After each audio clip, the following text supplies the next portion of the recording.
It looks as though on the computer clock that it's 5:30. I have not heard the bells chime, but that being said, let's call the meeting to order. We have a quorum and a full agenda.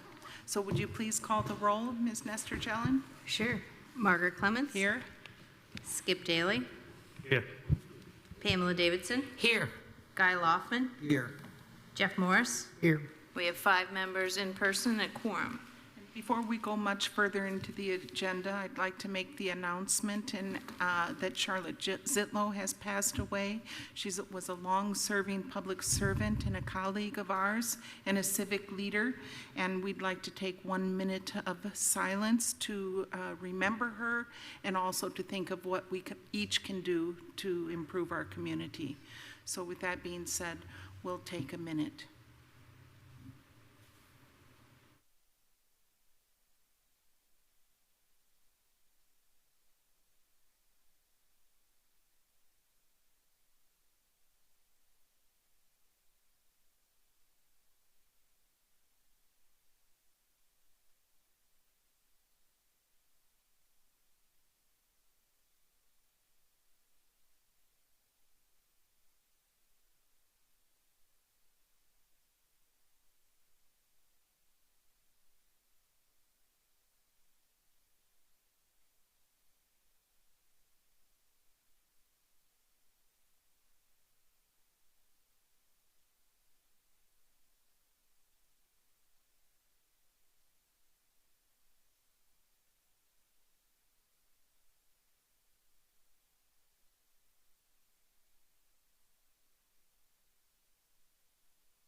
Thank everyone for their good thoughts and hopefully good deeds that follow.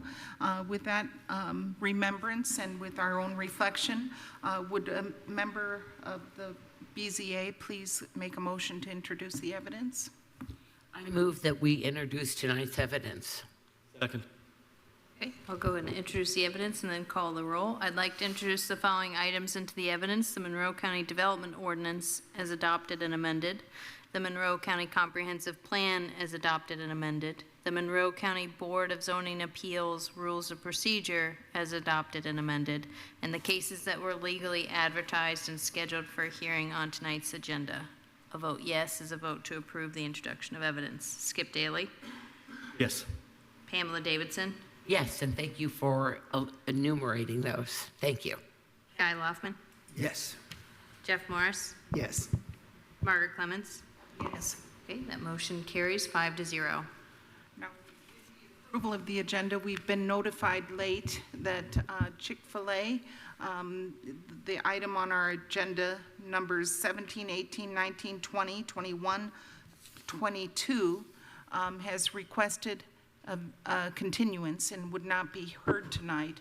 And so with the approval of tonight's agenda, we will be approving also the continuance of Chick-fil-A to be heard at the December meeting. I think since they continued within the 7 days, we'll have to move them to the vote. top of the agenda, and then we Okay. could hear from them for a Okay. minute, and then, yes. All right.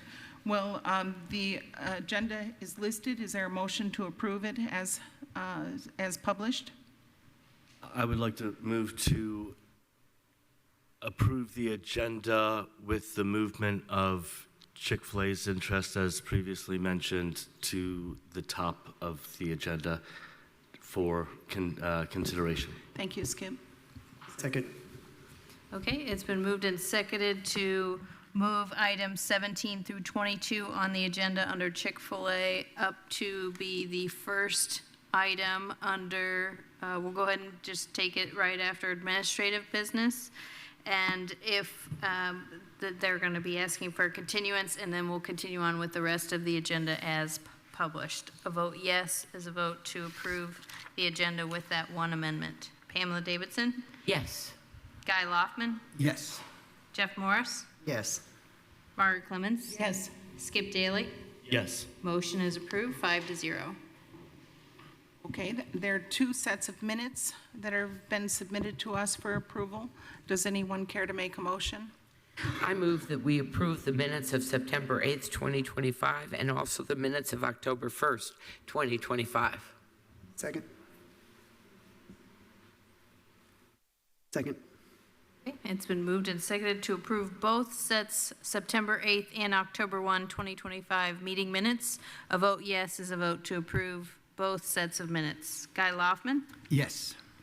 Jeff Morris, Yes. Margaret Clemens, Yes. Skip Daly, Present. Pamela Davidson. Yes. Okay, the minutes are approved 4-0. And there's no administrative business? That is correct. Okay, so the first item on our agenda is the Chick-fil-A. Chick-fil-A, the continuance. Is there any discussion about that? Anything? I believe they have to formally request it on the record. I believe they are online. They Sorry. should be able to be unmuted.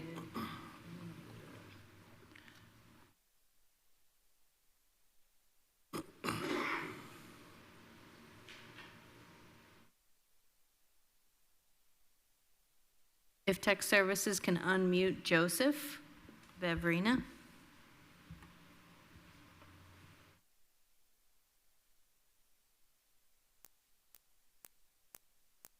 Joseph, if you would like to just briefly state your request for continuance.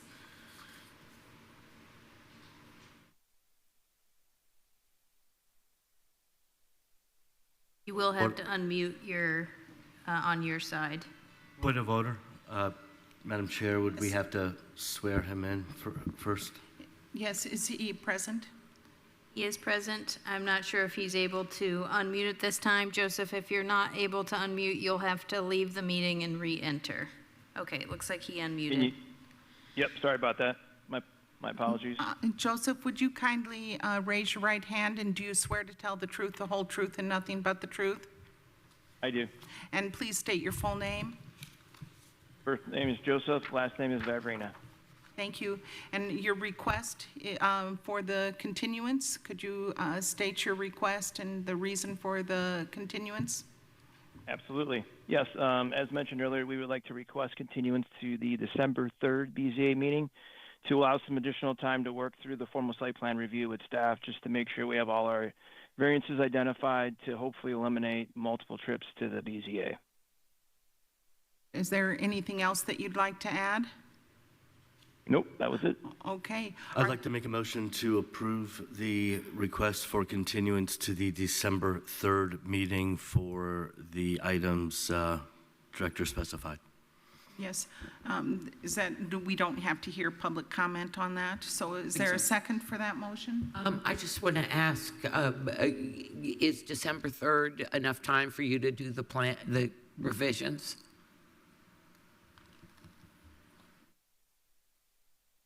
Which revisions? To the site plan, whatever you're going to present to us?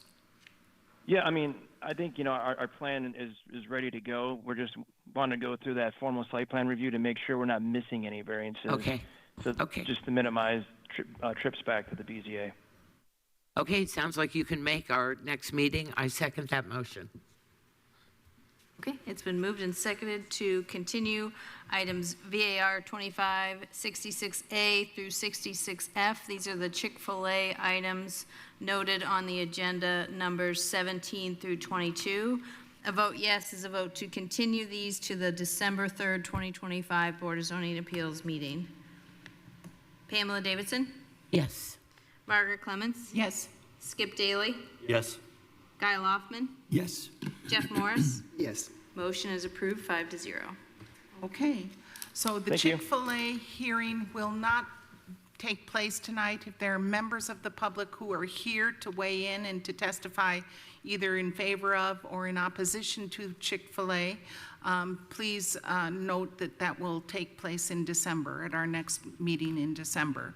So there are other items that have been continued, and I just want to make sure that before any member of the public might sit through the entire meeting only to not have been heard, I believe that item variances 2, 3, 4, and 4, the Donovan buildable area in a special flood hazard area, variance to Chapter 813, the Donovan accessory dwelling unit regarding a shared driveway, and the Donovan accessory dwelling unit with the buildable area requirement will not take place today. That's at 6611 South Rockport Road.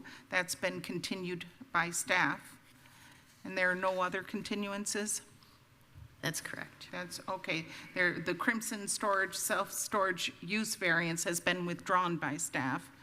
Part of that has been withdrawn, just the I RV see. and boat storage. Okay. So they're still on the agenda for self-storage use variance. Okay, with that being said, let's just get right down to business with old business, and this is variance 25-43F, the Casey Shake sidewalk requirement variance to Chapter 818, and this concerns a property at 3140 North Smith Pike. Mr. Brown, if you'd kindly review that with us. Thank you. So this is in regards to a proposed expansion of an existing veterinary service. They are requesting a sidewalk waiver to avoid putting in a sidewalk as dictated under as is required under Chapter 818. As a bit of a recap, the petitioner is proposing a new design that includes an expansion of the primary structure by approximately 3,186.5 square feet. A site plan is required for said expansion, and the county development ordinance requires a sidewalk installation, but the petitioner does not want to install a sidewalk, so a variance is required. The petitioner was approved for other design standards variances, those being VAR-25-43A, B, C, D, and E, as well as a conditional use, CDU-25-6, on August 6th, 2025. That made the veterinary service conform to the county development ordinance, and the Board of Zoning Appeals continued the decision on the sidewalk variance discussion tonight. And to give a recap on the sidewalk requirement itself, Chapter 818-1B states the following standards: that sidewalks shall be placed in the right-of-way to the extent possible when prompted by a site plan. Under a site plan, sidewalks are required to be installed if any of the following prompts apply to said commercial site. 1, the sidewalk is present within 2,000 linear feet of the property. 2, the property is shown on the Transportation Alternatives Plan with a greenway corridor or road improvement label. Or 3, the property is within the urban area boundary as defined, which is included below. The site meets all 3 criteria for requiring a sidewalk. According to the estimates, the sidewalk would measure approximately 160 feet, would need to be installed on the side of petition site. The sidewalk would be bisected by an existing driveway and will need to be at least 5 feet wide. In speaking with the Monroe County Highway Engineer, statement in the image below was given. This was presented to the Board of Zoning Appeals during the last time this petition was heard. And that comment is included below from Paul Satterley. So here is the petition site itself on the left, and on the right is the area behind the property where the expansion would take place. Here is the site as it currently exists, and here is the proposed expansion. These are new submittals received by staff showing the surveyor showing the proposed sidewalk. And staff recommends denial of VAR-25-43F based on the findings of fact as well as comments from the Monroe County Highway Departments. And I will take any questions. Do members of the Board of Zoning Appeals have questions for staff? Let's listen to the Okay. petitioner first. I think we've been doing it. It's worked pretty well.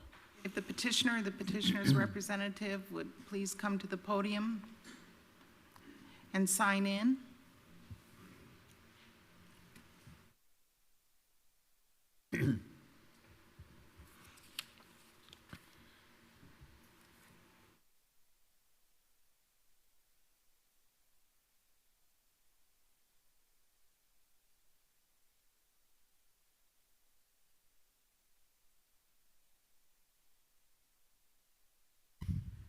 Mr. Shake, it's good to see you again. Hello, Please good to see you. raise your right hand. Do you swear to tell the truth, the whole truth, and nothing but the truth? I do. Thank you. You have 15 minutes. Okay, thank you. I'm Casey Shake, owner and veterinarian at Town and Country Veterinary Clinic. Thanks for taking the time out of your busy schedule to hear my request. I greatly appreciate your time. Thankfully, I'm fortunate enough to be one of the first ones on the agenda because by the looks of tonight's agenda, you guys are all in for a busy night. So glad I get this done and over with. As most of you are aware, the Monroe County community is in need of more veterinary services, and I'm trying to grow and expand the Town and Country Veterinary Clinic to better serve the Monroe County area. I'm requesting a sidewalk variance since the sidewalk measuring approximately 5 feet by approximately 110 feet in length is currently required to complete the addition to the veterinary clinic. There's already 50 feet of concrete for the entrance of the clinic from North Smith Pike, so this adds up to the 160 feet of sidewalk that Daniel mentioned. Since this is an existing business and not a new build, the requirement for a sidewalk is simply not feasible for many reasons, which I will explain shortly. The addition of the sidewalk will be the only land disturbance and construction project clearly visible from North Smith Pike whenever the clinic expansion project occurs, because it will be hidden behind the clinic. This proposed sidewalk will dead end at the property lines for Town and Country Vet Clinic. The nearest sidewalk on the east side of North Smith Pike is over a quarter mile away, approximately 1,500 feet, and located near Speedway gas stations. There are no schools, parks, playgrounds nearby, and North Smith Pike is more of a rural area than an urban area. The proposed sidewalk route is also an area where distracted drivers frequently veer off the roadway to avoid collision from someone making a left-hand turn onto Carmola Drive, so safety is a concern as well. So Mr. Satterley had some remarks and was in favor of sidewalk, so I've got a rebuttal for him. Mr. Satterley reports that Smith Pike is a popular pedestrian corridor. However, there is very limited foot traffic on the east side of Smith Pike and south of Carmola Drive. I rarely ever see anyone walking on the east side of Smith Pike. The majority of the foot traffic occurs from Carmola Drive and continues north towards 46. This is obvious by the path worn into the grass to the north from Carmola Drive. There is no path worn into the grass on the east side of Smith Pike. The most recent addition of sidewalks to North Smith Pike occurred at the roundabout on the south end at Woodyard Road. However, looking at the sidewalk, it is clear that there are no future intentions for this sidewalk to continue north on the east side of the roadway, as the sidewalk dead ends at a guy wire for a utility pole. It's almost dead center in the center of the sidewalk. It just goes right up the guide wire and stops. Mr. Satterley also neglected to mention that the county does not have right-of-ways on the vast majority of properties along North Smith Pike. The county will have to purchase additional right-of-ways in order to complete a sidewalk project along both sides of North Smith Pike. Therefore, this proposed sidewalk will be a sidewalk that dead ends at the property lines and serves no purpose. If there were ever to be a sidewalk to extend to the north in a straight line from this proposed sidewalk, the sidewalk will extend through the neighbor's garage located on the corner of Merriway Lane, and if it continues a little farther down towards Speedway, it will run through somebody's living room. So let's talk about some practical difficulties. First one cannot be reasonably addressed through the redesign or relocation of the development, building, structure, existing or proposed. Daniel mentioned that the sidewalk does conflict with an existing sign for the business. However, he did not mention that the sidewalk conflicts with a mature maple tree, the flagpole, lighting for both the sign and flagpole, as well as established landscaping as illustrated in the sidewalk plan. About 8 to 10 years ago, or not 8 to 10, about 10 to 12 years ago, I obtained a permit to update the previous business sign, which was in the exact same location of the current business sign. The Town and Country Veterinary sign has been in this location for at least 20 years that I'm aware of, and most likely much longer than that. In 2023, there was a rezone and a lot line shift that occurred on the property that I own, This was to preserve the vacant agricultural land. During this process, the county quietly acquired an additional 10 feet of right-of-way, which then included the area where the sign currently resides. So let me sum this up. Basically, the county took 10 foot of land without fair compensation to the landowner, being me, and state that the landowner was required to dedicate this land during the rezone lot line shift process. Now, in order to grow my business and expand the business, the county is requiring the small business owner, me, to remove their business sign that is set in this location for many years and install a sidewalk in the area that the county recently acquired at no cost to them. The county's actions in this case definitely does not promote the growth of a small business. The sign, lights, landscaping, flagpole cannot simply be relocated just east of the proposed sidewalk because it will be in the existing parking lot. The current location of the business sign is in a very visible location along road frontage. However, relocation of the sign will require a new sign in a much less visible location because there will be no areas along the road frontage for the business sign. The sign will need to be relocated back away from the roadway. According to the CDO, no sign shall be placed in any public right-of-way except publicly owned traffic control and transit signs. Therefore, I will not be allowed to place a sign back in this location. The proposed sidewalk will also require removal of current landscaping around the business sign. I sought a variance regarding additional landscaping, but I did not expect to be required to remove existing and established landscaping. Also, the proposed sidewalk disturbs a 40-inch diameter maple tree located at the south end of the property as depicted on the site plan. This mature tree is estimated to be greater than 120 years of age.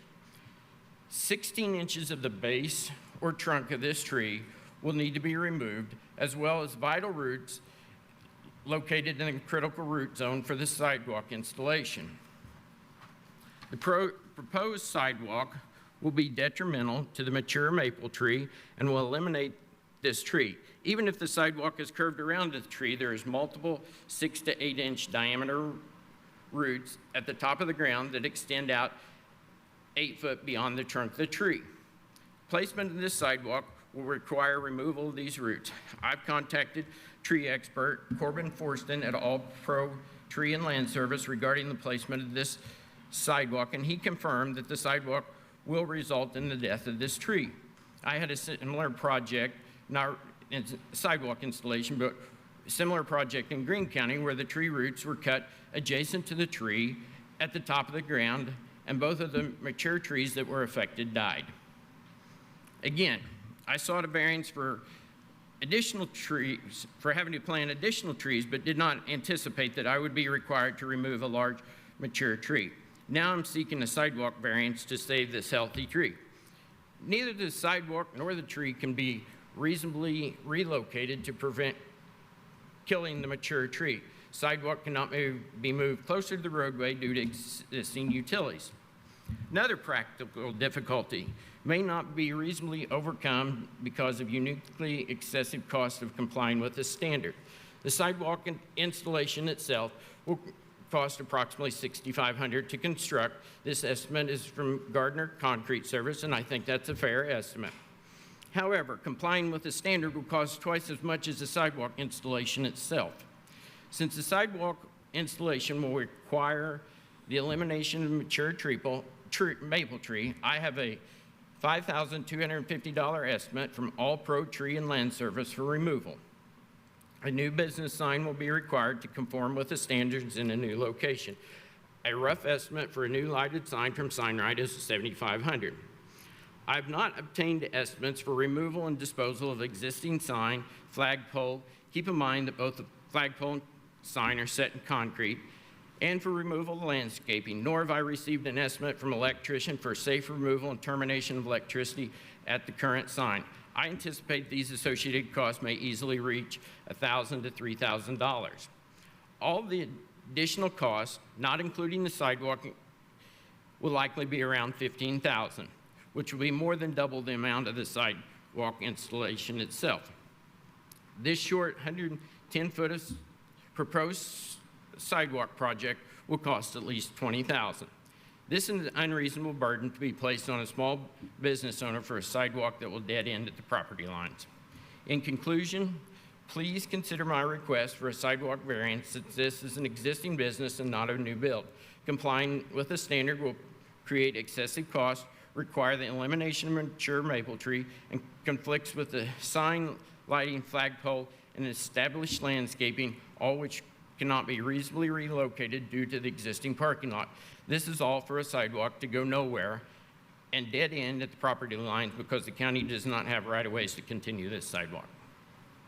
Thank you very much, Mr. Shake. We're going to hear from the public, and Okay. if anyone is in opposition to your petition, then you'll have a Well, chance for rebuttal. Do we get questions? You can first? ask him questions if you'd like.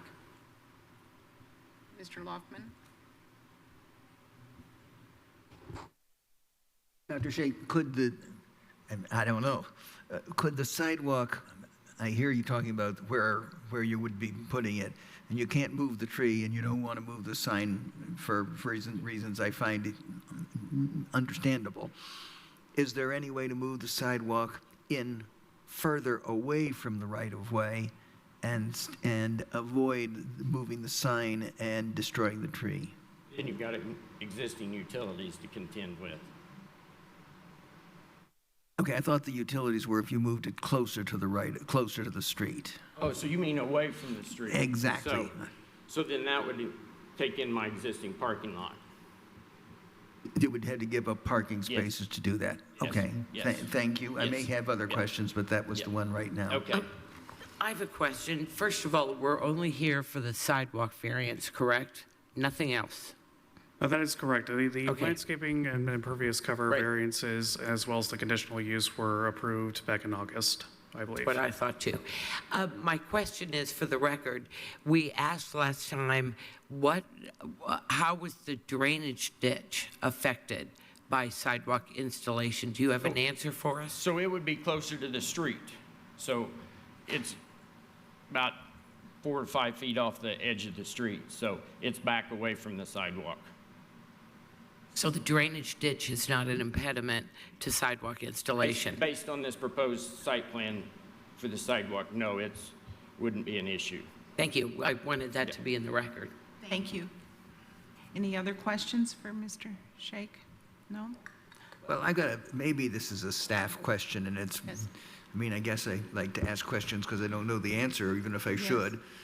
There was a question about the city taking right away. If somebody owns property that's subject to this and they want to put in, and they're being told to put in sidewalks, does it matter if the county owns the right of way, or is it's just the fact that they own the property that makes them need to put it in? Well, this property does have the right-of-way dedicated, as Mr. Shake pointed out. But other properties, if they were subjected or required to put in sidewalks, we'd work with the highway department. We can actually do a deed to dedicate the right-of-way easement to the county and then place the sidewalk in that easement. So if it wasn't already dedicated, there would be some steps taken to get it dedicated, and that would be the part of the process we're going through right now. Is that right? That's correct. And if the county, as they mentioned, if the county wanted to put or continue the sidewalk and we did not have the right-of-way to do so, then we would have to approve and purchase right-of-way from those neighbors to put in that sidewalk, if it wasn't a requirement of their development. Okay. And a couple more. You say if the sidewalk were continued, it would go through your one neighbor's garage and living room? It would go through a garage. So this would be continuing the sidewalk to the north. It would continue on through their garage. And if you go farther south, in a straight, or not farther south, farther north, in a straight line, it would continue through somebody's living room. And in a straight line, I assume it would continue, if it was Straight north, yes. Okay. Would it be, if you continued parallel to the street, but not necessarily in a straight line, I assume that there's room to put a sidewalk parallel to the street, but not through the garage. It would be and the- close. It would look like the sidewalk snaked down through there. Right in front of Yeah. their house, right by the house, and Yeah. right through almost through the house and by the Yeah. garage, which I think you're implying would be an impractical solution for putting in sidewalks in the next parcels, on additional Yes. parcels. Yeah. Okay, thank you very much, Dr. Yep. Shake. Thank you. Mr. Daly? A quick question of staff, Mr. Brown. You mentioned in your recommendation of denial comments from the Monroe County Highway Department. Is it possible you could quickly sum up those comments once again, just so I have them fresh in my mind? Yes, they're currently displayed on the screen. Paul Satterley of the Highway Department said, "I would like to see sidewalks installed along Smith Pike wherever we can. Previous developments along Smith Pike installed sidewalks even if they were short sections. Smith Pike is a popular pedestrian corridor, and I would like to see a future sidewalk project along this corridor. The roundabouts at Woodyard and Curry have sidewalks on all sides, and the Smith Pike approach to State Road 46 has sidewalks on both sides." All right, so to sum it up, it's his wish, not necessarily based on past traffic data or accidents or other evidence. It's his desire. Is that correct? I believe he's making that recommendation based on pedestrian traffic. Okay, but without those numbers in his request to you. We do not have numbers Okay. for pedestrian traffic. All right. With that, I also have, while I'm looking over the definition of practical difficulties, I would like to make a quick comment to the petitioner. I'd like to thank you for your organization and your well put together approach to your presentation. Thank you. You did something a lot of folks do not address, which is taking the concern of the staff and specifically laying out how and why, and that was the practical difficulties, and you successfully outlined why you have practical difficulties here. Thank you. Thank you. We'll now hear from the public. Okay. Are there members of the public who would like to speak in support of this request? If so, please come to the podium or raise your virtual hand to be recognized. Are there members of the public who are in opposition to this request? Please either come to the podium in the Nat Hill courtroom or raise your virtual hand. Okay. Is Paul Satterley by chance online? It looks like we may have someone who's raising their hand. Oh, we do? Oh, great. So if the person who is an attendee, whose telephone number begins with 585, would kindly unmute themselves. Okay, and please state your name. Hi, I'm a little delayed. My name is Candace Callahan, but I'm actually in favor of Dr. Shake's request.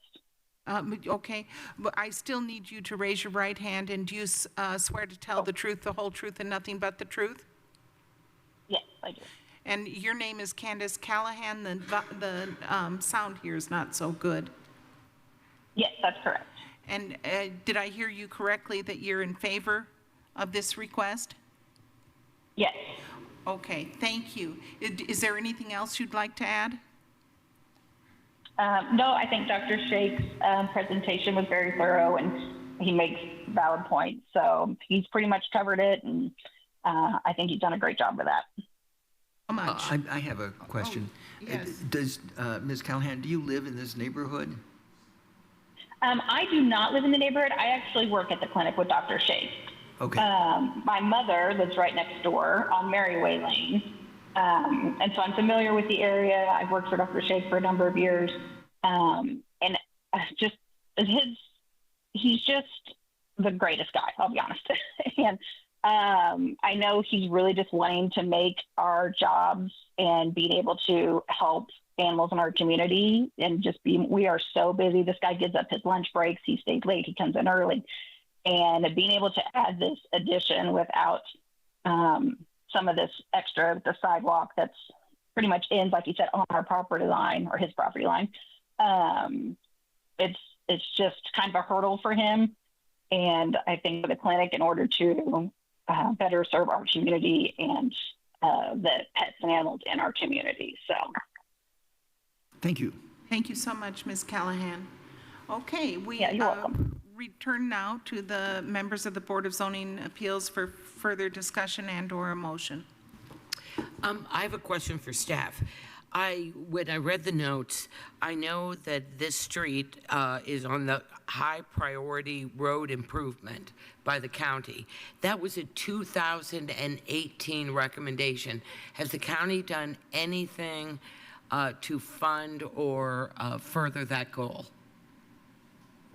No, I think that we need to re-review that map. It's a high priority. I believe it's a road improvement, so not too far from that location is the Cars Farm Greenway Phase 2 that was constructed maybe in 2021, 2022. So I think that this was identified as a corridor for people from the residential area to the north to get down to that roundabout area and then make their way over. So that's why it's part of the plan.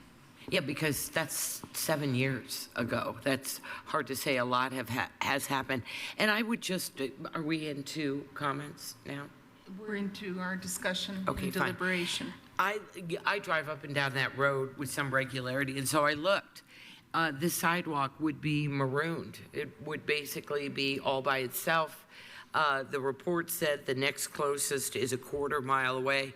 I personally, I understand the comment from the colleague in the city.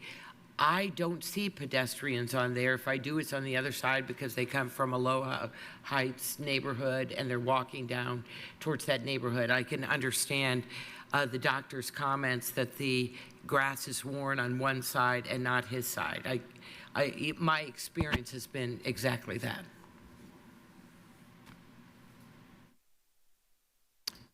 Well, this is one of those tough cases for me because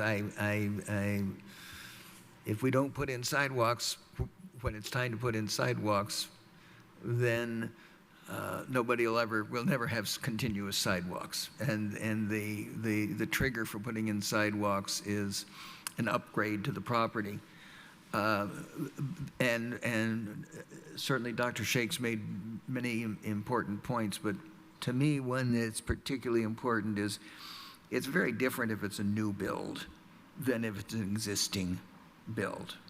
And $6,500 for sidewalks is a lot of money, but $20,000 to destroy a tree and move signs and stuff is, if $6,500 isn't a practical difficulty, $20,000, it seems to me it may very well be a practical difficulty. And while I'm completely sympathetic to sidewalks, I think it's, if the county had to condemn this, there would be a lot of cost to the county to do it. And I don't foresee a real world continuous sidewalk in this area within the foreseeable future. So I'm, with grave reservations, leaning toward voting in favor of the petitioner.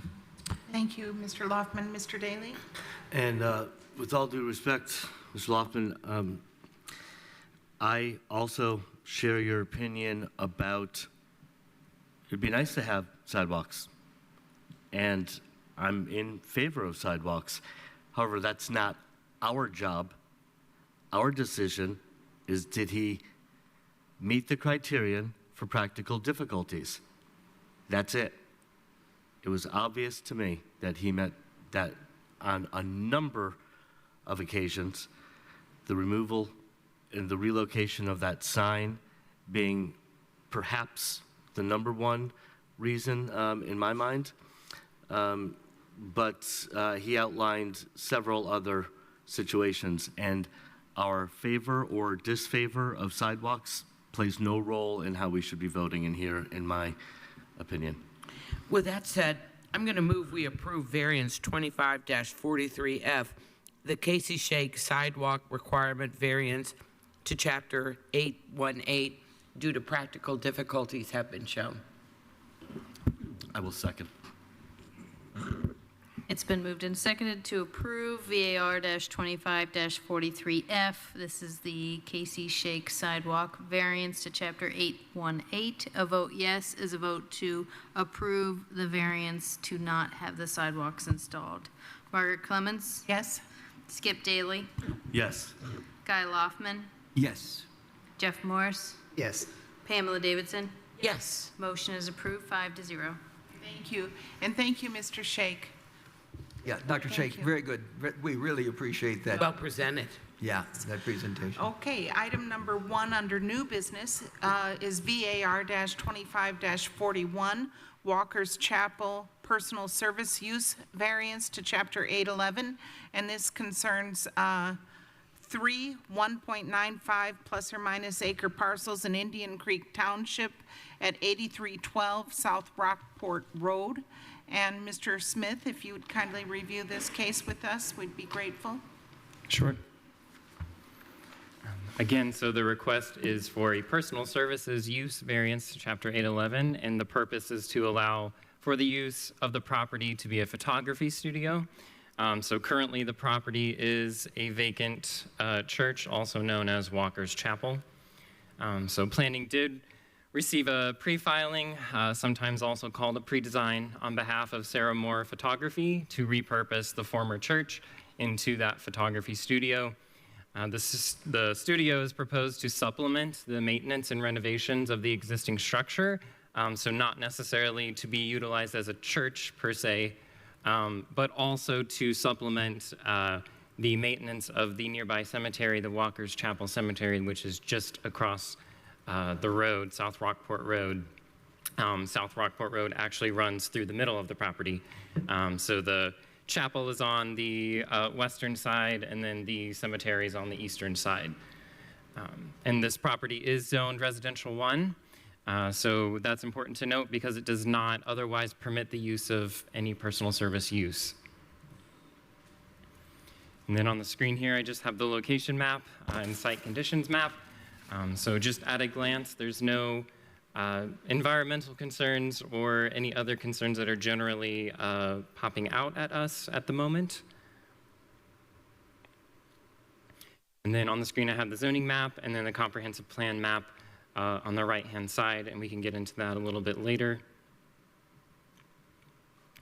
Some background on this property, although not necessarily pertaining to this variance request, but Walker's Chapel and Cemetery are both labeled contributing in the Indiana State Historic Architectural and Archaeological Research Database, which is also known as SHARD.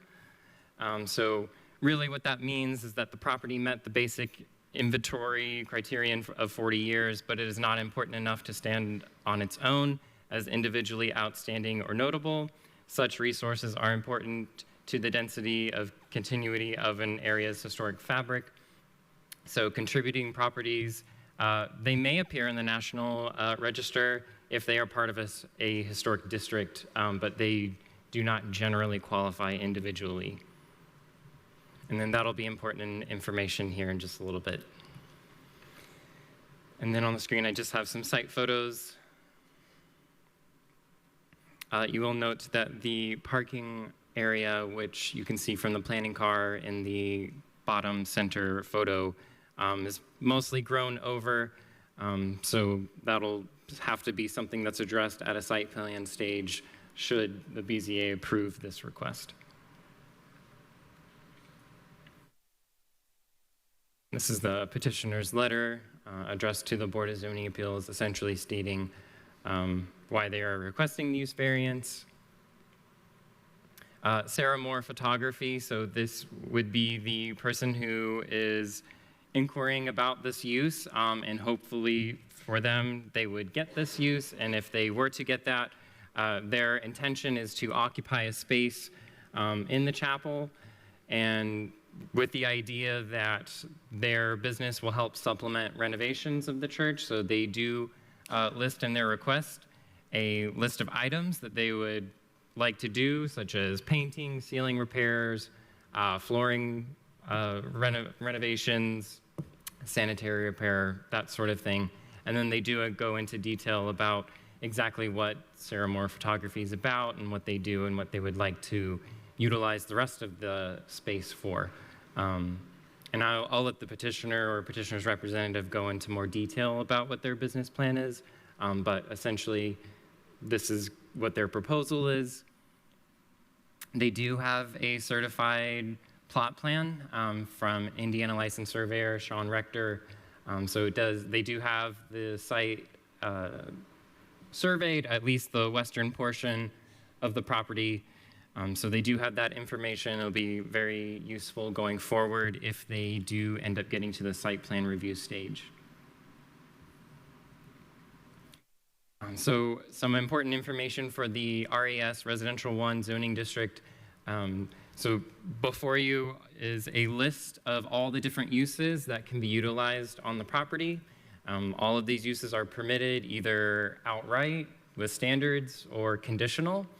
An important aspect of this petition to note is that the petitioner is not proposing to live on site. So if the petitioner was living on site, there may have been a scenario where planning staff could find a way to, identify this use as a home-based business. They're not going to live on the property. So home-based business is not a permitted use that they would be able to follow.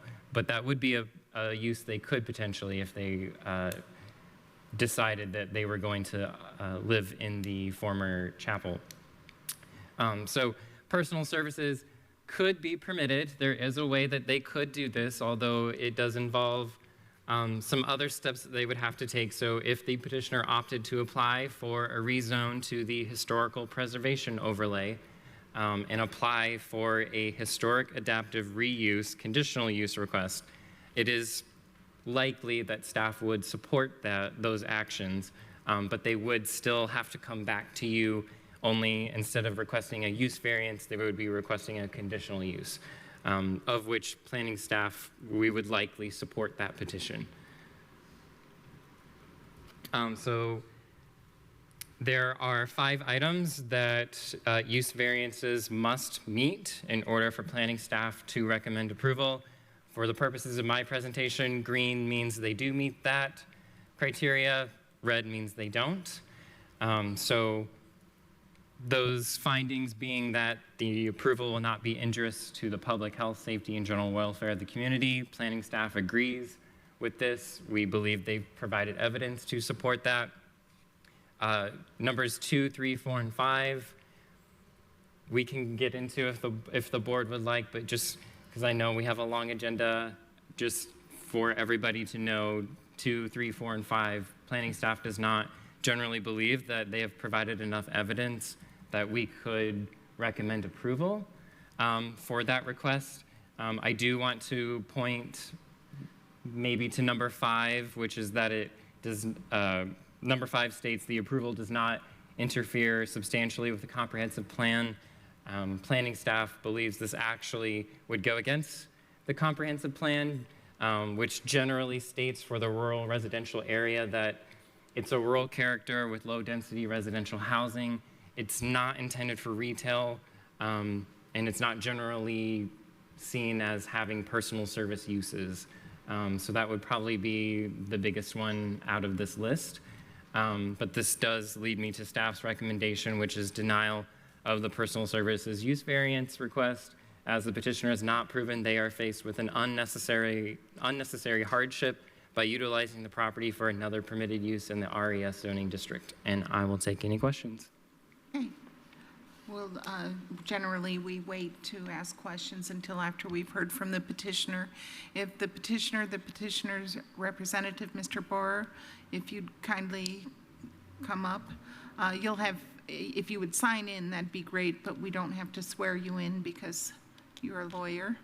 It's good to see you again. Thank you.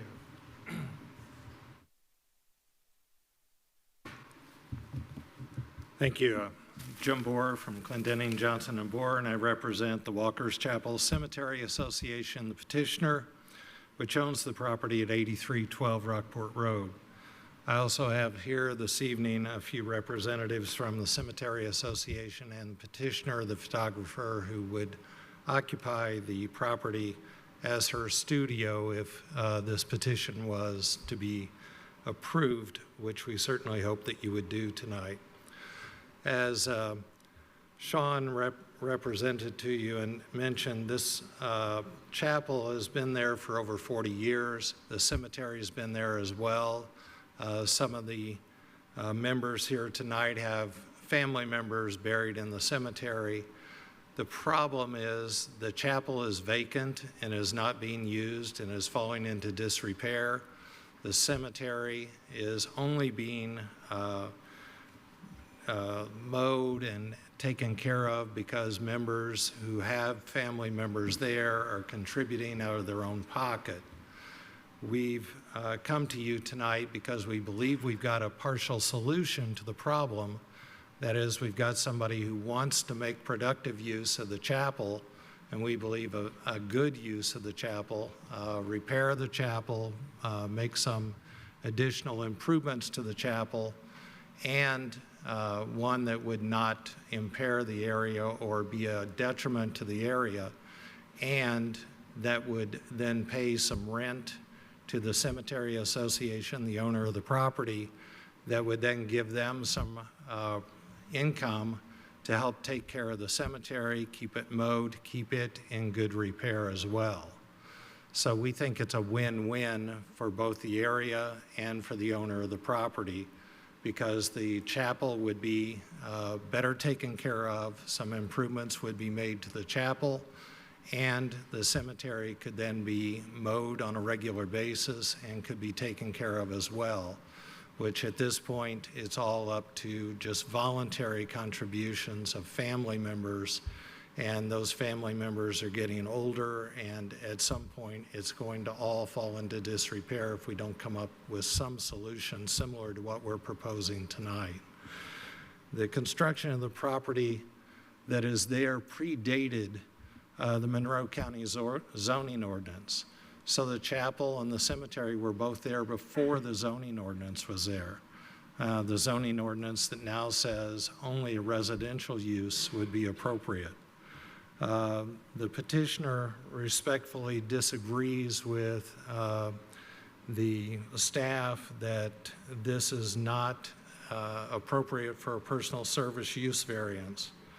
We think that the approval would not be injurious to the public health, safety, and general welfare of the community.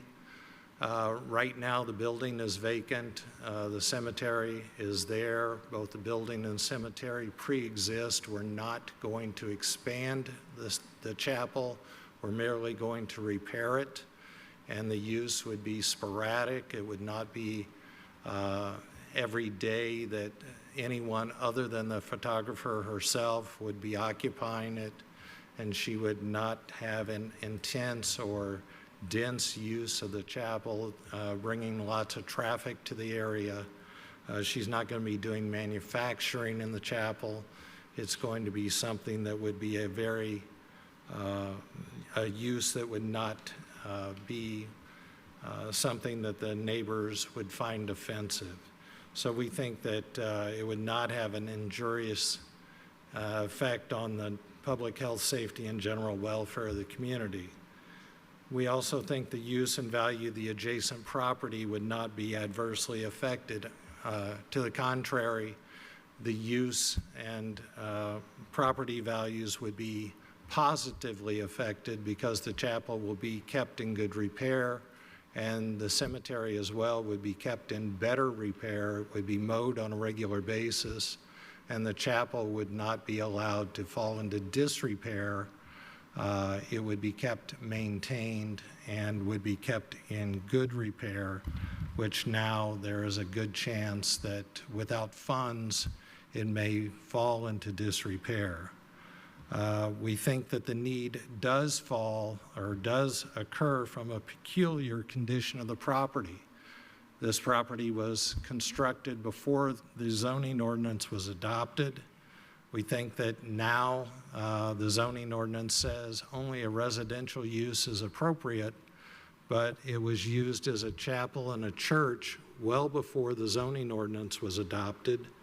The chapel is no longer, there is no congregation that uses the chapel anymore. So it's necessary that we find some alternative use for a chapel. And while it could be said that you could modify it and have somebody use it as a residence, that would require significant repairs or modifications to make the chapel something that somebody could live in as a residence. Using the chapel as a photography studio would be less detrimental to its historic character than modifying it for somebody to live in.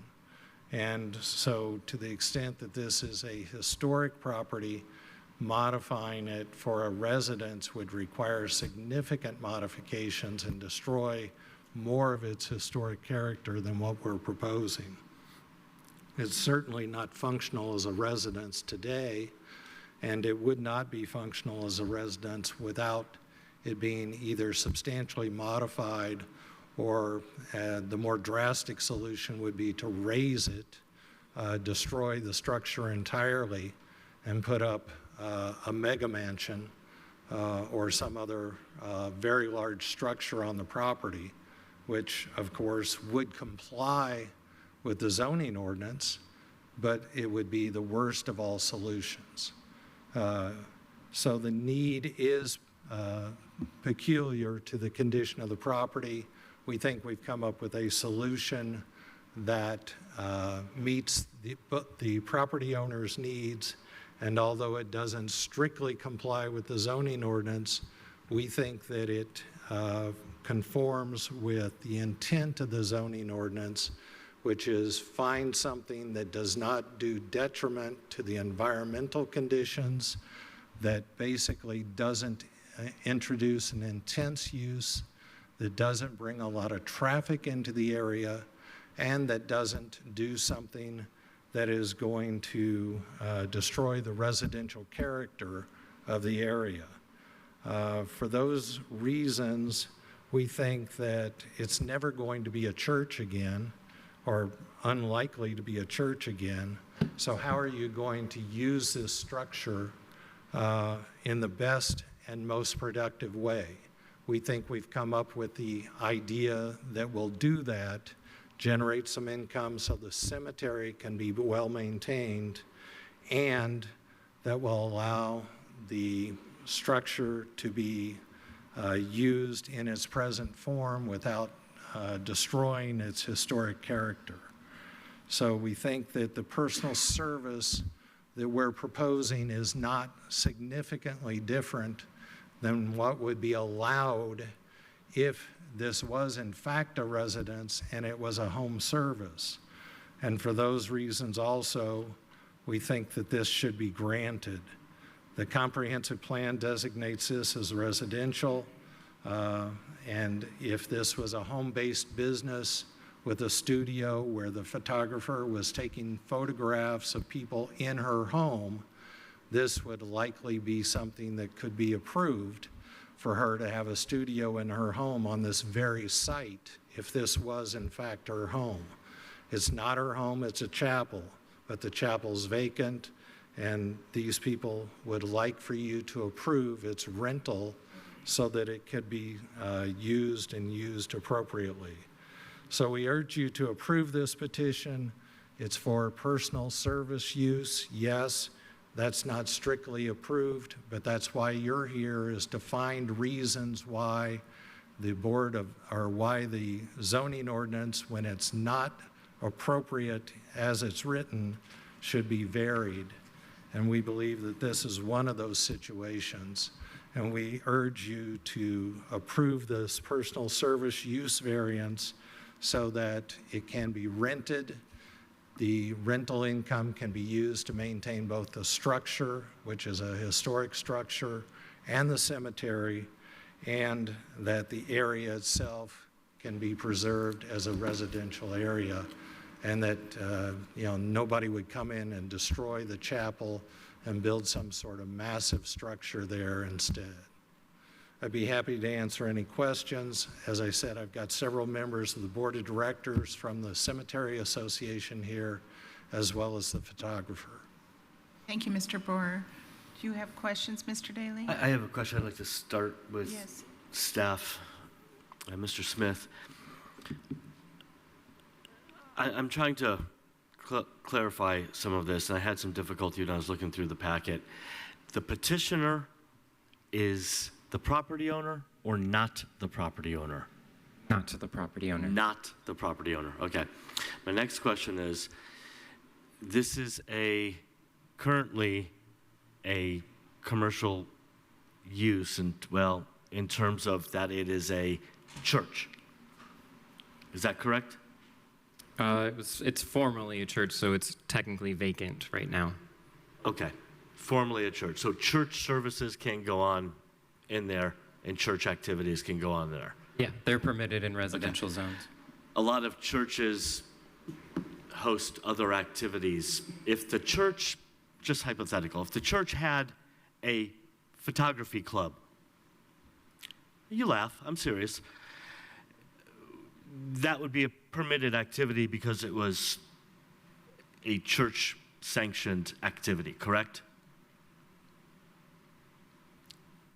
If it were, yeah, they Okay. can have accessory uses. Okay. So, okay. Now, my next question is for Mr. Schilling. Sorry. You and I had this conversation once before, and it was 5 or 6 years ago. When practical difficulties is an issue, I raised the question, and I'm asking you to repeat the answer to me.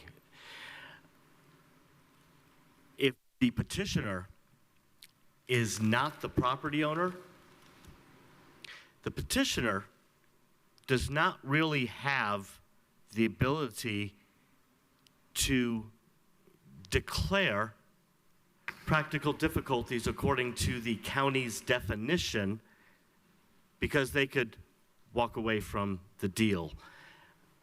So that's a gray area in my mind.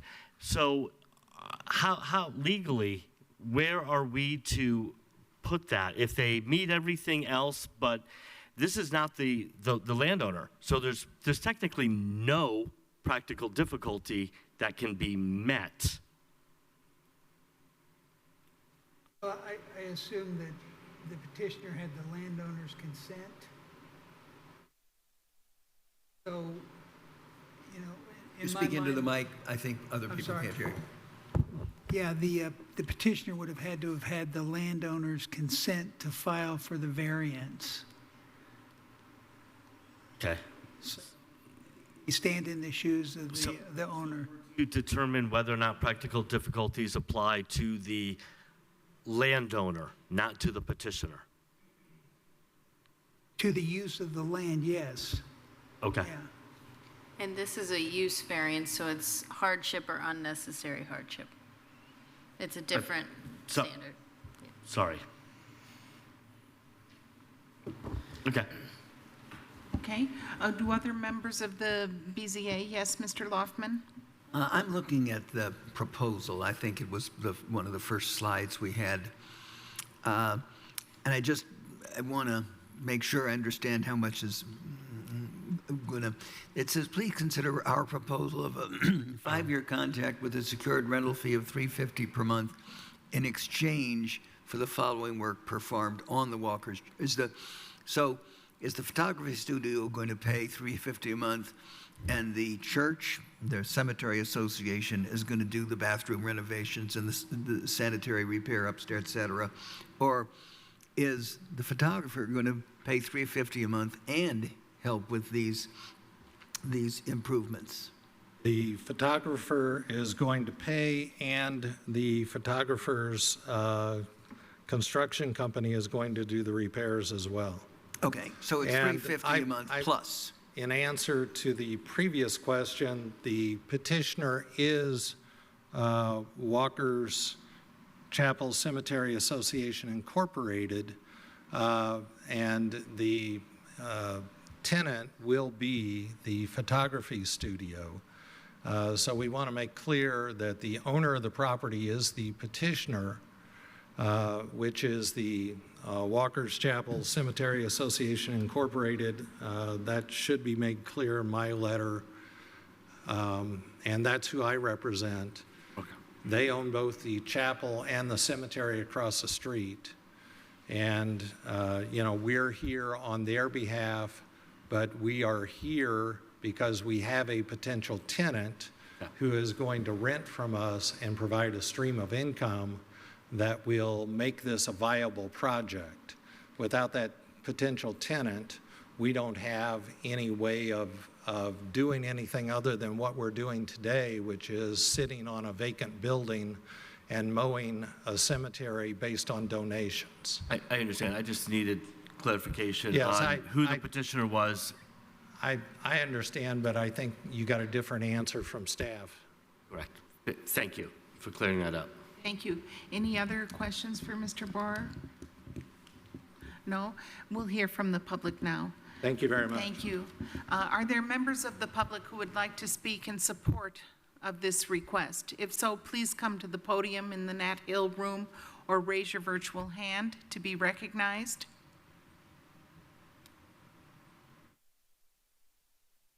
See no one. Are there members of the public who are opposed to this request? If so, please come to the podium or raise your virtual hand. See no one. So it comes back to us for discussion and/or a motion. I have to say there were a lot of facts there that I'm sympathetic to. The fact that we heard from our own staffer that a conditional use on this property would probably pass muster. That was very illustrative. The fact that the building has no way to be restored, utilized, or kept intact is also very concerning. The fact that the tenant has said, I will pay a rent and do these repairs, and that will create income perhaps to maintain the cemetery. There is a harmony in those many factors. Anybody else want to chime in on their feelings about it? Well, I think it's a unique situation, but not an uncommon one. We have a use that is effectively commercial, a public use of this property, that if they jump through hoops A, B, and C, we could say yes, but they want to jump through this hoop to get to the same effect. I think it's certainly not going to injure the public health, having a building not falling down. It can only improve the neighbor's property if they don't have a derelict building there. The need for the variance arises from a condition peculiar to the property, and that is it's got a building there that precedes zoning that needs to be maintained. It would be a hardship to see this church fall apart. We've all seen ancient, seen historic buildings and important old buildings fall down for lack of maintenance. And in terms of the comprehensive plan, I think the public use preceded the plan. So I'm willing to move. And may I just add a PS to your wonderful list there, Mr. Loftman, is that we should not assume that list of acceptable businesses is all-inclusive or exhaustive. We should not assume that, even though there is an enumerated list in the code. Yeah, especially this, which is a particularly low impact. Low impact. There's not going to be a whole lot of people coming. So I'm ready to move that we approve variance 25-41, the Walker's Chapel Personal Services Use Variance to Chapter 811. For all the reasons we've talked about, it seems like a good use to save a valuable property. Second. It's been moved and seconded to approve VAR-25-41. That's the Walker's Chapel Personal Service Use Variance to Chapter 811. A vote yes is a vote to approve the use variance. Jeff Morris? Yes. Pamela Davidson? Yes. Margaret Clemens? Yes. Skip Daly? Yes. Guy Loftman? Before I vote, I want to thank Mr. Smith for having made our job easy to say no to you and yes to the Walker Chapel, and I vote yes. Motion is approved 5-0. Okay, thank you, Mr. Boer. Thank you for bringing this before us. Okay, we move on now to page 2 of the agenda, so we're moving along.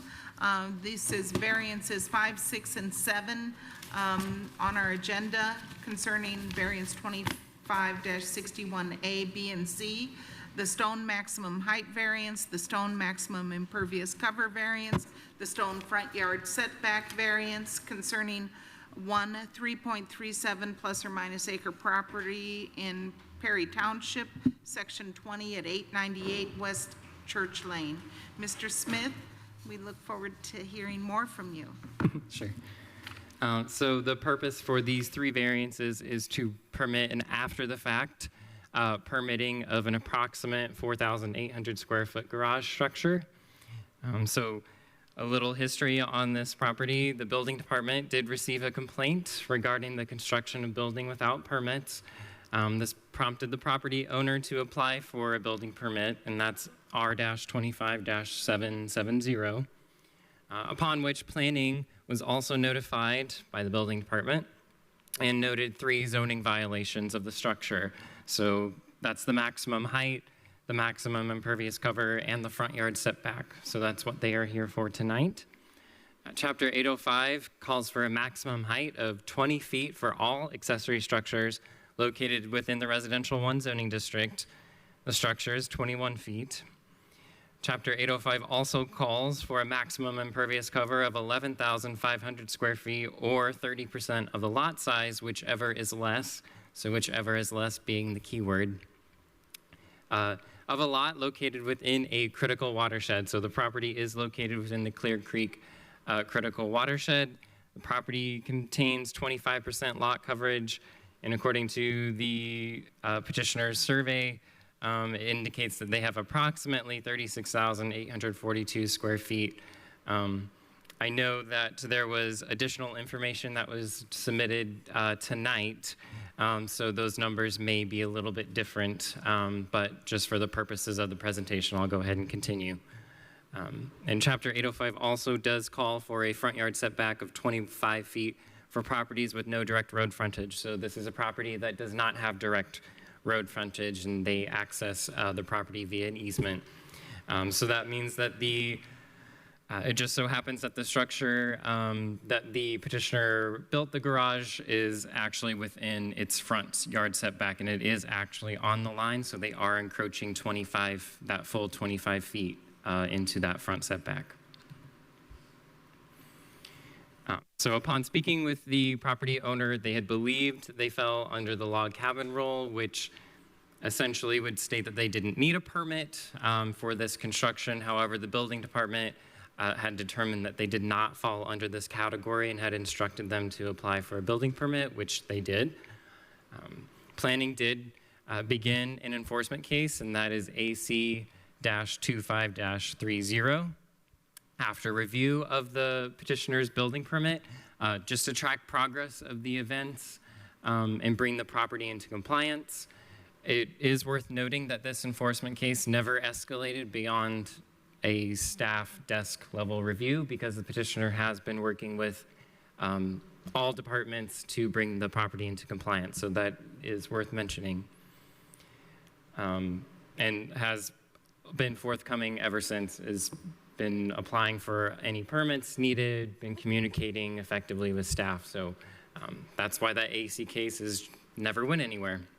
But it is there to track, to bring the property into compliance. So since 2021, the petitioner has added additional impervious cover in the form of gravel, also now in the form of the garage to the site. It is also worth noting that recorded on July 9th, 2025, so this year, the petitioner did secure an encroachment agreement, which is Exhibit 9 in the packet, of 0.19 acres with the adjacent property owner with whom they share an easement with. And completion of the garage occurred sometime in early 2025. This is the location of the property. On the right-hand side is a site conditions map. You'll note that much of the property is in a mapped floodway, and then that is the only access point that the petitioner has to access the site. They do have a bridge structure that they did construct that also requires permitting, but for the purposes of tonight, that is not included in part of this request. But just note that they are working towards getting all of that permitted in compliance. So these are just some site photos that I took on site. So it is gated. Both properties do share this driveway. On the bottom center of the screen, the bottom center photo, that is the garage structure that is before you tonight. That is for the request of these 3 variances.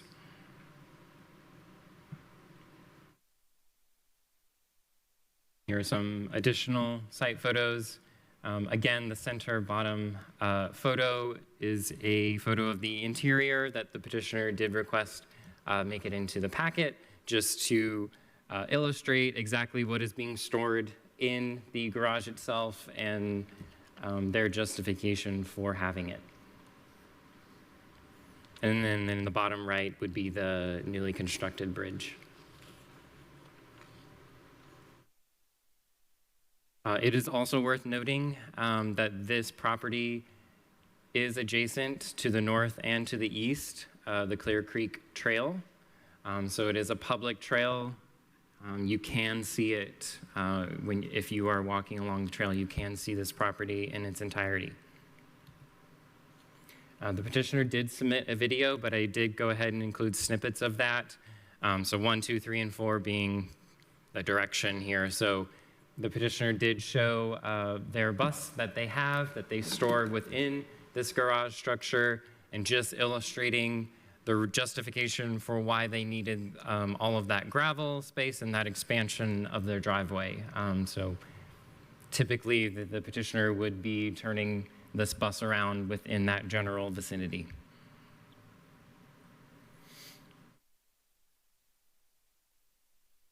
This was the certified plot plan that was submitted to staff on behalf of Deckard Land Surveying. This is primarily where staff has gotten our calculations from. Eric Deckard did go ahead and calculate that for us, so that's very helpful. I did include a zoomed in image here, which does clearly show Eric Deckard did put on there the 25-foot yard setback. So you'll note that a portion of the garage does run all the way through it. And it does appear to be directly located on the property line.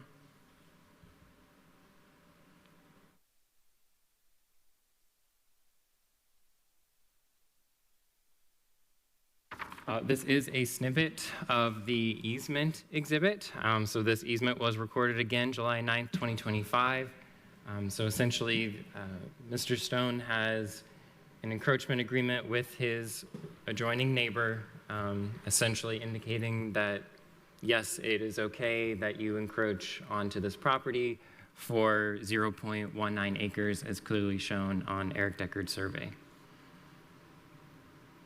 And I did, on the right-hand side, try to reincorporate that shown on a map from an aerial viewpoint, kind of what that would look like. So I did my best, but that kind of shows the extent of their encroachment agreement.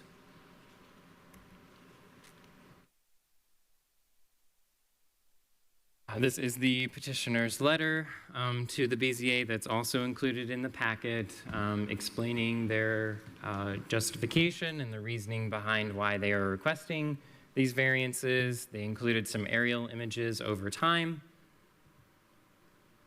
And the petitioner did also supply, which is also included in the packet, did also supply a letter addressed from nearby neighbors. He did collect their signatures, as well as their name and addresses. I have that shown on the screen. It's also in the packet, and it is also as a separate exhibit for the Board of Zoning Appeals members. Should be in front of you to look at that. The petitioner did want to make sure that this was in the presentation and known to the public. But essentially, the letter states that these property owners are in support of these variances, and they do not foresee an issue with the structure remaining in its current state. And this is just part of that exhibit. I believe the locations that are illustrated in green, I believe, are the neighbors for which the petitioner received signatures from.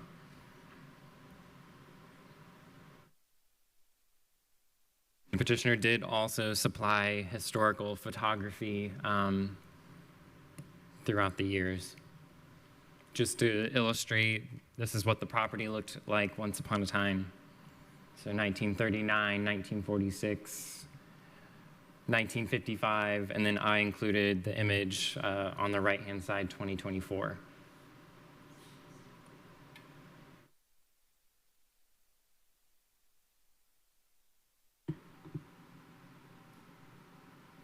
This does lead me to staff's long-winded recommendation, so bear with me.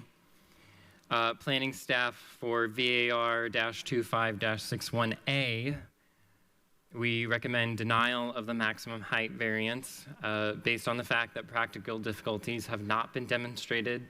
Had the petitioner applied for a building permit or contacted the planning department, we would have informed the petitioner of the maximum height limit.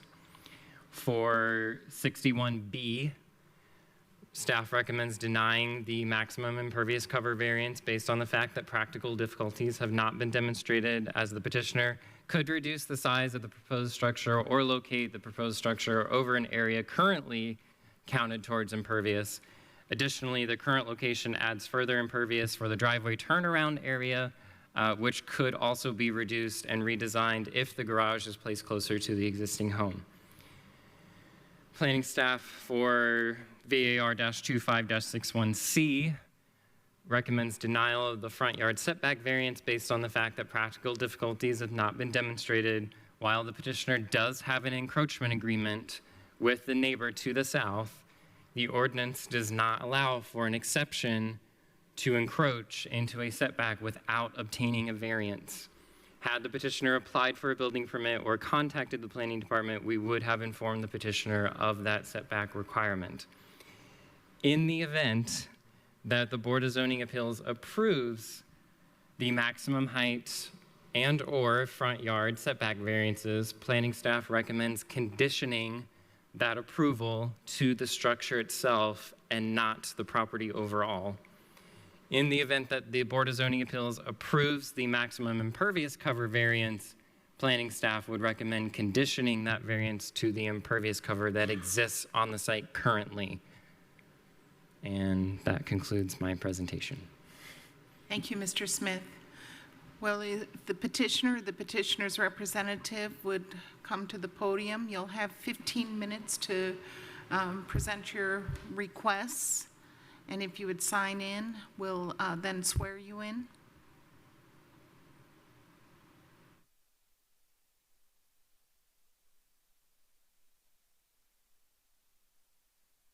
Are you Robert Stone?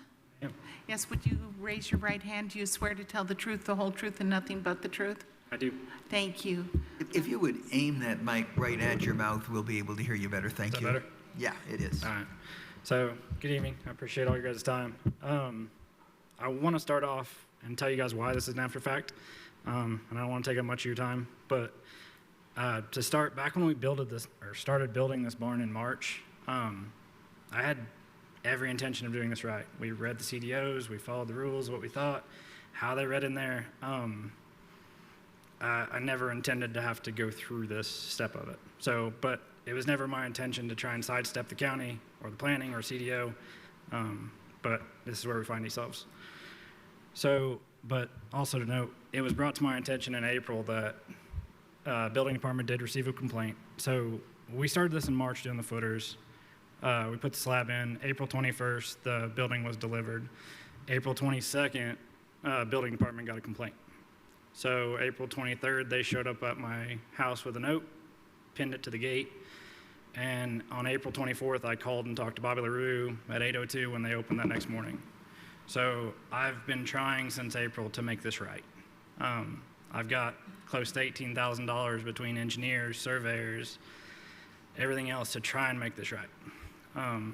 So I kind of wanted to lead off with that a little bit, just to let you know that it was never my intention to try and sidestep anything. When I got the letter, I reached out to building department, contacted Bobby. He came out on April 28th, visited the site, him and Kurt Sylvester. We walked around, we talked about the building, we talked about why it was there, and we talked about the log cabin rule. That's when he informed me that the log cabin rule does allow you to not go through the building department, but you still have to go through planning and get an ILP permit. So he also informed me that since it was right on the setbacks, he suggested we get a certified plot plan. He also suggested that since it was over 10-foot sidewalls, we needed to get engineered drawings for the sidewalls. So that week, I hired a local structural engineer. I hired Deckard Land Surveying to come out. And every surveyor in this county is about 8 to 10 weeks out to get a certified plot plan right now. So that being said, on July 10th, I filed for a building permit. July 17th actually is when I came in and talked with planning. So, and learned that I needed 3 variances. Like I said, so when we built that barn in that back corner, it was always our intention to build over that old rock pile. So that was a limestone mill back in the 40s and 50s. There was a scrap pile in that corner. Once you get off of that scrap pile, it literally drops down in the floodplain. And then if you look at that overlay on that property, the majority of that, or not majority, half of that property is in a floodplain. So we approached the neighbor, talked with him about an easement. I know it says that the easement was filed in July. We had a written agreement prior to all of this back in November of last year, just he and I, because again, I thought we were doing this right. And then when everything got official with certified plot plans and filing with the county, we decided to go ahead and make it a perpetual easement that would live on both properties, and it wasn't just an agreement between he and I. So that added to the time. So there's a couple things that staff said I just want to address real quick. One, that we could have built that barn over an existing impermeable coverage. That's what I thought we did. That was a gravel lot that was made to turn around our bus. When we bought that property, we commonly have trucks and trailers. We have a horse trailer that goes on the back of that bus, so you can add that to the fact of turning around in that space. It just needs the room to turn around, to be honest with you. We don't have a front yard, or we don't have a road access on the front. My driveway is close to a quarter mile long. So when you drive a 45-foot coach with a 25-foot trailer back in there, I need somewhere to put it that's not in the yard. It weighs close to 45,000 pounds. So having a spot to turn around and put it in and be protected was the whole goal of this building. It's not for rent, it's not for business. It's literally just try and store our assets as we grow as a family. I've got a daughter that's into horses. We travel all over this Midwest, it seems like, doing competitions, and we take that. We pull the horse trailer, we go as a family. So that's kind of a quick summary. There's one more thing I want to address real quick was it was put in there that we could have done a lot line adjustment. So the property to the south of me is in a trust. The landowner had no interest in going through with his trust attorney and changing any of that. I was also quoted close to $7,000 to do a lot line adjustment and told it would take 8 to 10 months by Mr. Deckard. So with that said, the quickest way to fix it was an easement. It was the most practical, most cost efficient. If you look at that overlay on that property, there's nothing else to the south that can be built. There's a small, very, very small corner on that property that's not in a floodplain. That's basically where my easement is and my barn is. They had also stated that we could have moved the property 25 foot north to get out of that setback issue. If you do that, it blocks my existing barn. I can't get in and out of it. So by putting it back there and getting the easement or getting the agreement and then the easement, we thought we were doing the right thing and building over a rock pile. It was already impermeable. We were leaving the existing building that's been there since the 50s. We were utilizing the existing drive that's been there since the 40s, 30s in the photos. Yeah, like I said, we're just here trying to make it right, guys. So I'm not going to take any more of your time. I'm going to let Mr. Beggs give you some information on what he's found, though. But happy to answer any questions if you guys have them. Thank you, Mr. Stone. We'll hear from Mr. Beggs, and then there may be questions for your team. Good evening, Board of Zoning Appeals. My name is Bill Beggs. My first question to you is, were you all furnished with our proposed alternate findings and the, okay, thank you very much. I won't bother asking to approach to sort those out. This property, I would suggest to you, one of you knows this and has known this property a lot longer than the others of you have known it, but to all of you, you may very well have read about it. This is one of our community's gem properties. The house is comprised of various components of buildings from around the community that most of us have heard of.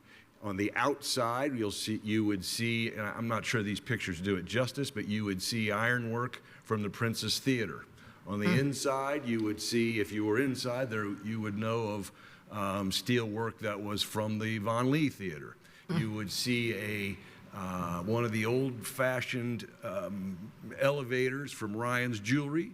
You would see refinished flooring that came from RCA, and I know I'm forgetting a number of different components. This is a community gem. It's been written up in any number of publications, and it's a pretty cool property, I would suggest. I think Mr. Stone, I hope, was as clear with you as he has been with me. He did not intend to run afoul of the Monroe County, the CDO. That was not his intention. He thought he wasn't doing that, and I want to make sure that anything you read in the staff report, we took a little issue, and we don't like to take issue with the staff report if we're going to help it at all, but we took a little issue with the way it sort of came across from timing. From the moment he found out there was an issue, he has been engaged, and I think Mr. Smith did say that, but he has been engaged, and that leads us here tonight. And so this is not a case of a person who has just blown this off.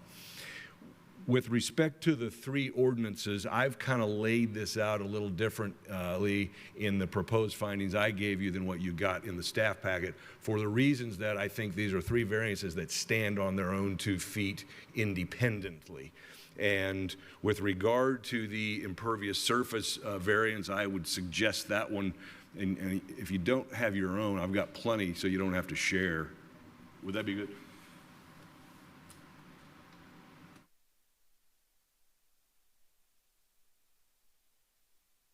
We can share a map.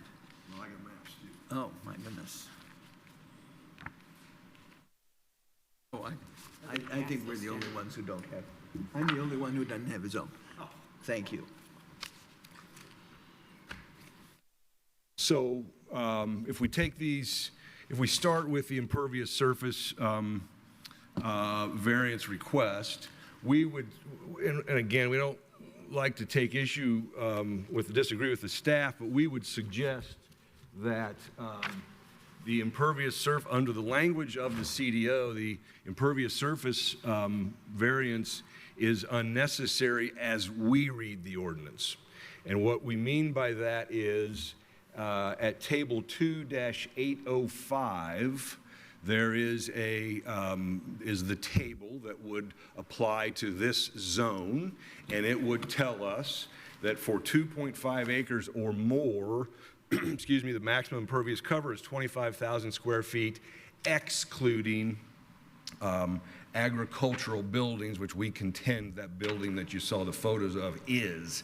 Now, I realize that the staff report makes reference to watershed, and there may be some reason why that table 2-805's 25,000 square foot impervious surface limit doesn't apply, but we believe it does. And so on that basis, we don't think that BZA needs to take this up. But just to further explain that, if you look at the map we gave you tonight, it's very similar to what's in your packet, but slightly different.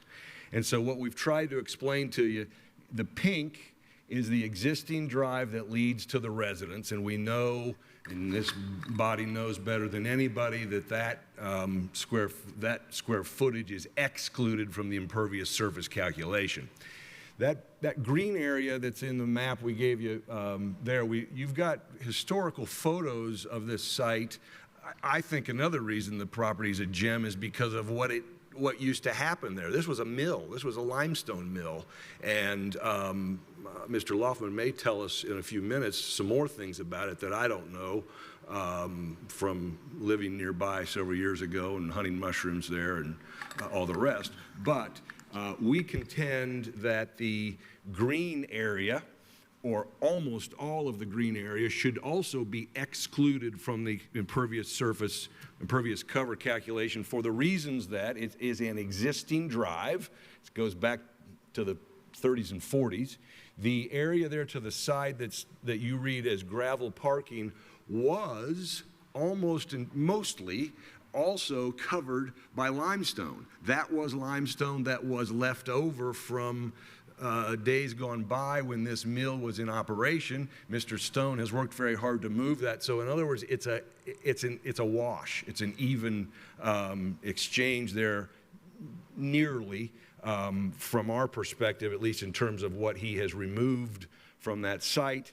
And then if you look, now the one that I will tell you we find no support in the ordinance for is the red, which is the home of 2,986 square feet. And I don't think that there is a basis in the ordinance for you to exclude those 2,986 square feet. However, the house utilizes a rainwater collection system. And for that reason, we think the impervious surface spirit is more than met by way of that rainwater collection system. So we think, even though I would understand if the board has a hard time accepting that because you don't have a basis in the ordinance, we think, frankly, the spirit is met in that regard. And then I think I've covered all the colors. We've talked about the purple that you see on there, and we can parse the language in the ordinance about traveling upon it and landscaping and those kinds of things. We didn't go into that math, but if you look at what we gave you then, if I direct you to Mr. Deckard's statement there, kind of in the middle, existing impervious surface 31,590, you'll see, and then on the first page of these proposed findings I gave you, then we just did the math. We removed the 4,880 for the barn, the agricultural building. We removed the 16,321 for the historical driveway that you saw on the pictures going back all the way to the 30s or 40s.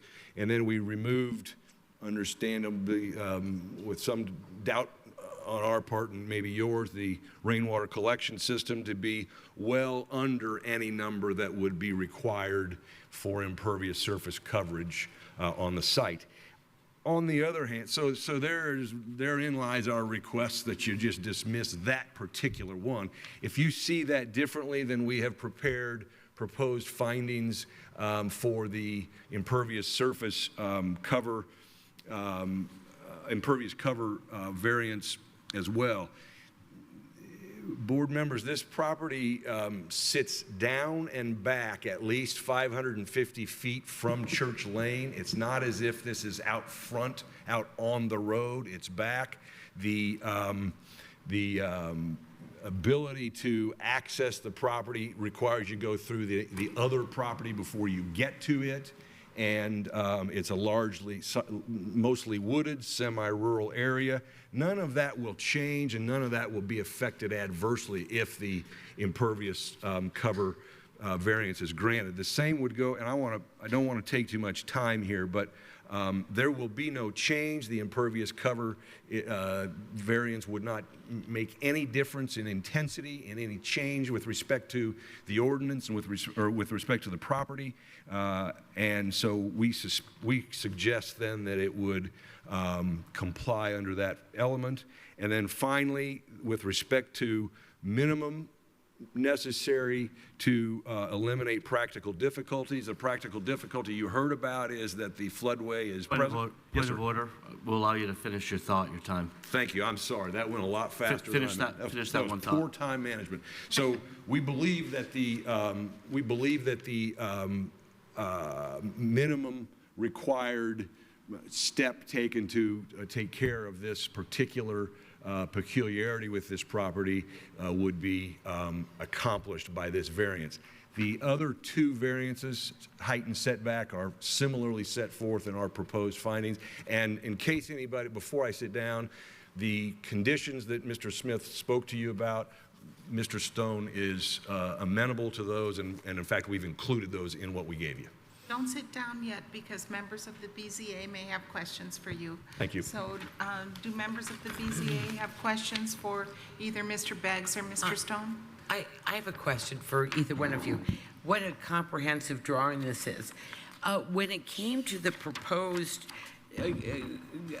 location of the garage, which happened this very year, and here's Mr. Deckard's report that says, oh, it's going to be right on the line.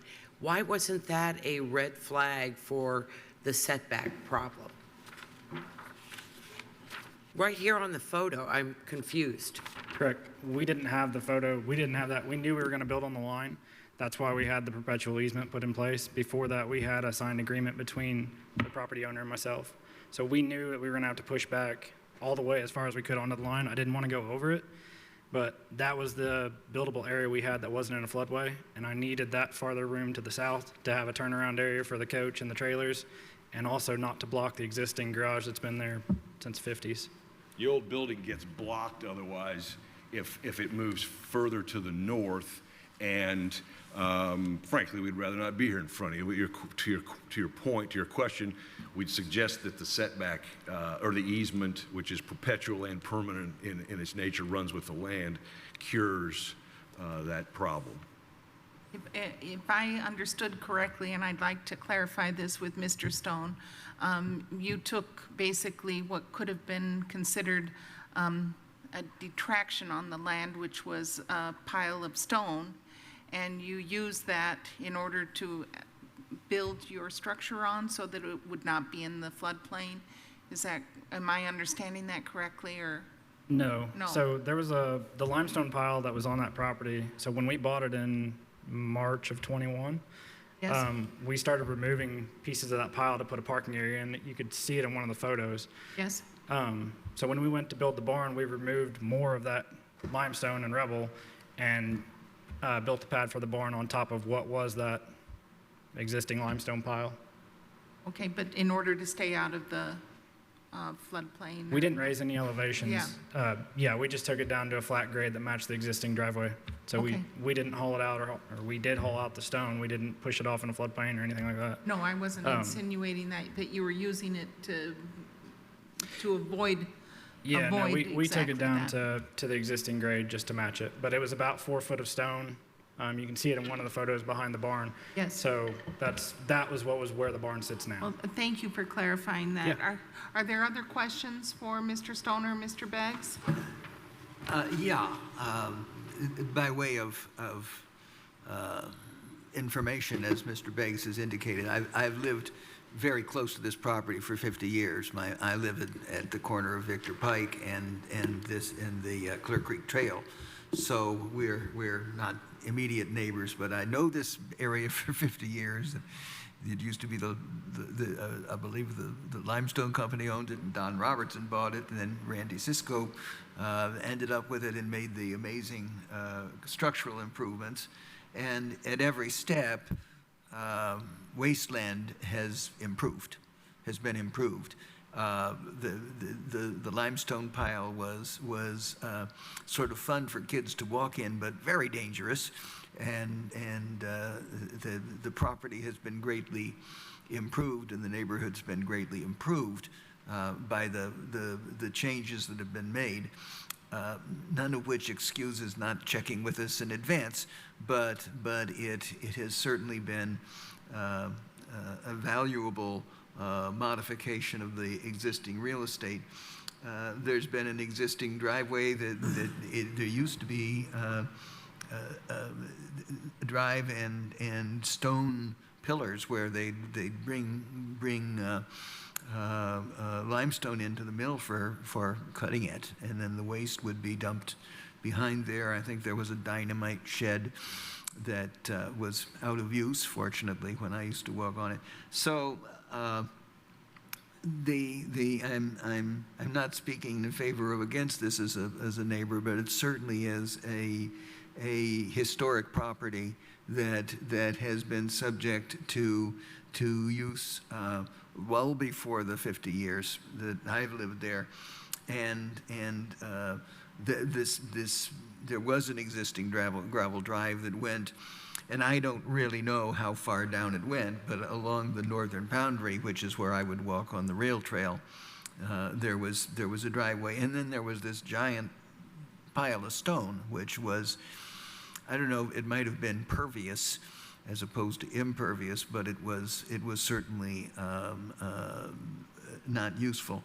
I guess all of that leads me to say, I don't know what mechanism is useful, and I haven't really looked at all of the things, and I haven't. So let me ask. That was introduction. Let me ask a couple of questions. Since Mr. Beggs had pointed out that at least one member of the board knows the property pretty well. You said that there's a rainwater collection. What happens to the rainwater? It's piped to an irrigation system that runs right there in front of the house. So it's just set up on a timer basis. But it's running to that, and then it's got its own separate spigot off the back of the house. So the water that goes into the watershed goes into the watershed about the same place? Is it? It's essentially yes, but not all of it, I guess. So the hip roof drains off, goes to a cistern or a collection tank, and then it's used for the irrigation system that's just around the front of the property up on the top level area there. So yes, I guess you could say it does go back out. Okay. And I haven't read this, of course, these quite a packet we got tonight. What's the story on the 21 feet of the height?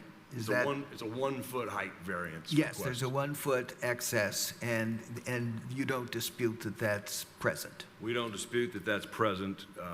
We do not. Okay, thank you. Are there any other questions for the petitioner? If not, we're going to hear from the public. Are there members of the public who are in favor of this request for variance? If so, please come to the podium or raise your virtual hand. Are there members of the public who are opposed to these requests for variance? If so, please come to the podium or raise your virtual hand. I'll wait for staff to let me know if there's anyone who has raised his or her virtual hand. Okay, since there's no opposition, there won't be a rebuttal, but we come back to our BZA for further discussion and/or a motion. I did want to just clarify, since we noticed that the petitioner did submit additional information, we reviewed that. They are correct that they actually have a maximum impervious of 25,000 square feet. I think in the PowerPoint we may have mentioned the smaller square foot of 11,500, but the calculations on alternate one, they are excluding the calculations for the buildings, the garage and the dwelling, and then the proposed existing garage. Those are not exceptions under the impervious cover calculation unless one of them is used as an ag structure. Even then, with staff's calculation, we're still coming up with an overage of 2,500 square feet. Okay, thank you for clarifying, Ms. Nestor-Jelen. And I would point out that attached to the package, and I assume the members have seen it, but there's a petition signed by, it's a long package, by dozens of people who live in the neighborhood supporting this and saying it's beneficial to the neighborhood.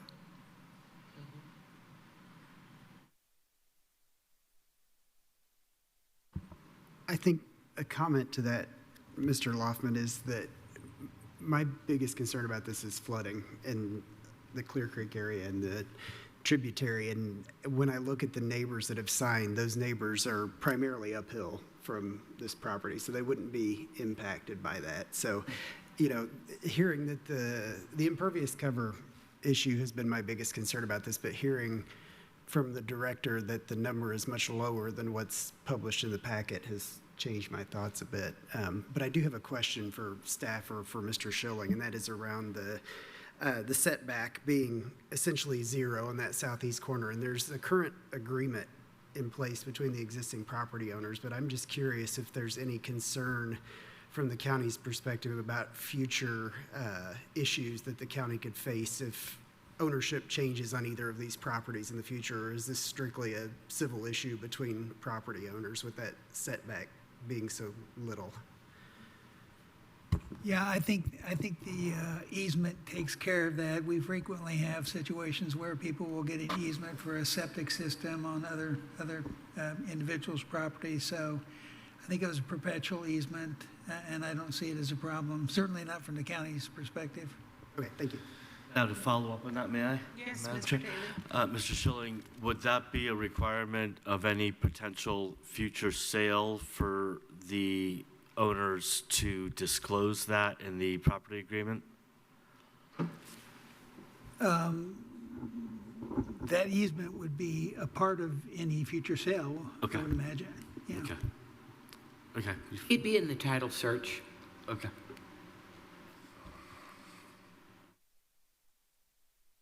Any other discussion and/or a motion? You want to take them separately or together?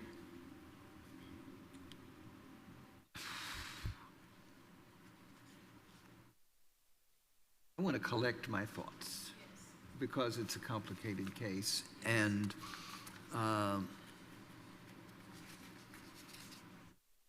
Well, I will just add that I am not disturbed by the maximum height being 21 when the regulation is 20. That bothers me not a bit.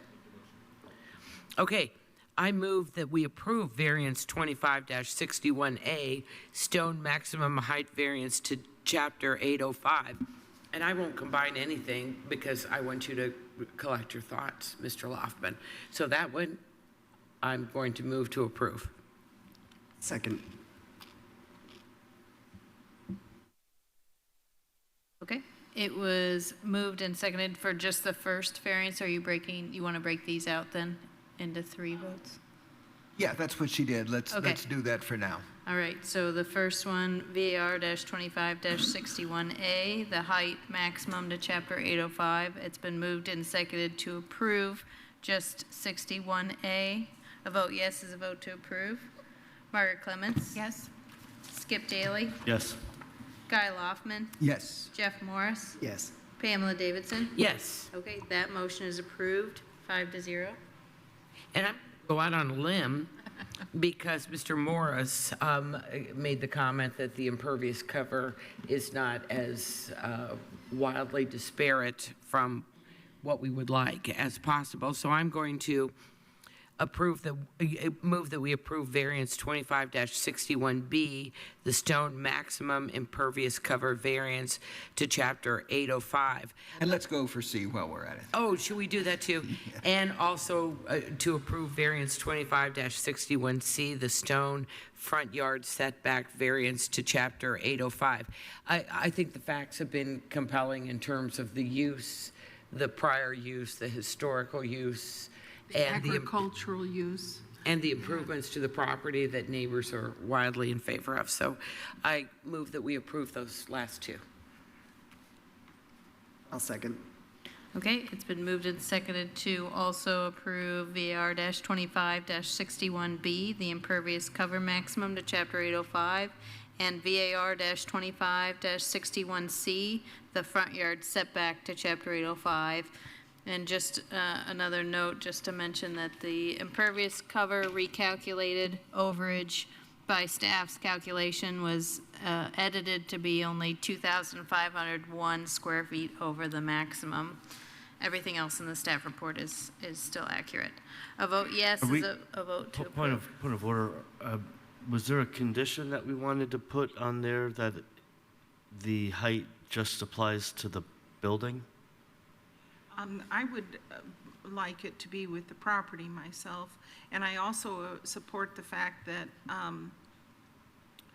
I really appreciate the fact that they have taken such efforts to collect rainwater and to minimize and mitigate any of their runoff issues that is the goal of our impervious surface regulation. So I would like to go forward with that original motion, if it's okay. The height was already approved in a prior motion, but I'll note that for the residential zoning district, the standard that they're getting a variance from is for accessory structures. There's actually a larger height allowance for primary structures such as the house. Okay. So, okay, so this is still a vote, motion and a second to approve 61B and 61C, maximum impervious cover and front yard setback to Chapter 805. A vote yes is a vote to approve both of those variances. Skip Daly, Yes? Guy Loftman, Yes. Jeff Morris, Yes. Pamela Davidson, Yes. Margaret Clemens. Yes. Okay, motion is approved, 5-0. Thank you, and I have some personal satisfaction knowing that a man by the last name of Stone is on a former quarry property. So thank you for all of your work with staff and for your cooperation and your due diligence. We appreciate it. Thank you. Okay, we're moving on to item 8 on the agenda, and this is CDU-25-11, Tag Towers LLC Wireless Communication Facility, conditional use to Chapter 812, and this concerns 129 plus or minus acre parcel in Clear Creek Township, Section 20, at 8720 South Gore Road. And Mr. Smith? Point of information. Yes. Mr. Smith, is there been any other evidence that needs to be distributed on this? I have not been given any, so. Great. A continued point of information. Are there any members of the public here to remonstrate this petition or online? Against it, yeah. We would remonstrate against it. Remonstrate against, correct. Are there, in other words, are there people who are opposed to this particular petition? Yes, there is a person in the audience who is opposed. Okay. Okay. Thank you. Okay, so we won't have you speak Nope, yet. not now. We were just trying to find out, Clarification on. yeah, before we proceed. All right. Okay, Sorry, Mr. Smith. so Mr. Smith, if you'd kindly present this case to us, we'd be grateful. Sure. So the request is for a wireless communication facility, and this is a conditional use, so they do have to have approval by the BZA. The purpose is to construct a new wireless communication facility in a 199-foot monopole tower, so wireless communication facility being cell tower. So the petitioner is seeking the conditional use approval to lease a 10,000 square foot leasing area that will house all necessary equipment. So equipment, cabinets, generators, shelters, etc. And a 195-foot monopole tower plus the 4-foot lightning rod, hence 199 feet. The current property consists of a single-family residence with multiple accessory structures. They appear to be ag structures, owned by the current property owner, who has agreed to lease part of their property to Tag Towers LLC. The location of the new facility will be located approximately 1 mile from Harrodsburg and just a little over half a mile from State Road 37.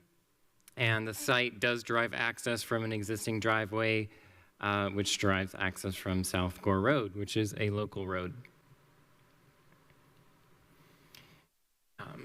So Chapter 850 defines wireless communication facility as any unstaffed facility for the transmission and or reception of wireless communication services, usually consisting of an antenna array, transmission cables, equipment facilities, and support structure.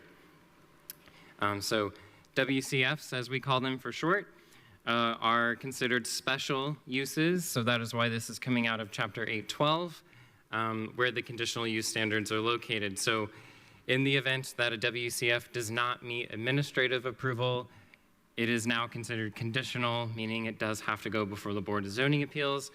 So specifically, the reason why it is before you tonight is because the structure is not concealed. It is not a concealed design, and it is taller than 60 feet in a residential zoning district. So that is why it is considered a conditional use, and they are here before you tonight. So the some conditions. So for Chapter 841, conditional use standards, the first one being the requested conditional use is listed as such in the zoning district. Yes, it is a permitted use in the agricultural residential 2.5 zoning district. Something that's a little different with this case is that, again, it does come from a special use category, so it does also have to meet Chapter 812 conditional use standards. So normally we would refer to any of the conditional uses that come from Chapter 811. This is Chapter 812. The proposed facility planning staff does believe meets the requirements of Chapter 812. It is stated to provide communications for emergency services.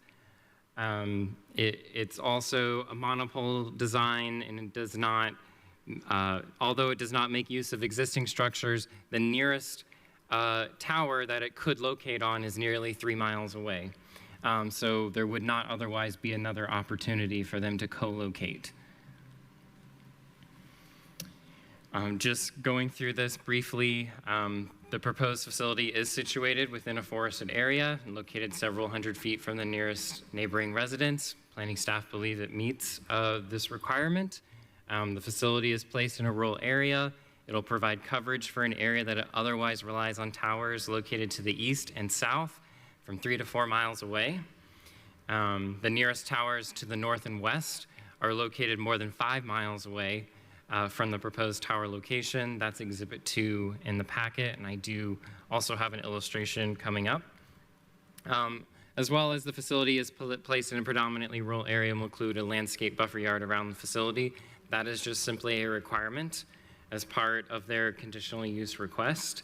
If they opt to not do that requirement, then they will be right back here at the BZA requesting a variance if they can't meet that provision. Planning staff does not believe it will directly impact the health, public safety, and welfare of the public. It does expand cell coverage by up to 3 miles and fills gaps in coverage area according to the petitioner. This otherwise would improve the general welfare and convenience and communication for the public. Facility can also be constructed in compliance with federal law. It can only be constructed in compliance with federal law. There's only going to be one facility, so not multiple. There's going to be one tower, not multiple. Planning staff does believe that the petitioner has provided evidence that they can meet all code requirements, both local and federal.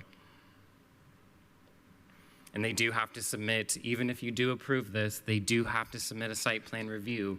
So there will be there's an extra layer of review that they do have to go through, even if this gets approved.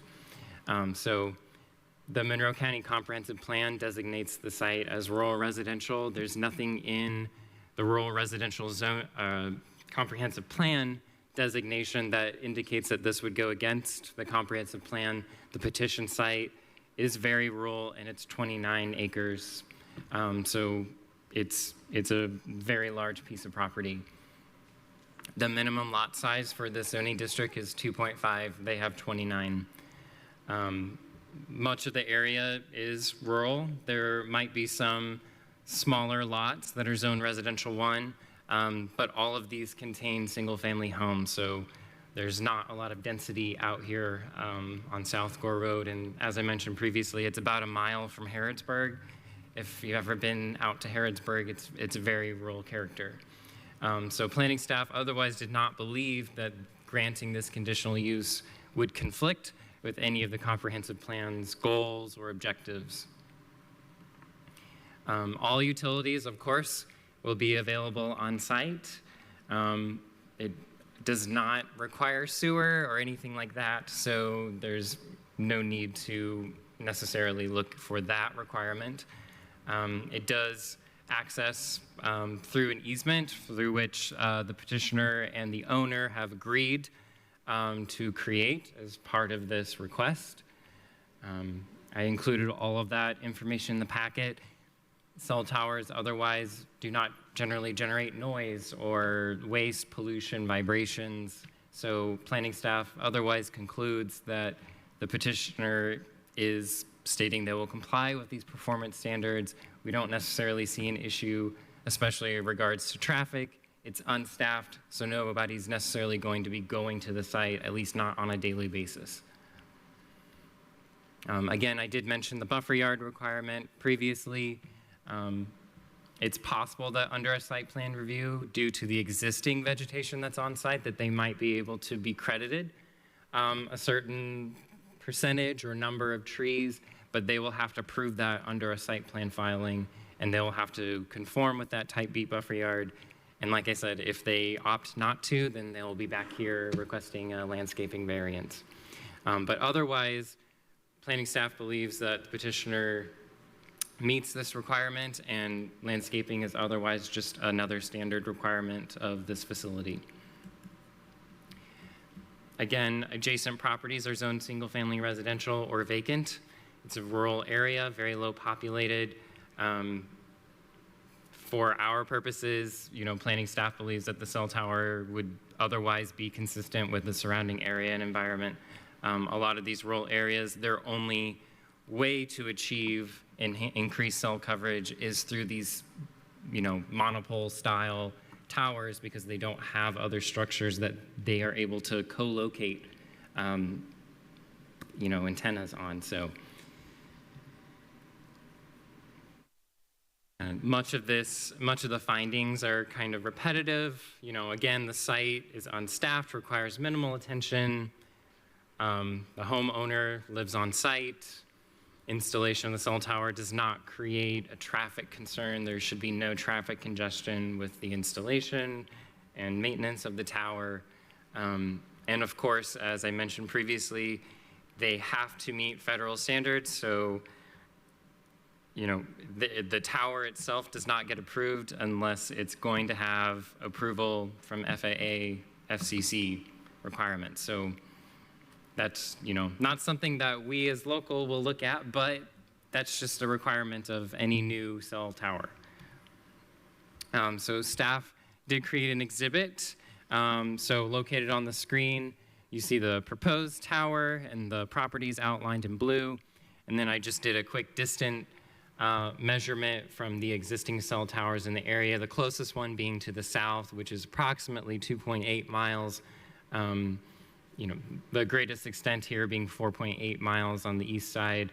I did mention in the packet that there were cell towers to the north and west, but they were greater than 5 miles, so they didn't make it onto this map because they were too far away. And this is a location map just indicating that it's in Clear Creek Townships in the southern part of the property, or of the county. Site conditions map on the right-hand side, I did outline roughly in orange, an orange square, roughly the location of the facility, where it will be.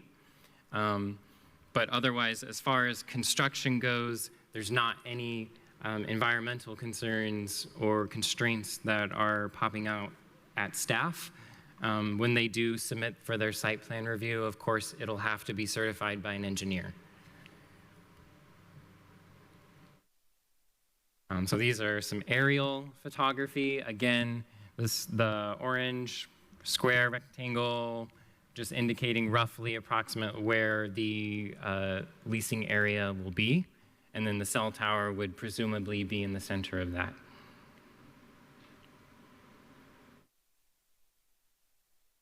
And then these are just some photos that I took on site.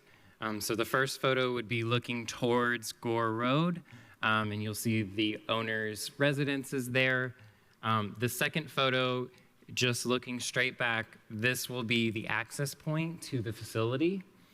And then that third photo, that's where we start getting into where the actual leasing area will be. And then I just provided some photos of the surrounding area on the bottom part of the screen here. So again, this area is wooded. It's very rural. It'll be pretty far away from South Gore Road. The petitioner did submit plans, and I will just go through these briefly. They are also included in the packet. I think this is the most important piece of the site plan to bring out. So for our purposes, we do require having a fall zone calculated and certified by an engineer. So you'll notice that from the white dashed lines in a circle. So that is the calculated fall zone. So in a worst case scenario event, if the tower were to fall over, that's generally the area that would be affected by it. So we did have an original iteration of this, which did include a fall zone that actually incorporated part of the owner's barn. We had them redo that and reposition the tower in a way that it's actually outside of it, so there's no concern if the tower were to ever fall that it would ever fall on the owner's structure there. And then I'll just go through these briefly, but these are the site plan that's in the staff packet. And they did go at length to identify approximately how many feet away it is from all structures within the general area. So of course, the property owner structures are going to be closest, and then they also included nearby properties and how far away approximately the structure is from all of their primary and accessory structures.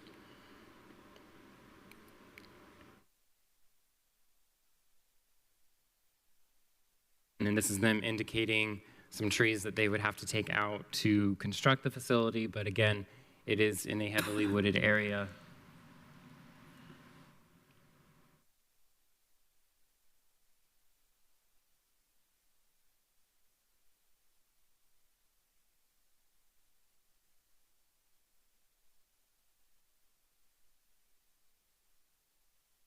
And this is what the tower would look like.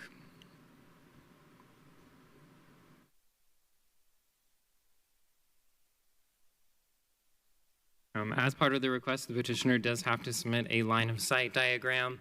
So on this map, they included the areas for which they took their own photos showing the line of sight from the tower. So location number 1, the left, and this is true of all of these slides showing these pictures, the left-hand side will be the existing photo. So that's what it looks like currently. And then on the right-hand side with the tower in the distance.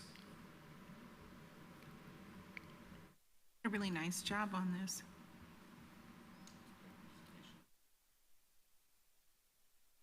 Visualization. And this one's a little hard to see, but it is just above the tree line there. Oh, I see it now. Yeah. Yeah.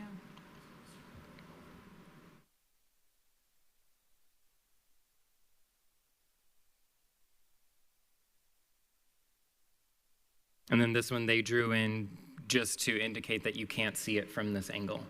I see. And then this is the petitioner's letter to the BZA as well as their co-location statement, essentially stating they looked at other structures in the area, did not identify structures in the area which they could co-locate on, which planning staff does agree because the closest one is 2.8 miles away, the closest tower. And of course, an engineer's statement regarding the structural integrity of the tower, its ability to withstand certain mile per hour winds. This is just part of the requirements for a new facility. And then there's also a statement from the president, just essentially stating that they need this tower to increase coverage, and they, of course, will apply for all applicable permits. I also did include a copy of the owner's consent, so a land lease agreement with the property owner. Again, I'll briefly go through this, but it is also included in the packet. Essentially stating that they agree to the utility and access easement as well as the leasing space.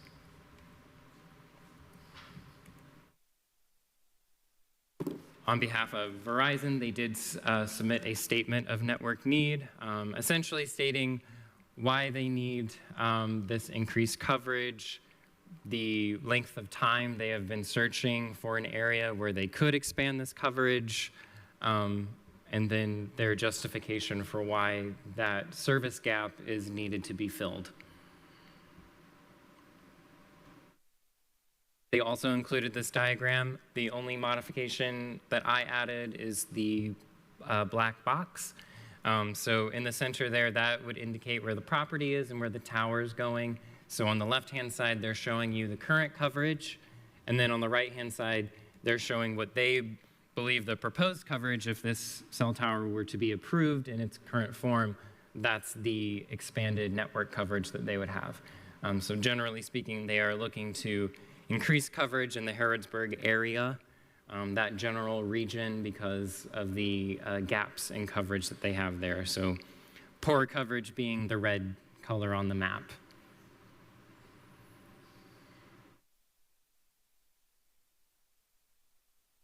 So that leads me to staff's recommendation. Sorry, that should say CBU 2511. But staff does recommend approval due to the ability to fulfill the requirements of the special use from Chapter 812. Thank you so much, Mr. Smith. That was a very good presentation, and we appreciated the visuals, especially the line of sight and the extra coverage and location and the fall line and everything like that. So we'll hear from the petitioner or the petitioner's representative. If you'd kindly go to the podium and sign in, then I'll swear you in.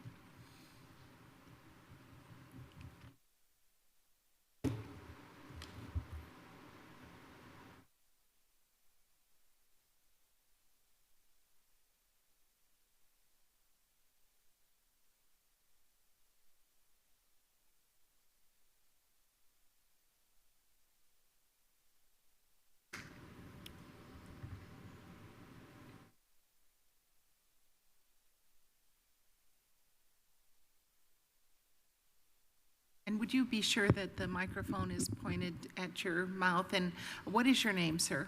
Royce Lau. Mr. Lau, would you raise your right hand, and do you swear to tell the truth, the whole truth, and nothing but the truth? Yes. Thank you.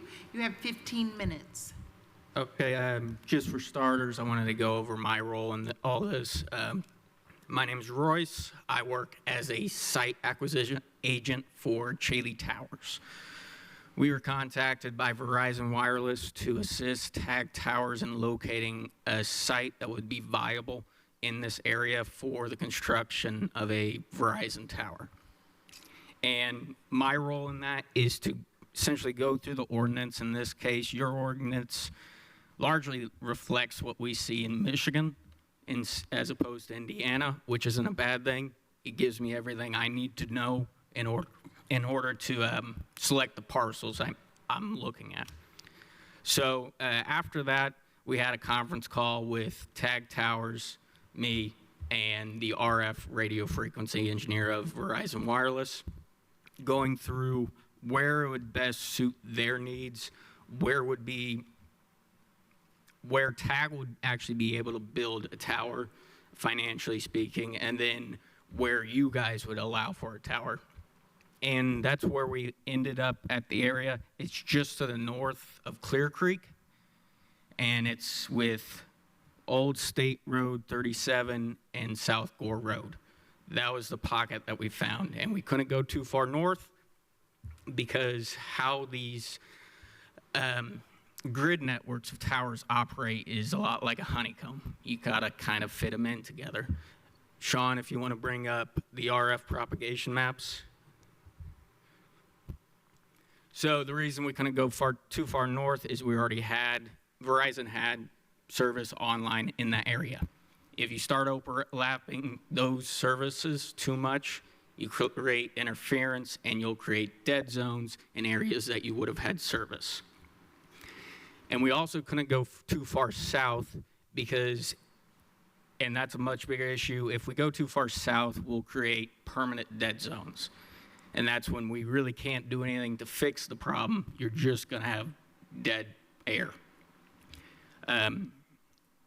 Beyond that, I wanted to explain a little bit about our photo simulations.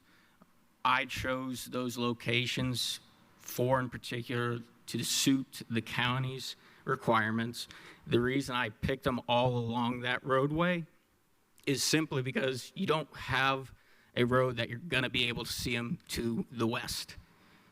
Basically have South Gore Road, and then I threw in the North Road for good measure just to represent that we're trying to show everything we can to you guys. And I hope those gave you a pretty good idea that we're very far set back. We're trying to be as least invasive as a 200-foot tower can be.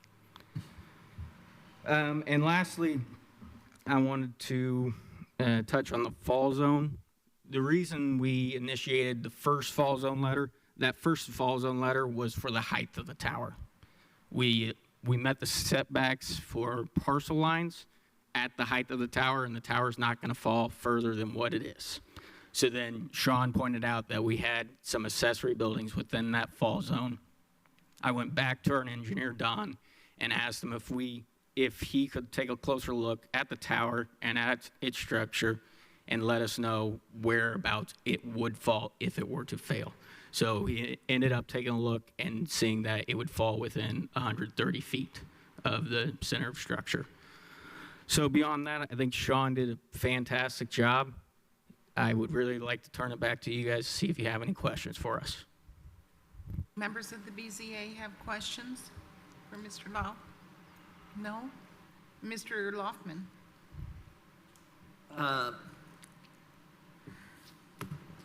This has been very helpful because I don't know much about this. One of the questions, it's been co-location. Your Verizon, if one of your competitors, and I understand, for instance, AT&T might be a competitor, would they be able to use this tower if they wanted to expand their service? So yes, Verizon isn't the applicant here. They're what we would refer to as an anchor tenant. Essentially, they're the reason we're coming to you. Tag Towers is the guys that operate these facilities. Tag Towers build their facilities in order to co-locate almost always 3.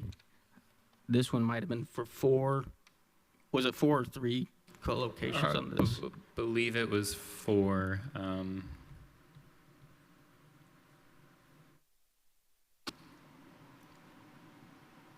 Yeah, I count 4. So yeah, Tag Towers wants people to co-locate because that's how they make their money. They lease the tower space to the carrier groups. Okay, good. That helps me. Okay, you made I'm glad that you've been moved so that it won't fall on the barn. How often do these fall? Monopoles? Almost never, because the self-support, they're more at risk because you're using angle iron, and every one of those pieces of metal is like a little sail, whereas you have to build a huge foundation in order to keep that to the ground. Monopoles, it's a circle, wind just goes right around it. So this is what they build out in the Great Plains.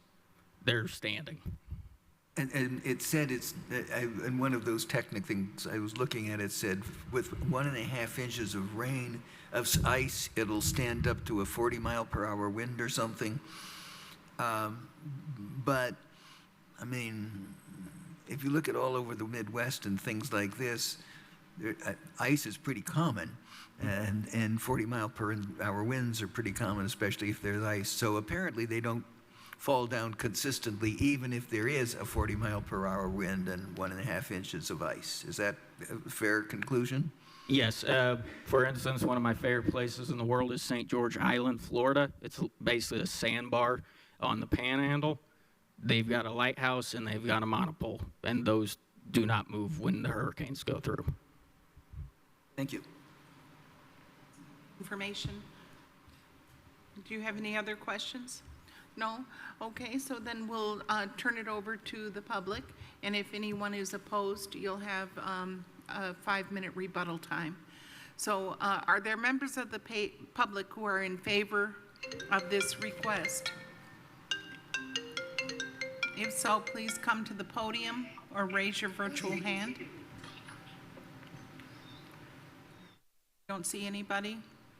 Okay, and I know that someone is here in the room who is opposed to this petition. If you would kindly come to the podium and sign in, and then you'll have 3 minutes.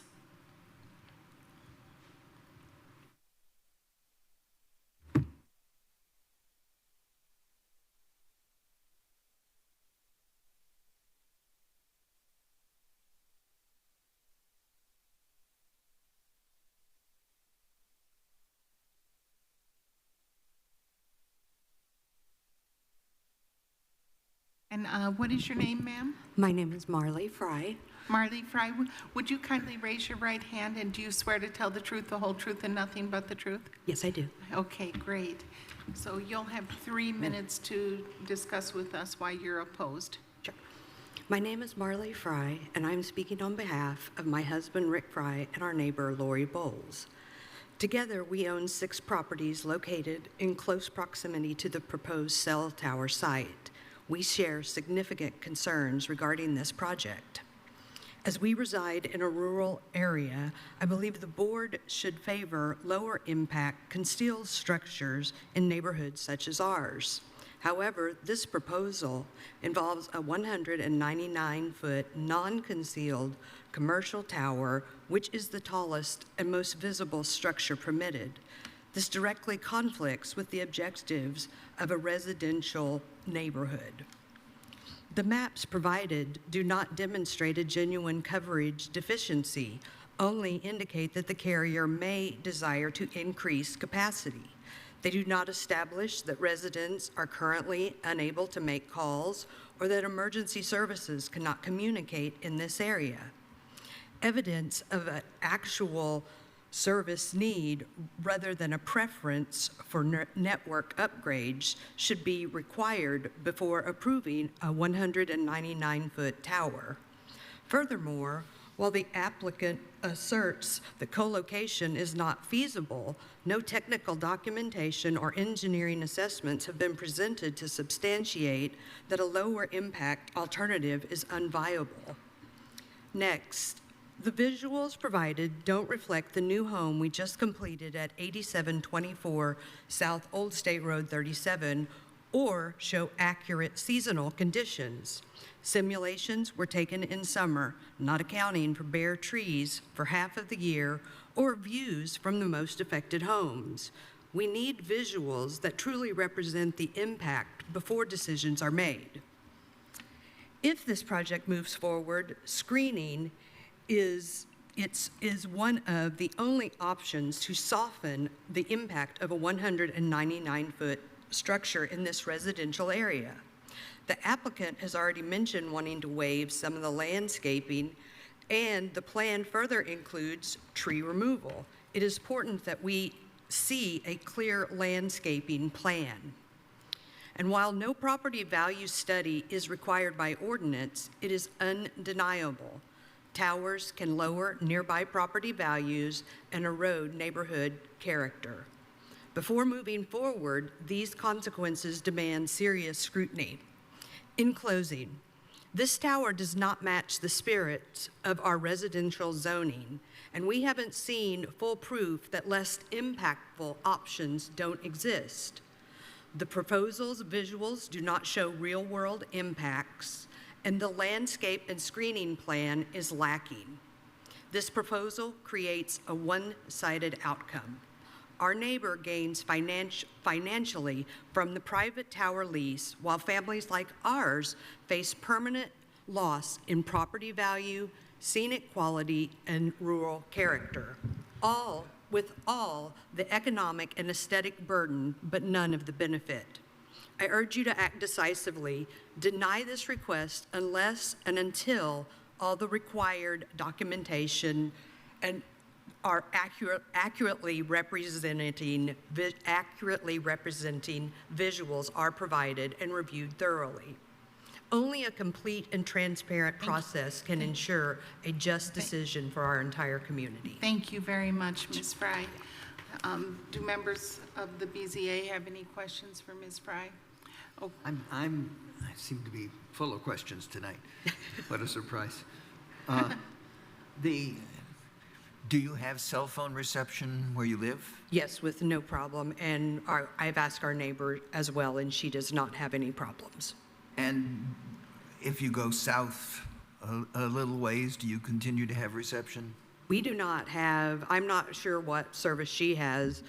We have T-Mobile. We have no problem. Thank you. Sure. thank you. And then, Mr. Lau, you have an opportunity to rebut the complaint that you've heard. Yeah, 8 o'clock. Yeah, you have 5 minutes.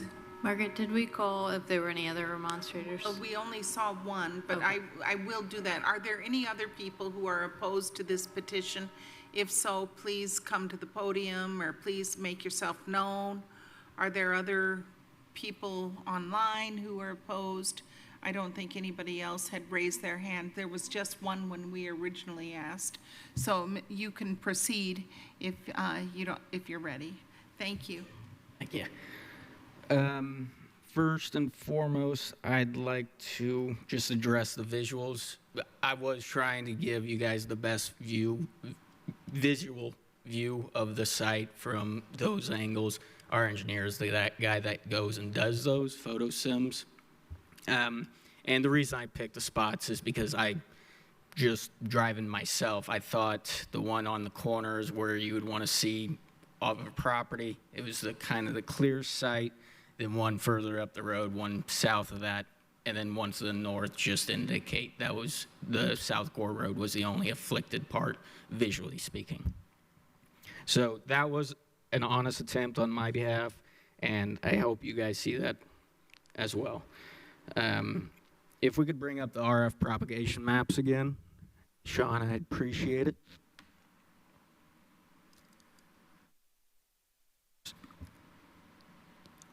All right, so a lot of what we're doing is to the best of our ability within the confines of the ordinance. When we're discussing concealed towers, not only are those, we're still talking below 60 feet, but concealed towers are towers that look like a tower that grew branches. They're not particularly aesthetically pleasing. Michigan's well known for them, but you know it's a tower, it's 200 feet tall, and the branches are designed so that they do not interfere with the signal that is being put out. They don't cover them like a pine tree. So the concealing of the tower, while I understand the efforts put into that to bring that about, in practice, it's just not a practical application. In my opinion, a much cleaner view is a monopole. As far as the propagation maps, I was instructed that our RF agents wanted increased coverage, not only in the area that turns yellow, but also they wanted to start hitting the red areas within that. For that reason, they asked me if you guys would consider a taller tower.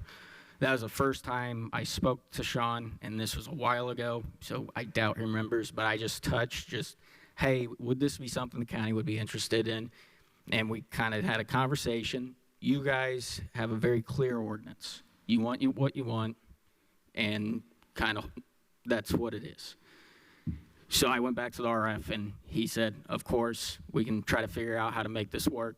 Let's look at the properties that are viable. So then that's where my search starts going into effect.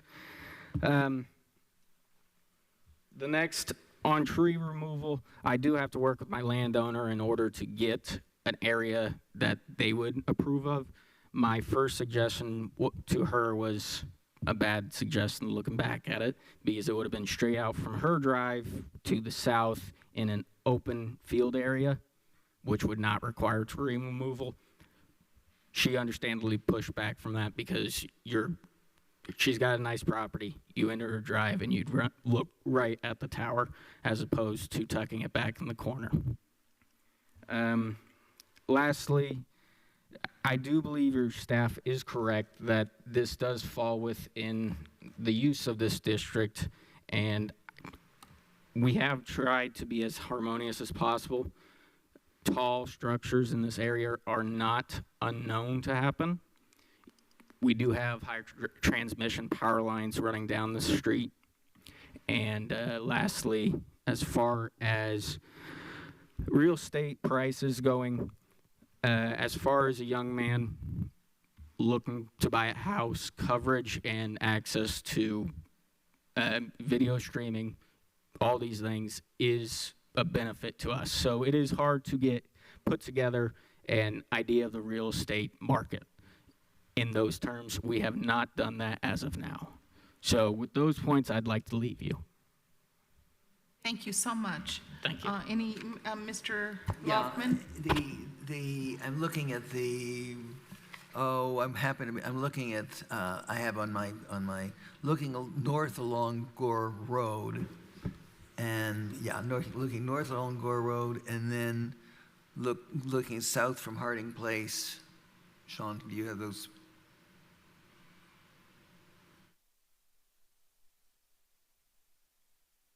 Harding Place. Yeah. Boy, your picture's much prettier than mine. Yeah, that shows going through sort of a wooded area, towers that hold electricity. And I don't know, you're have no duty to know it, but do you know about how tall those towers are?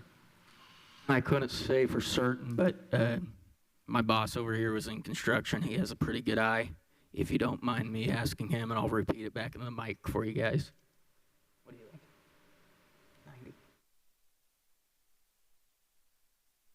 90? 80 to 100 foot. I said 90, so I wasn't too bad.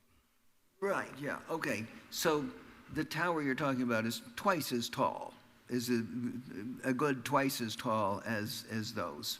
Okay, that helps me grasp what we're looking at, what's already there and what would be there. Thank you.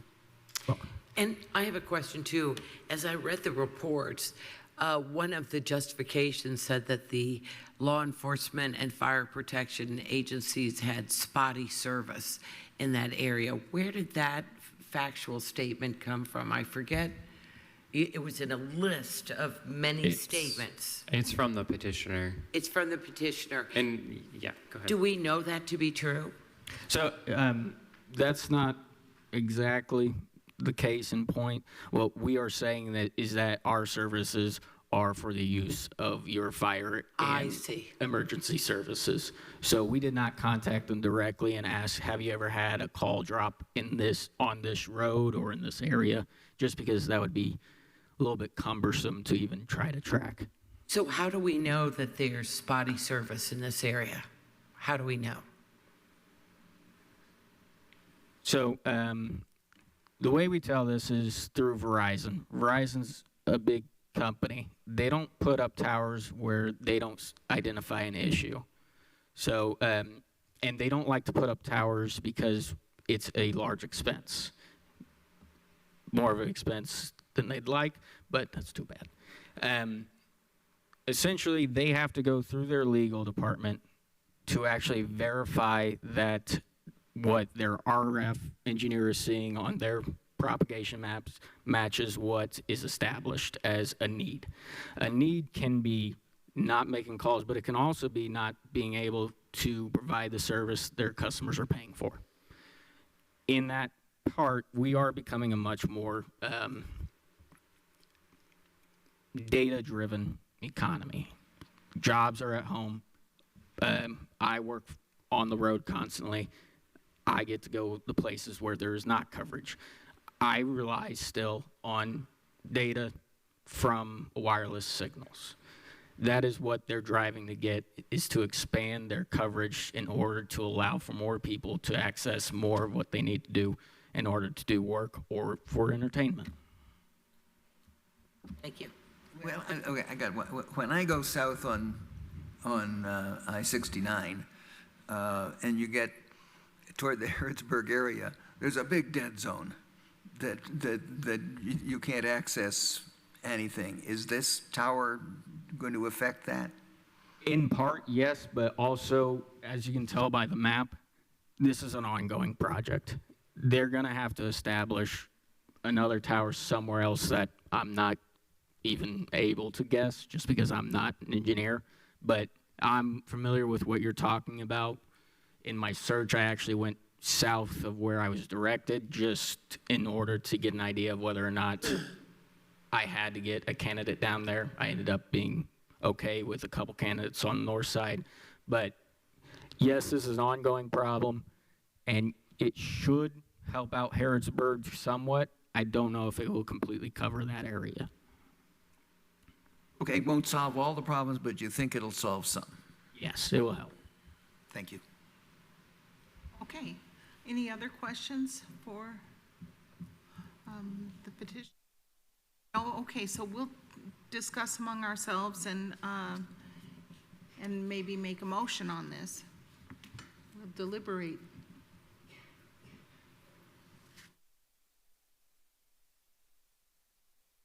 Well, I would say it's the information age, and these are very important. I just watched a program today on super floods, and they talked about how cell towers were primary sources of updated minute-by-minute weather information. So they're used for a variety of things other than our phones as we think of them. So I can certainly understand if this is a dead spot and Verizon has so identified it, because I don't want to put up a tower unless it's going to be used. I can absolutely understand all of that. I found the honeycomb discussion as far as building on current connectivity and ensuring that there are no dead zones in the map to be compelling. I have to say that I have driven through, had my car stuck on Cedar Bluff Road, and I had no service. I had to walk like 2 miles to get service so that I could call an emergency vehicle to pull me out. But I don't know if this coverage will serve Cedar Bluff Road, but it certainly is a building block toward that, you know. But that's my own experience.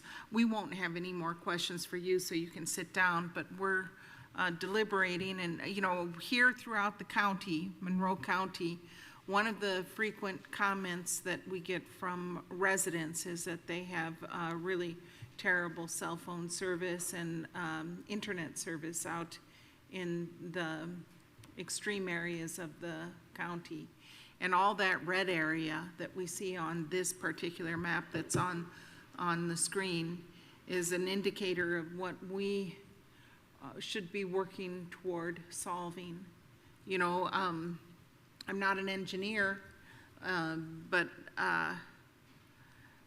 this seems to me to solve a pressing need that our fellow community members frequently stipulate is important to them. And with that said, we have to be sympathetic to neighbors too. I can understand that it's an eyesore. It is not what many of us would choose in our backyard. We've heard that with wind farms, with turbines, with all sorts of renewable energy sources. It's a comment, not in my, and the rural character is affected by that.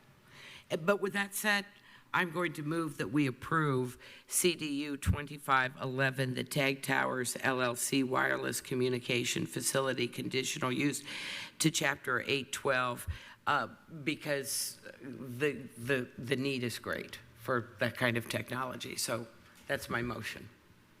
Second. It's been moved and seconded to approve CDU-25-11 Tag Towers Wireless Communication Facility conditional use to Chapter 812. A vote yes is a vote to approve the conditional use. Guy Loftman, Yes. Jeff Morris, Yes. Pamela Davidson, Yes. Margaret Clemens. Yes. Skip Daly. Yes. Motion is approved 5-0. Okay, it's 8:15. I haven't asked my colleagues yet if they need a break or if we'd like to power through. Well, I'm good to go till 9 and then reassess. Okay, so we'll continue. I am. Yes, yes.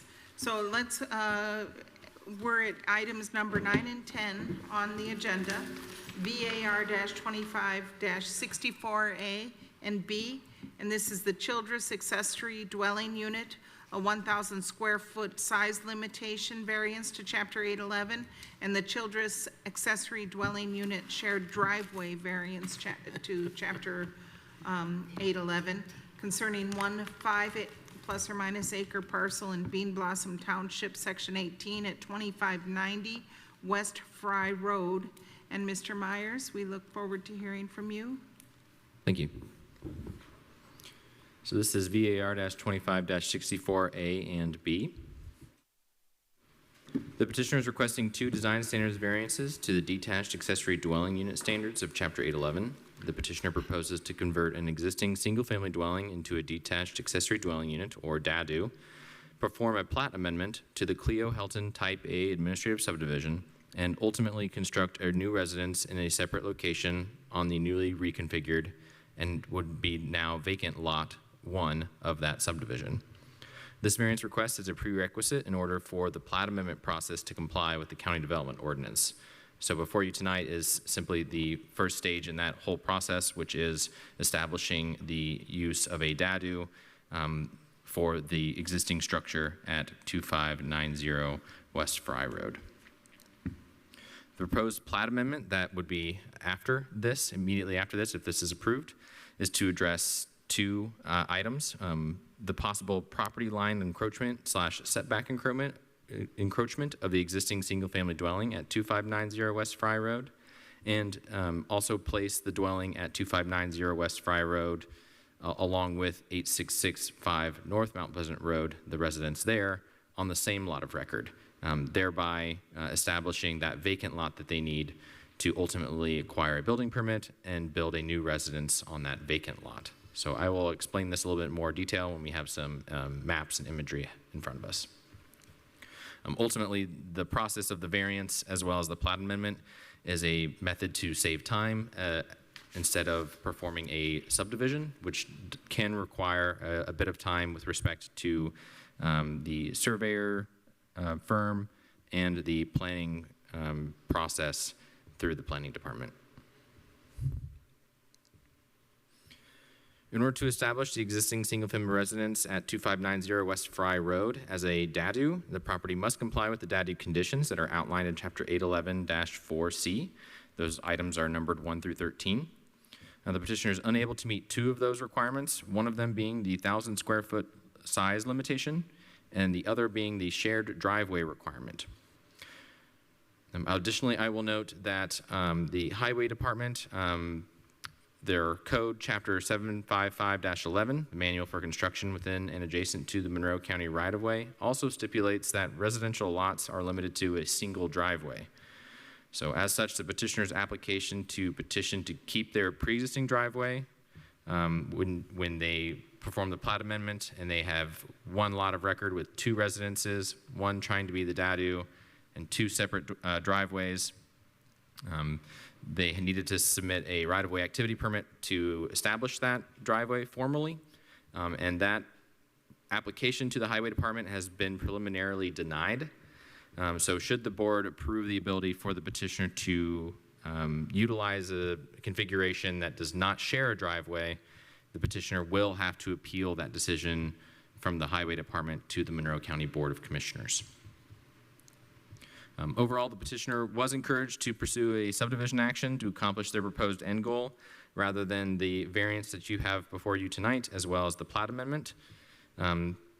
However, the petitioner's representative indicated that time is of the essence, as I stated, and that a subdivision action will take too long before a building permit can be acquired for the new home in the desired location on the eastern side of the property.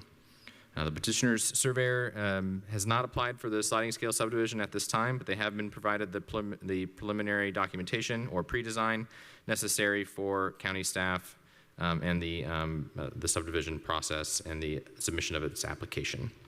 It's unclear to staff currently if the stated time delay is specifically due to the county's process, which can be 2 to 3 months, depending on if there are waivers involved, or the surveyor's timeline for finishing the plat document that's required for submitting the application.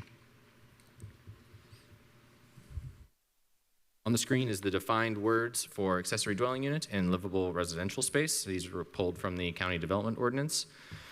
So an accessory dwelling unit includes a dwelling that has, or is defined as a dwelling that has a kitchen, sleeping area, and full bathroom. So the existing single-family residence at 2590 West Fry Road is certainly a dwelling, but it is large enough to be over that 1,000 square foot limitation for the detached accessory dwelling unit. And that's measured as livable residential space, which is defined here on the screen, which is more or less heated and cooled space is considered livable space.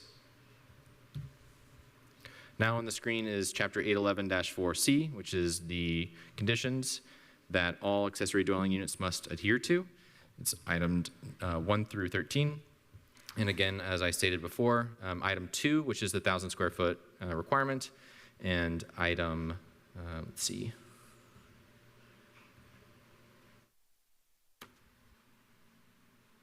item number 9 is the requirement that the DADU and the primary residence share a driveway. Now on the screen is a little bit of details with respect to the Highway Department's decision that I just mentioned. Okay, so further discussion on this variance application. If both variances are denied, the petitioner will not be able to perform the plat amendment as they intend, which would allow 2 primary residences on 1 lot of record. And therefore, the petitioner could pursue one of the following options. Reduce the existing residence by 248 square feet to meet the 1,000 square foot size requirement. It's currently 1,248 square feet. So it's 248 square feet over the 1,000. And also they would be required to establish a shared driveway between 8665 North Mount Pleasant Road and 2590 West Fry Road. In the packet, you'll see some information about how that may be difficult to establish a shared driveway between these 2 residences, given some topography on the property, as well as the orientation of the residence at 2590 West Fry Road, given that its garage entrance and its driveway are on the eastern side of the residence, and 8665 North Mount Pleasant Road, that residence is on the western side of the property, so it could be difficult. Another option would be to obtain a building permit and decommission the existing residence at 2590 West Fry Road and perform the plat amendment as proposed. Decommissioning in this sense means removing one of the 3 aspects that classify a building as a dwelling. And those again are a kitchen, a bathroom, and a space for sleeping. So if the petitioner chose to this option, they could remove the kitchen or the bathroom in that structure, and it would not be considered a dwelling and would not need to go through this variance process. The third option is to perform a 3 or 4 lot sliding scale subdivision, as I stated before, and that would place each dwelling it's on the property. There's 2 existing on their own lots of record, and then have that 3rd lot that they're seeking, or vacant lot that they're seeking to build a new residence on the far east side of the property. Okay, so here are some maps to give you some visual representation. So on the right side of the screen, we have the site conditions map. So there's 2 lots here currently. This larger lot is where 8665 North Mount Pleasant Road, and that residence resides. So that residence is actually in the southwest corner of the property, just right on the corner of West Fry Road and North Mount Pleasant Road. Its driveway access is actually off of West Fry Road, but it's addressed off of North Mount Pleasant Road. There is a few other structures, a small garage, as well as a ag pole barn on this same lot. This smaller rectangular shaped polygon here, that is where 2590 West Fry Road currently exists. So that is where it's also referred to as the cabin, and that is where they are hoping to capture through the plat amendment process that residence and the residence off of North Mount Pleasant Road on one lot, and then have a new home built in this location up on the hill here on the eastern side of the property through a new building permit application.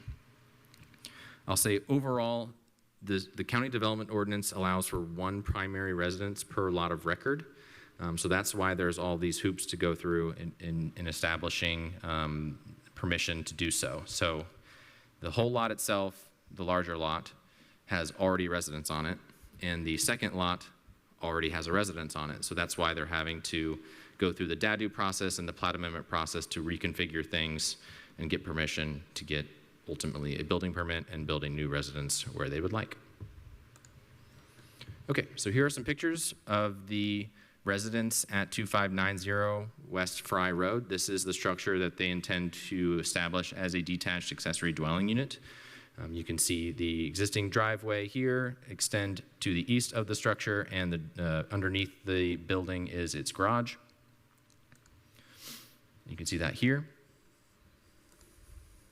And then this is a shot on the western side of the building, and then also on the front of the building. During the site visit, staff did notice that there is active construction for a deck on the property. That work is not permitted.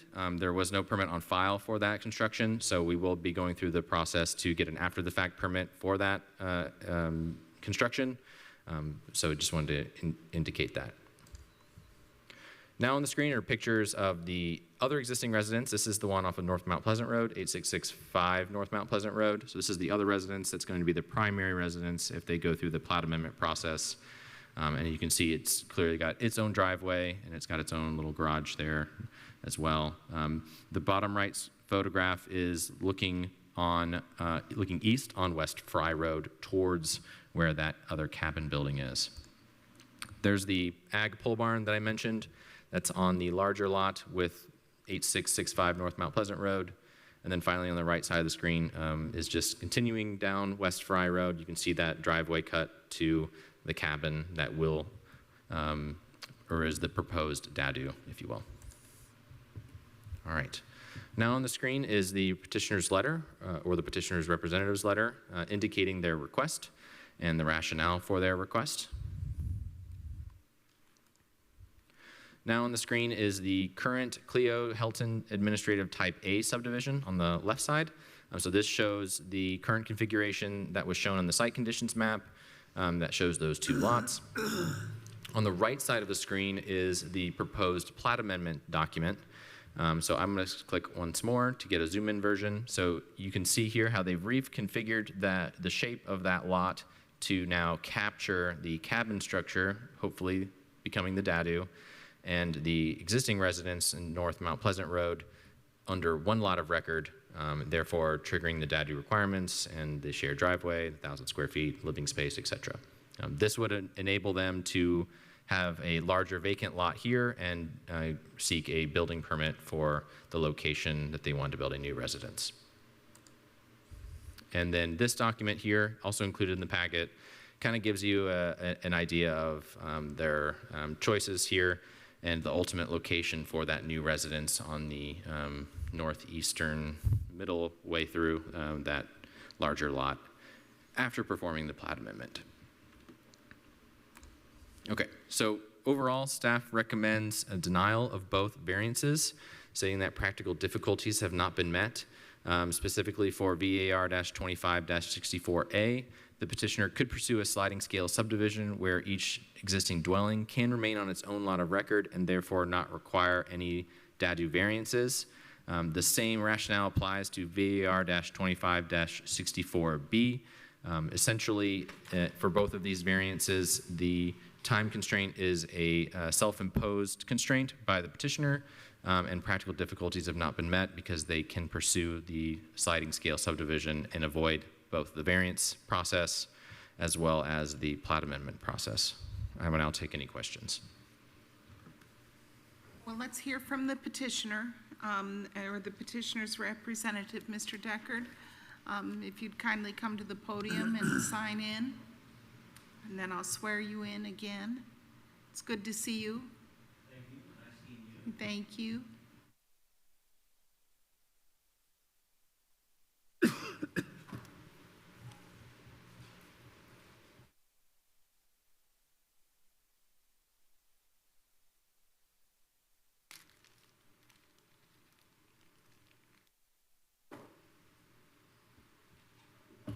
Would you raise your right hand? Do you swear to tell the truth, the whole truth, and nothing but the truth? I do. Thank you. Well, thank you, Drew, and I really appreciate the thoroughness of your report. name, please.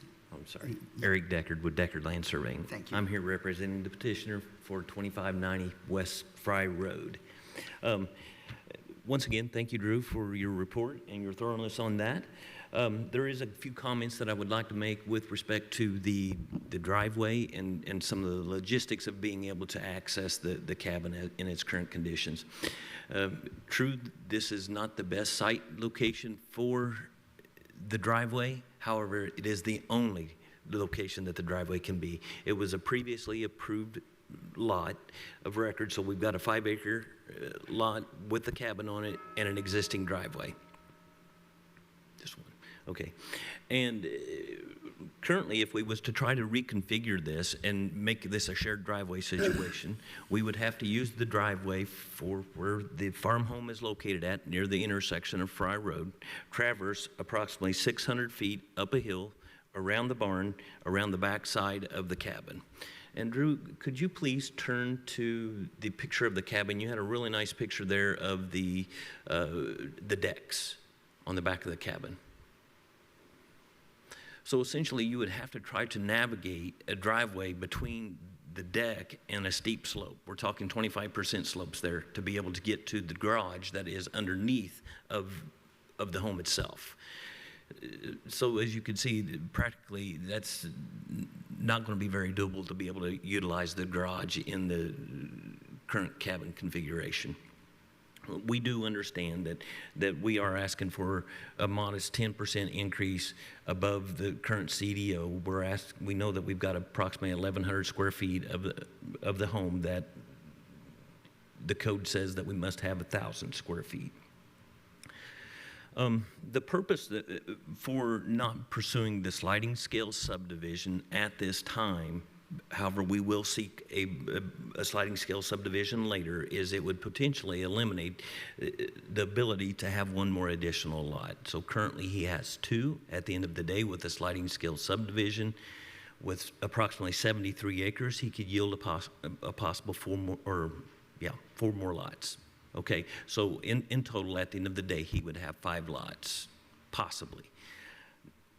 If we do this sliding scale subdivision now, he could only yield 4 lots with the current condition. One of the reasons that we're asking for the plat amendment is because we have an encroachment of the cabin itself. So on the lot, on the 5-acre lot for the Cleo Helton Type A administrative subdivision, the cabin lies on the western property line. So we must have a plat amendment in order to correct the encroachment of the building itself. We felt that because of timing and also being able to come closer to compliance, that if we configure the lot in this fashion and ask for the variance with the size of the cabin, that we could accomplish both. If we try to pursue a sliding scale subdivision, this is the self-imposed portion of it.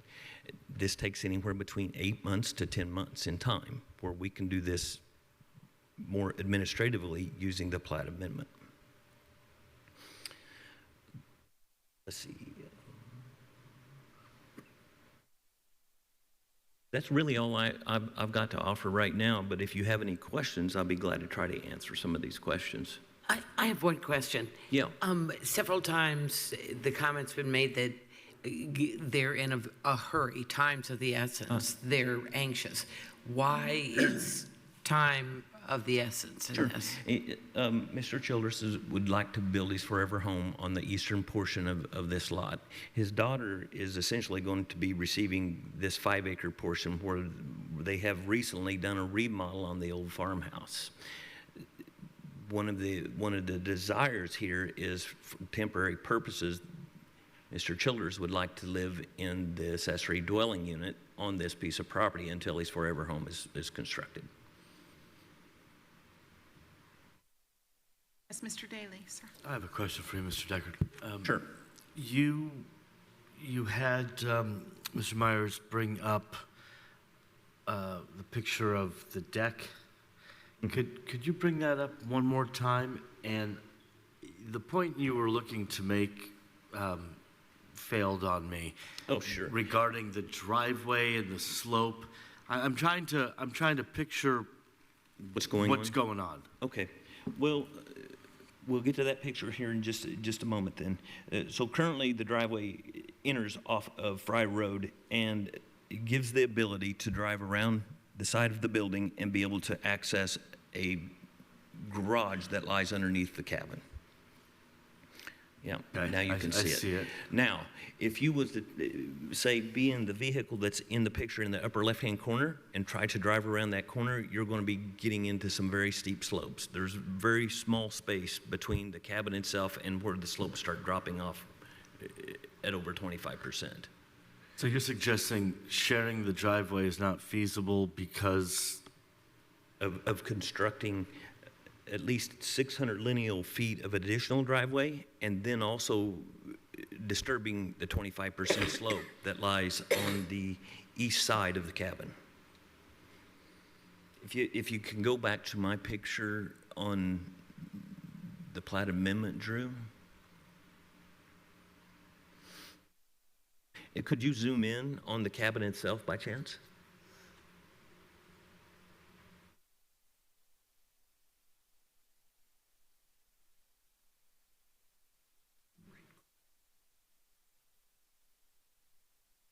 Those slope lines. Yep. Do you see the kind of the pink colored line that says 25% slope?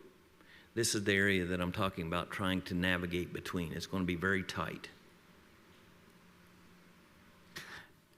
Where's the current driveway on this picture, Mr. Myers? It is the green line that.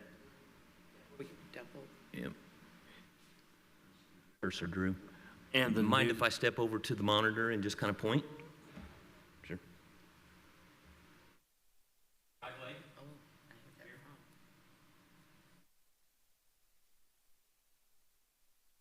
like it.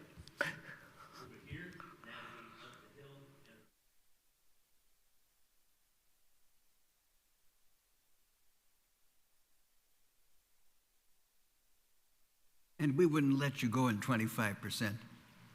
Not without another variance. That's the existing property. Salute. This is the existing drive. The existing drive. Property as it lies now. Could you zoom out, Drew? A bit further. I'm trying to get to the original shape of the 5 acres in its current conditions. Once again.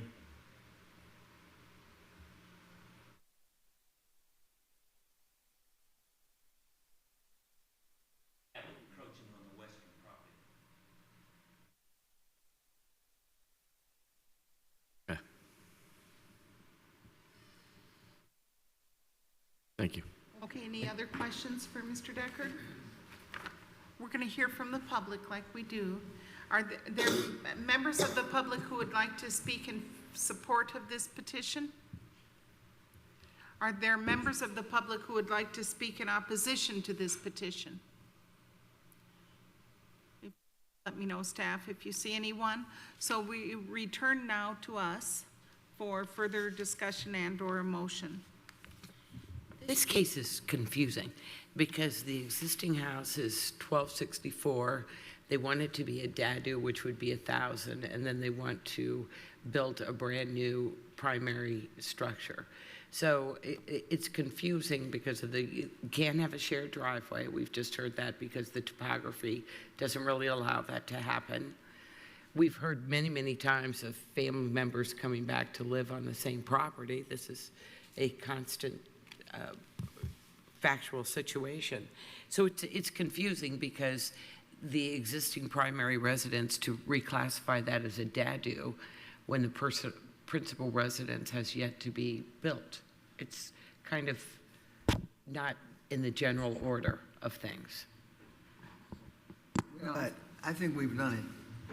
I think we've had cases where somebody was going to had a very similar case. I can remember at least one, and I think a couple of more, where they wanted to build the new home. They wanted this to be the dadu. Well, they built it, and I don't see it as, it's confusing, but I don't think it's a flaw to me. But let me clarify with staff. My understanding is if they were to pursue a sliding scale subdivision, they could do everything they're wanting to do without any variances, correct? Except they would only have 4 instead of 5. I thought that if they had 5 parcels, that they would be required to make it a PUD and put in infrastructure. So when we met with the petitioner, they did not have a final sliding scale proposal. I think that where we landed, though, and the petitioner's representative or the petitioner could state if this is accurate, I think that they want to keep the dadu on that property and not include the lot that we're speaking of in the sliding scale. So it would be the other lot to the east on this screen that would be vacated and re-subdivided into 4 lots. But basically, they're not done yet with the carving up of the property, and they are going to take the 4 parcels and separate them from the master parcel. I don't get it. Sure. So if Eric, if you want I'll to try. describe Yep. as well. So right now, we're basically trying to right the ship by getting the cabin to comply with being on its own lot, or at least on a lot, okay? Yes. And later, we do wish to seek a sliding scale. This is kind of the first step, the first hurdle to try to clean this up so that we can do the sliding scale. At the end of the day, you know, we are going to have additional lots. Doing the sliding scale now, like I said, timing is one thing. The other thing is it would eliminate a potential lot by doing the sliding scale now, and we would still need to ask for variances for the driveway because the sliding scale subdivision would trigger the driveway conditions. Madam Chair. Yes, Mr. Daly. If I may, I have almost a follow-up to that. How does that new driveway you're proposing fit in to the master plan of additional lots? Right now, we're not proposing a new driveway. If we was to create a new driveway so that it would be shared, what we would have to do was connect on to the existing driveway for the farmhouse located near the intersection of Fry Road, navigate up the hill, around the barn, and behind the cabin. Follow that? I can point at it once again on the map while it's zoomed out. I can offer some clarification as well, if I may. Yes.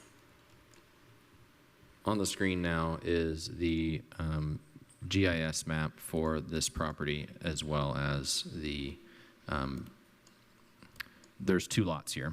There's this larger lot that is 73.88 acres. This lot has the existing residence of 8665 North Mount Pleasant Road. That is the structure that the petitioner's family member is or will be living in. That is the primary residence of this lot. Is that the 5 acres? Where is the 5 acres? The 5 acres is located over here at 2590 West Fry Road. You can see even the GIS here is a little bit off. This is the cabin and its existing driveway. So this is the second lot of the Cleo Helton Type A subdivision. So what the petitioner is hoping to do is reconfigure the shared lot lines between these two lots to capture both 8665 North Mount Pleasant Road and the cabin all the way over here under one lot of record, both each with their own driveway. To do so, you need to classify this residence, the 2590 West Fry Road, as the DADU, and that's why it's requiring the shared driveway and the 1,000 square feet of living space. They're doing that so that they can have this vacant lot, which it was originally part of the 73 acres, and build a new home up on the hillside over here with a new residential building permit. Staff is saying that in order to accomplish all of that and avoid variances, just perform a sliding scale off the bat and don't have to worry about a shared driveway, don't have to worry about 1,000 square feet, and each home can be on its own lot of record moving forward. That would not make it without any variances because the sliding scale subdivision triggers the driveway permitting. Triggers the driveway permitting, which means that if I put the cabin on its own lot, then I'm going to be asking for a driveway permit for it, which I'm still asking for this variance here before you today. So instead of kicking the can or the proverbial can 6 months down the road, let's ask for it now. I'm not sure the rationale behind the variance for the driveway because the DADU structure would be on its own lot of record. Because if we go through the sliding scale subdivision, that's going to trigger the driveway permitting. Ben will have to come and examine the driveway to make sure that it meets site visibility. That's the issue. So that would be the process through the highway department and Yes. the Sliding scale subdivision. But you would not be coming to this board for that review. That's the determination from the highway department. And it would be an appeal to the highway department's decision that goes to the Board of Commissioners. Oh, I see it. I understand what you're saying there. Well, I just want to say first of all, this is a lot of fancy footwork. It really is a lot of fancy footwork. I'm not bothered by the accessory dwelling unit being slightly above the 1,000 square foot minimum. But I'm just, I don't know where everybody else is thinking about this. Well, I agree with you on that point. Yes. It sounds to me, basically, if I might just try to synthesize this, there's a large parcel of land that they haven't quite figured out what they want to do with it yet. And they're trying to preserve the maximum flexibility for that land at the same time that they're trying to get some things done here with regard to what exists on the land and what they hope to have on the land. And they think that seeking these variances is the most expeditious way, even though it flies in the face of our CDO. Do you think I got that right? I mean, do you think that's pretty spot on? I think what they're asking for is a bit out of sequence. So yes, we're doing this, if they were to put the DADU on its own lot or keep it on its own lot and include it as one of their sliding scale lots, we would not be here for these variances. Yeah. Yeah. But we don't have that sliding scale petition, so we don't actually know how many lots they're going to create or whether, yeah. They may or may not know. But if they make a sliding scale on the 73 acres, they get an additional 4 lots. That would be, that was the maximum they could get, yes. So instead of 4 homes across all of the acreage shown on the screen, it could be as many as 6 homes if you include the current home, the DADU, and then 4 new homes. That's the bottom line. But the density is not of you could look at the accessory dwelling unit standards that they're asking for. Really, it's a size, the use is permitted, the size is over the limit, the driveway, things like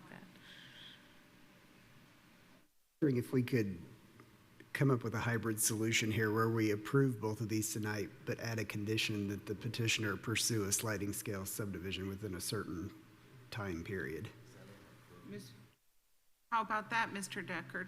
Unlike the other ones that you've seen, even if they do the sliding scale, that won't negate these variances. So they do need these variances long term. Okay. Well, I don't,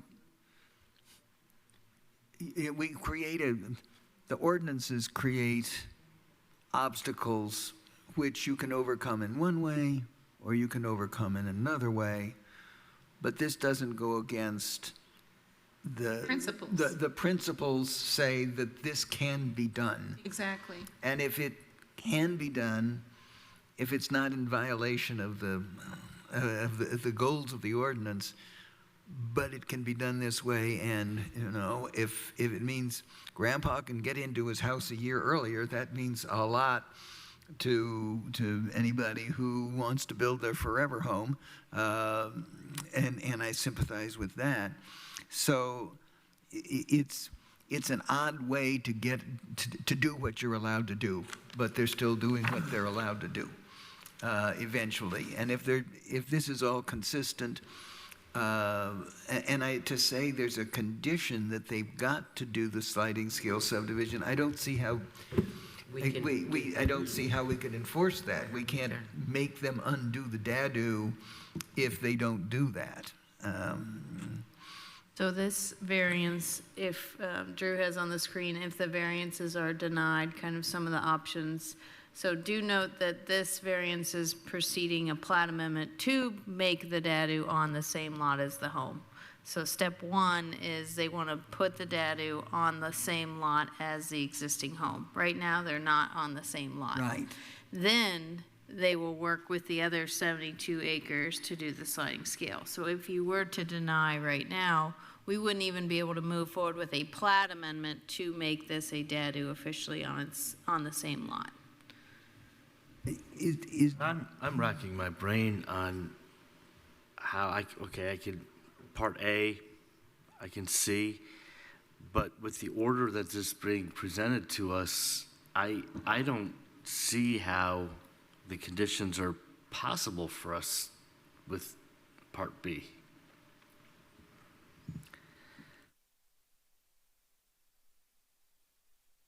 But what about the slope?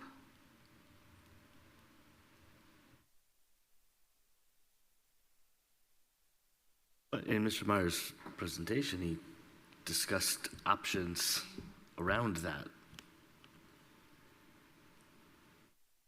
Did you not? Yes. So the issue with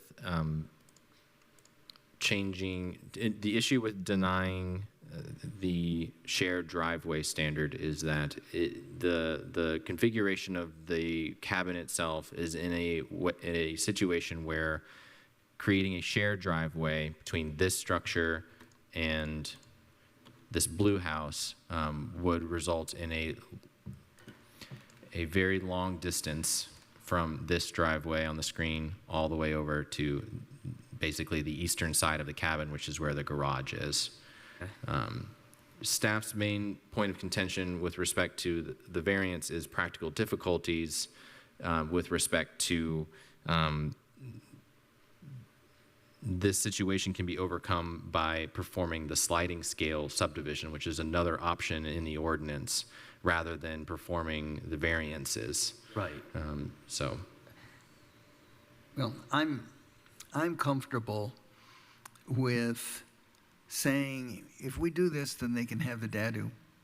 And whether they ever do a sliding scale subdivision is their decision. Maybe they'll find the DADU is just right and they don't even want to do that, or maybe they will. I see them as somewhat independent. I know they need this DADU to do what they want to do. And it seems to me that I don't care about the 1,000 square foot very much. I think we have a tradition here already of saying that might be a little low for DADUs. It's hard to build a dwelling unit that comes in under him, and nobody does. And the driveway, I'm absolutely convinced they need to have 2 driveways if this is going to be a dadu. So with these 2 standing on their own, I'm comfortable with it. So I guess I'm going to move that we grant 2564A and 2564B,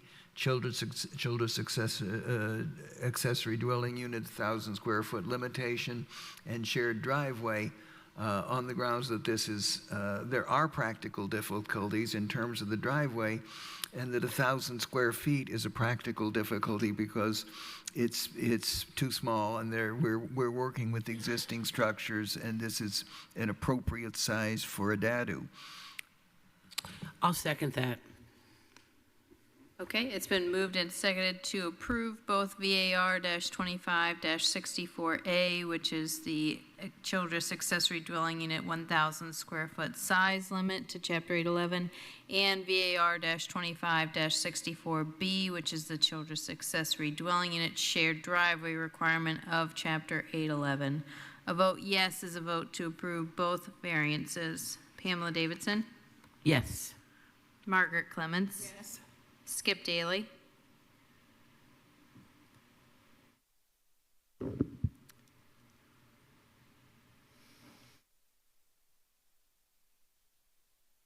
They were separated, I could approve A. I don't see that the conditions after Mr. Meyer's presentation are met on B. Separated, I agree with A, but my vote has to be no on a combined.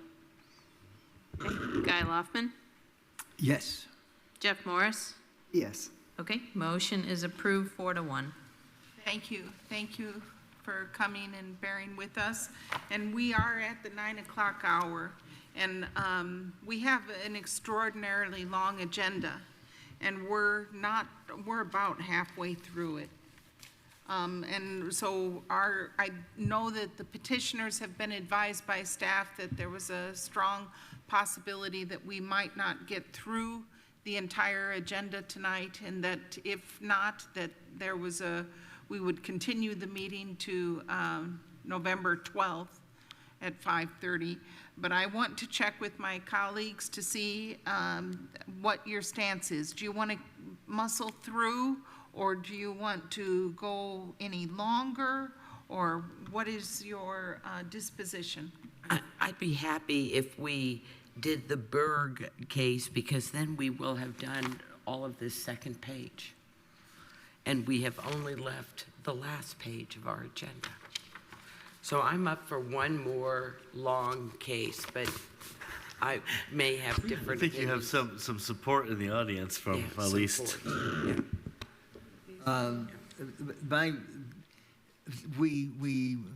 We got Mr. Daly on number 8. On the tag towers, we thought, well, we'll just move right through this with a truncated procedure, which I thought was a great idea. But my experience with that makes me a little hesitant to count on that working for some of these other potential approvals. I wondered, could we ask before too many people leave the room, if the Nature Conservancy, if you wanted to call to see if there was opposition? We've already approved the agenda. Yeah. Yeah. If it was just one, I would say let's go through. But if we've got 10, I think we've gotten halfway through the agenda. And my read of Berg is I want to listen to all the evidence, and I don't want to listen to the evidence after 9 o'clock when I'm getting someplace between grumpy and exhausted. Yeah. So I don't think we're going to get through this entire agenda tonight. I don't think I'm going to make it through the entire agenda tonight. No, and 9 o'clock's a good stopping time. I think we can do the whole agenda in our delayed meeting.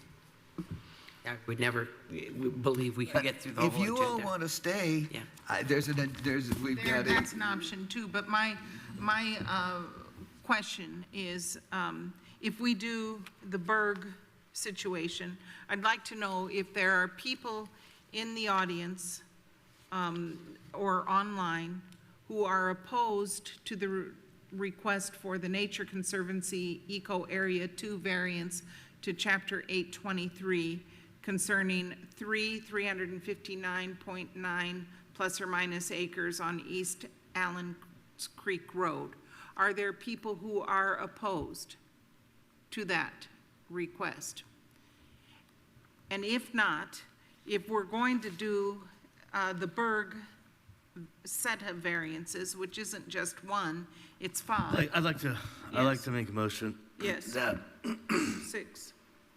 or I would like to suggest that we take the next 2 items on the agenda, bang them out in terms of giving everyone their due process, and then we call it a wrap and go home, and we'll set up for next week.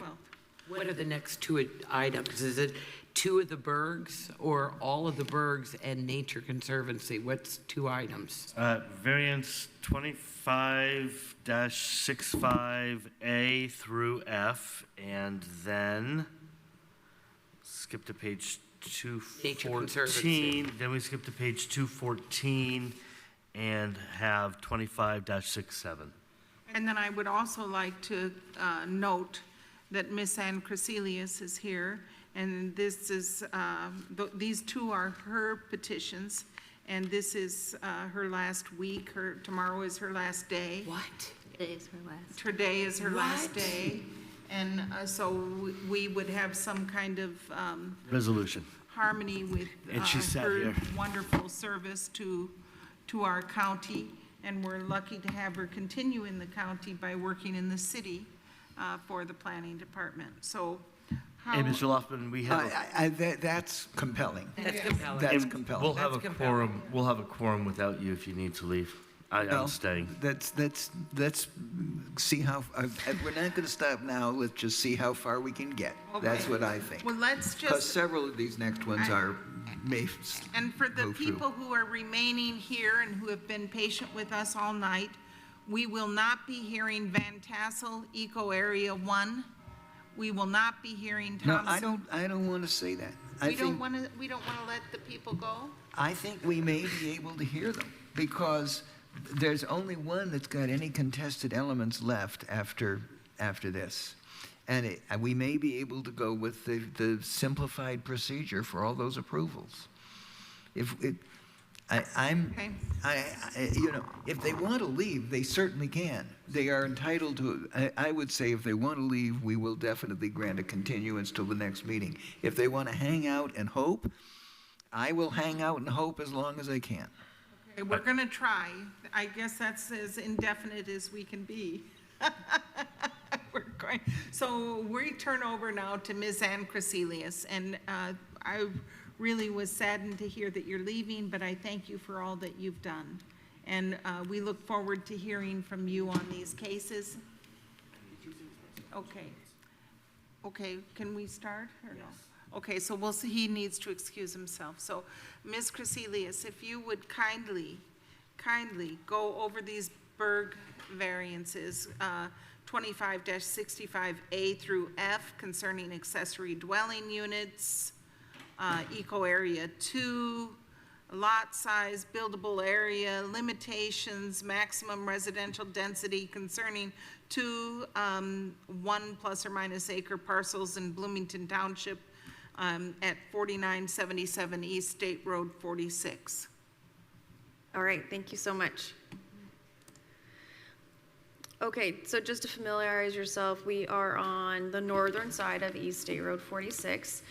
This is a 1-acre parcel. We're located in Bloomington Township. It is zoned residential 1 and is also within the environmental constraints overlay area 2. So it is subject to a 15% slope maximum. That is not really going to be in play at all here today.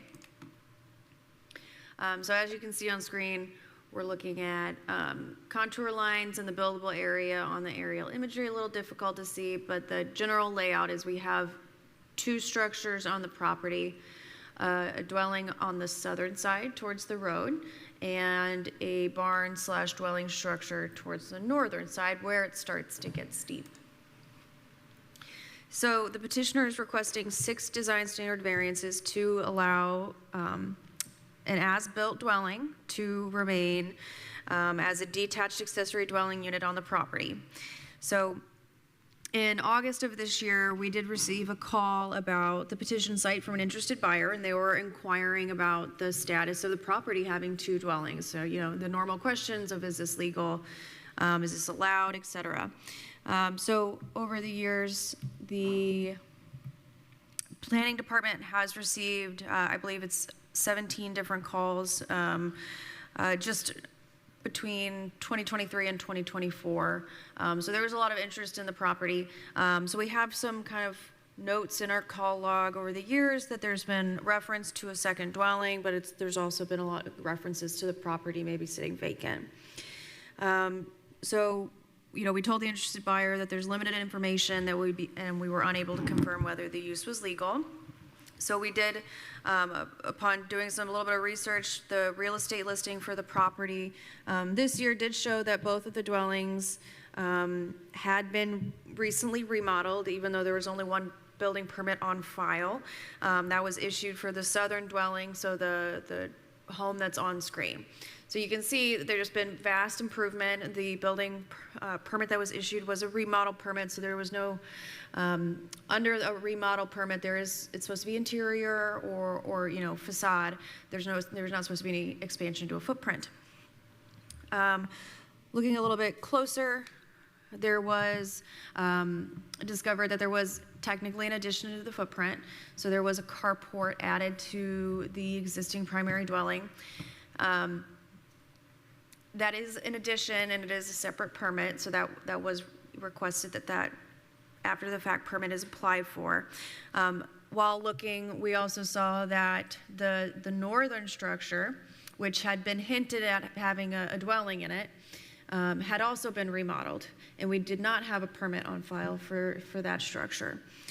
So we informed the caller, and then reached out to the property owner. Reached out to us very quickly that same day, and has been working, to the best of their abilities to follow instruction and try to bring the property into compliance with the CDO.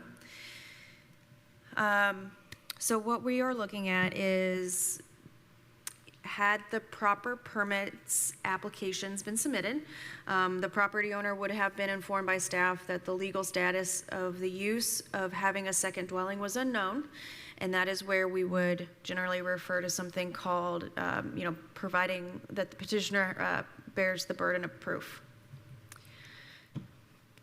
So a little bit of an overview again here. So 1 lot of record, 1 acre total, 2 dwellings, the main primary to the south, and then the barn / maybe accessory, what is proposed to be an accessory dwelling here today.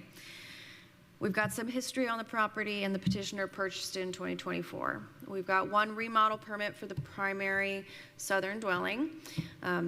We've asked for an after-the-fact addition permit for the carport structure, and they have applied for that permit. It's pending. There are 2 variances that are needed here today for that carport to stay. So when we get towards the end of the presentation, we'll kind of go over some options. And then with the remodel of the dwelling, the northern dwelling, let me get to it. So the use of having a detached accessory dwelling unit is permitted with standards in the residential zoning district, but it has multiple standards that it cannot meet. So because of the size of the property, it is unable to meet the standards of the use. The petitioner does state that that barn structure did contain an apartment on the 2nd floor.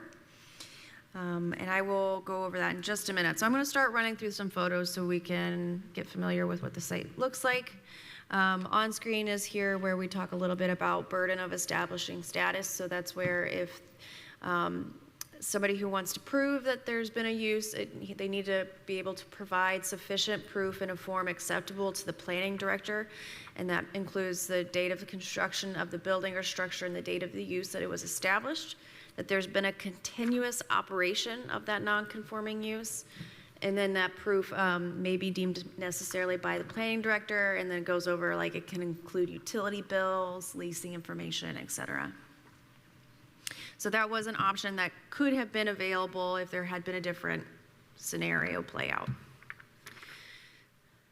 So we're standing across the road, 446. We're looking 46, looking north at the new dwelling, the existing dwelling. So this had the interior remodel permit. You saw that earlier photo. So they've done a lot of work. The property looks very nice. We can start to see that the carport was the unpermitted carport. That is the addition that has a pending permit now. So the property has one septic system, but it is large enough to accommodate all of the bedrooms if both dwellings can stay. So if the proposed DADU is permitted tonight with the rest of the variances, the septic system has the capacity. It's a little disjointed because of the size and narrowness of the property. So we have 2 septic tanks directly north of the existing home. And then as you move north and follow the driveway into the property, there's a large, newly updated septic field on the right. So the petitioner actually did not have enough capacity, and through these conversations with talking about what the CDO required for compliance and pursuing the DADU route here today, they were actually able to get work with the Monroe County Health Department and add more capacity to this septic field that's seen on the right.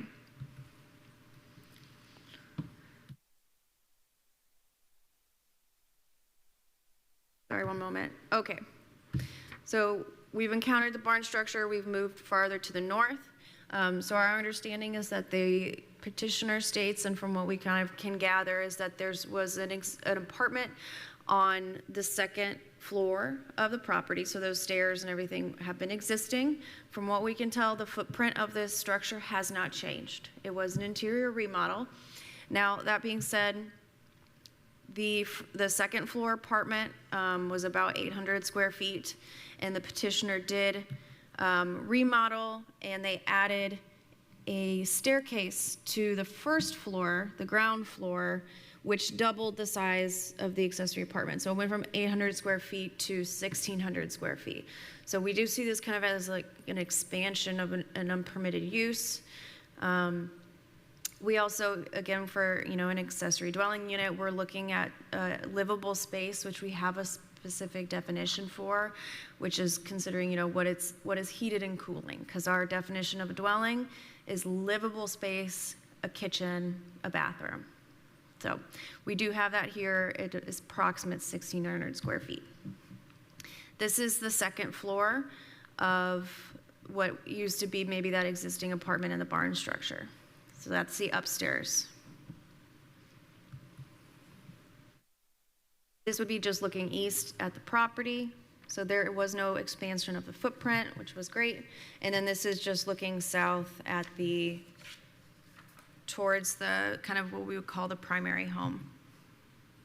So we did get a certified plot plan from the petitioner. This was great. It helped fix some lot line issues actually in the area, and they were able to provide us with a little bit more information that we needed. So just the red icons on screen are kind of general location of the septic tanks on the left, the squares, the field on the right. This did show us that the existing barn structure that was remodeled is not meeting a side yard setback. So I am going to start running through the variances and talking a little bit more about them. And then this is kind of layered, so I would love to be able to answer any questions. So the first 3 variances are from the use. The barn structure was expanded. We missed the opportunity to do any kind of pre-existing non-conforming. It's there, we need to permit it. So the property cannot meet 3 standards from the permitted with standards use. So the first is that point number 2 states that for lots within the residential one zone, they have to be, and they're on septic, they have to be 1.25 acres. So it's a quarter of an acre under the minimum requirement. And it also states in that same requirement that the accessory dwelling unit is limited to 800 square feet, and that's 800 square feet of livable space. So they have it at 1,600 square feet currently. The standard number 12 states that each accessory dwelling unit shall have a separate buildable area for each dwelling.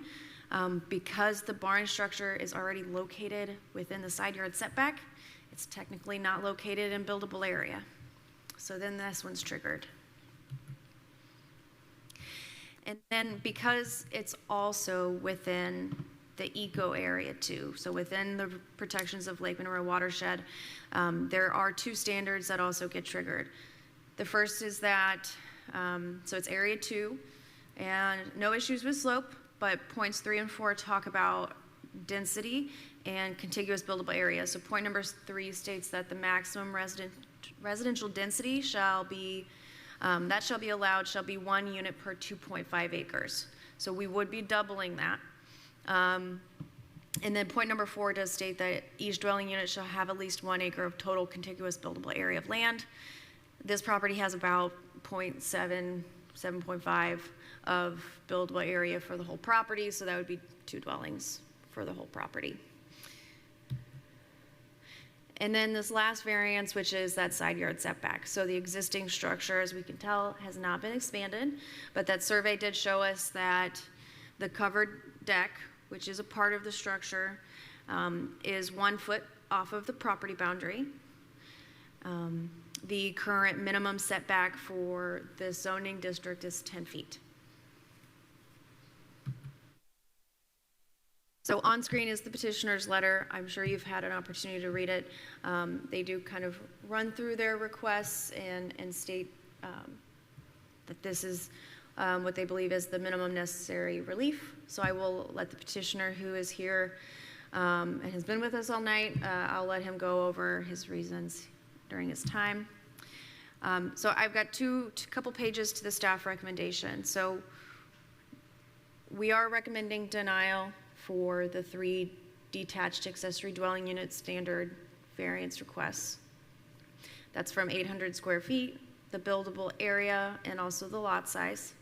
But we are recommending approval for the 3 that are not necessarily related to the accessory dwelling units. 65D and 65E are the minimum requirement to allow the carport addition to remain as built. So that's from the Eco Area 2 1 acre contiguous buildable area, and also Eco Area 2 maximum residential density. Whether there was an issue with a second dwelling on the property, both of these variances would get triggered because he built the carport without a permit. Well, we would have told them during the permit process beforehand. So these 2 eco variances are just required. And planning staff is kind of looking into options with how to make eco area regulations and the rest of the zoning ordinance work. I think it's going to the ordinance review committee. So we are also recommending that the side yard setback for the barn structure or the accessory dwelling is approved. That structure has been there for, from what we can tell, a very long time, and has always been in that location. So on this screen, I'm gonna those are some of the reasonings. So denial of the DADU variances will require that the petitioner alter their building permit application to include the removal of the dwelling as defined by Chapter 851. So that would include removing livable space, kitchen, or bathroom. So one of those 3 elements. We found that the petitioner is unable to prove practical difficulties, specifically Part C, which states the significant development limitation that cannot be reasonably addressed through the redesign or relocation. And we are recommending approval of the 2 eco variances, as it's the minimum variance required to maintain the carport addition. Staff recommends approving the side yard setback, and that would maintain the original barn structure. And then, little side note, If the board considers approving the accessory dwelling unit, the variance number 65B must be approved in conjunction with 65F. They kind of go together. So as a side note. Okay, I know that was confusing. What can I do for you? No, that was very good.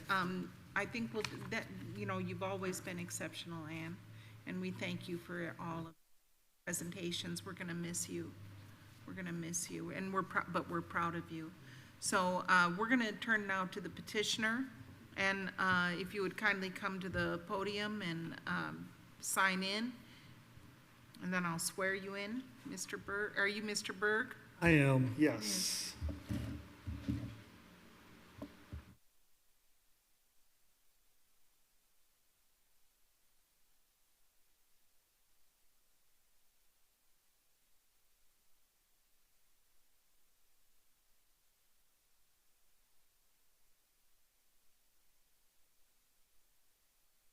I'm ready. And would you kindly state your full name Chris Berg. and raise your right hand? Do you swear to tell the truth, the whole truth, and nothing but the truth? I do. Thank you. Please. I personally, I don't have much of a presentation because I want to hurry up out of here as well. And I was always told, don't argue with the planner. But I am more of a Q&A guy. The one thing that Ann did not go over is this used to be 2 parcels owned by Mr. Mefford. He is Swings by Mefford. I think it's in my notes. That's why this whole property is just kind of quirky. The barn was obviously there for a very long time. There was an apartment up there. We rehabbed it. When we originally bought the property, it was for personal reasons. It's nice to have a primary home with an additional unit. It was sold to me that way on market. It was on the MLS. It was sold that way. I thought it was an apartment. Was an apartment. Coincidentally, 2 years ago when Mr. Mefford passed away, or before that, he had a yard sale, and I met his son, and he walked me through the wood shop, which is the lower half of that barn. It was full of wood. You could tell he made all of his wood swings there and rocking chairs. And he walked me through the house, all 3 homes. There's another home on site, but it's on a different parcel, but it's right next to the barn, which I don't know if Ann showed. But he did tell me that his dad used to drink bourbon in the wood shop, and he used to love to hang out down there. That's why it looks like a living space, and it definitely could be a living space. But he said his dad always wished that he would make it more livable, although it's full of sawdust and all of that. But yeah, I mean, I was sold the property thinking it was an apartment up there, and it was an apartment. I think, I don't know if he ever rented it, but I was told from the son that family used to stay there. He slept up there many times. But yeah, we just made it much nicer for reasons. We probably made it a little too nice, although I think the pictures that Ann showed was not the pictures of the upstairs of that. That's of the primary home. That's up on the south side of the street, but nonetheless, it's really nice regardless. So yeah, ask away. Members have questions? Yes, Mr. Daly. And I don't know if Ms. Crecelius could throw back the photo of the inside of the barn. Yeah, we'll call it barn. We call it the wood shop. Okay. Yeah. Wood shop, that's the one I'm looking for. You should have seen the before pictures, yeah. All right, so what we're looking at is 800 square feet. Yep. And that spiral staircase leads to another 800 square feet. Yeah. And it's called livable space 1,600 square feet. Where is the kitchen? Where is the... That's upstairs. Bathroom? Upstairs. So all of it's upstairs. It is. Honestly, there's this back and forth battle between planning and building. Building does not designate that as living space.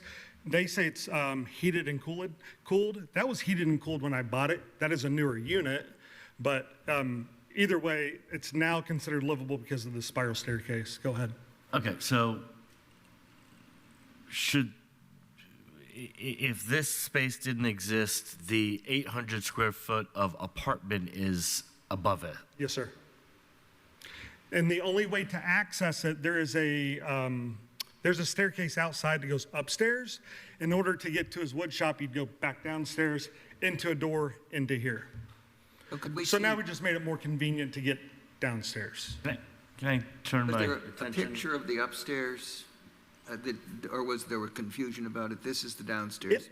Where does this stairway come out when you go up the stairs?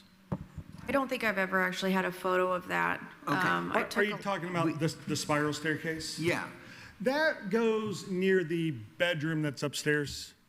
She doesn't have a picture of it. Yeah, we showed one that had a kitchen. That's not this same building. So in order to get to the apartment upstairs, you go an external staircase. Yep. You walk inside to what we see here, which you would call a sitting room, I'm sure. And then you take a staircase up to what you would call the apartment, and it enters in the bedroom.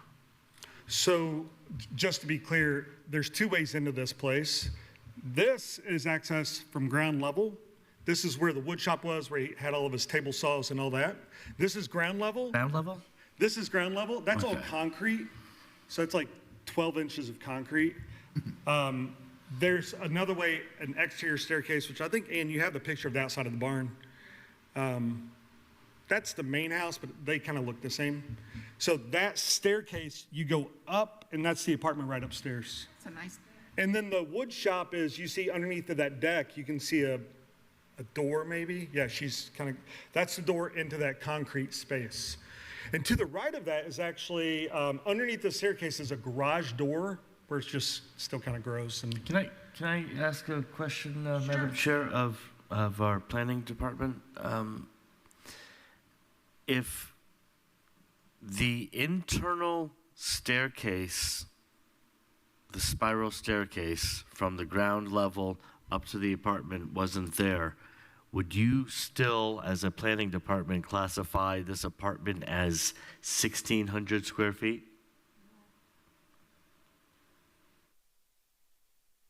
I think that if, it wouldn't be a single-family interior access only 1,600 square feet. So we have had people where they've taken out the interior staircase and made 2 units. So we would want to, But there would be no kitchen downstairs. right, that wouldn't be classified as a dwelling then at that point, so they could. a good idea from the building department, been working hand in hand with me with this, because I told them the issue. He would recommend, talking about Kirk, he said he would go to the top of the spiral staircase, and there's like a landing, right?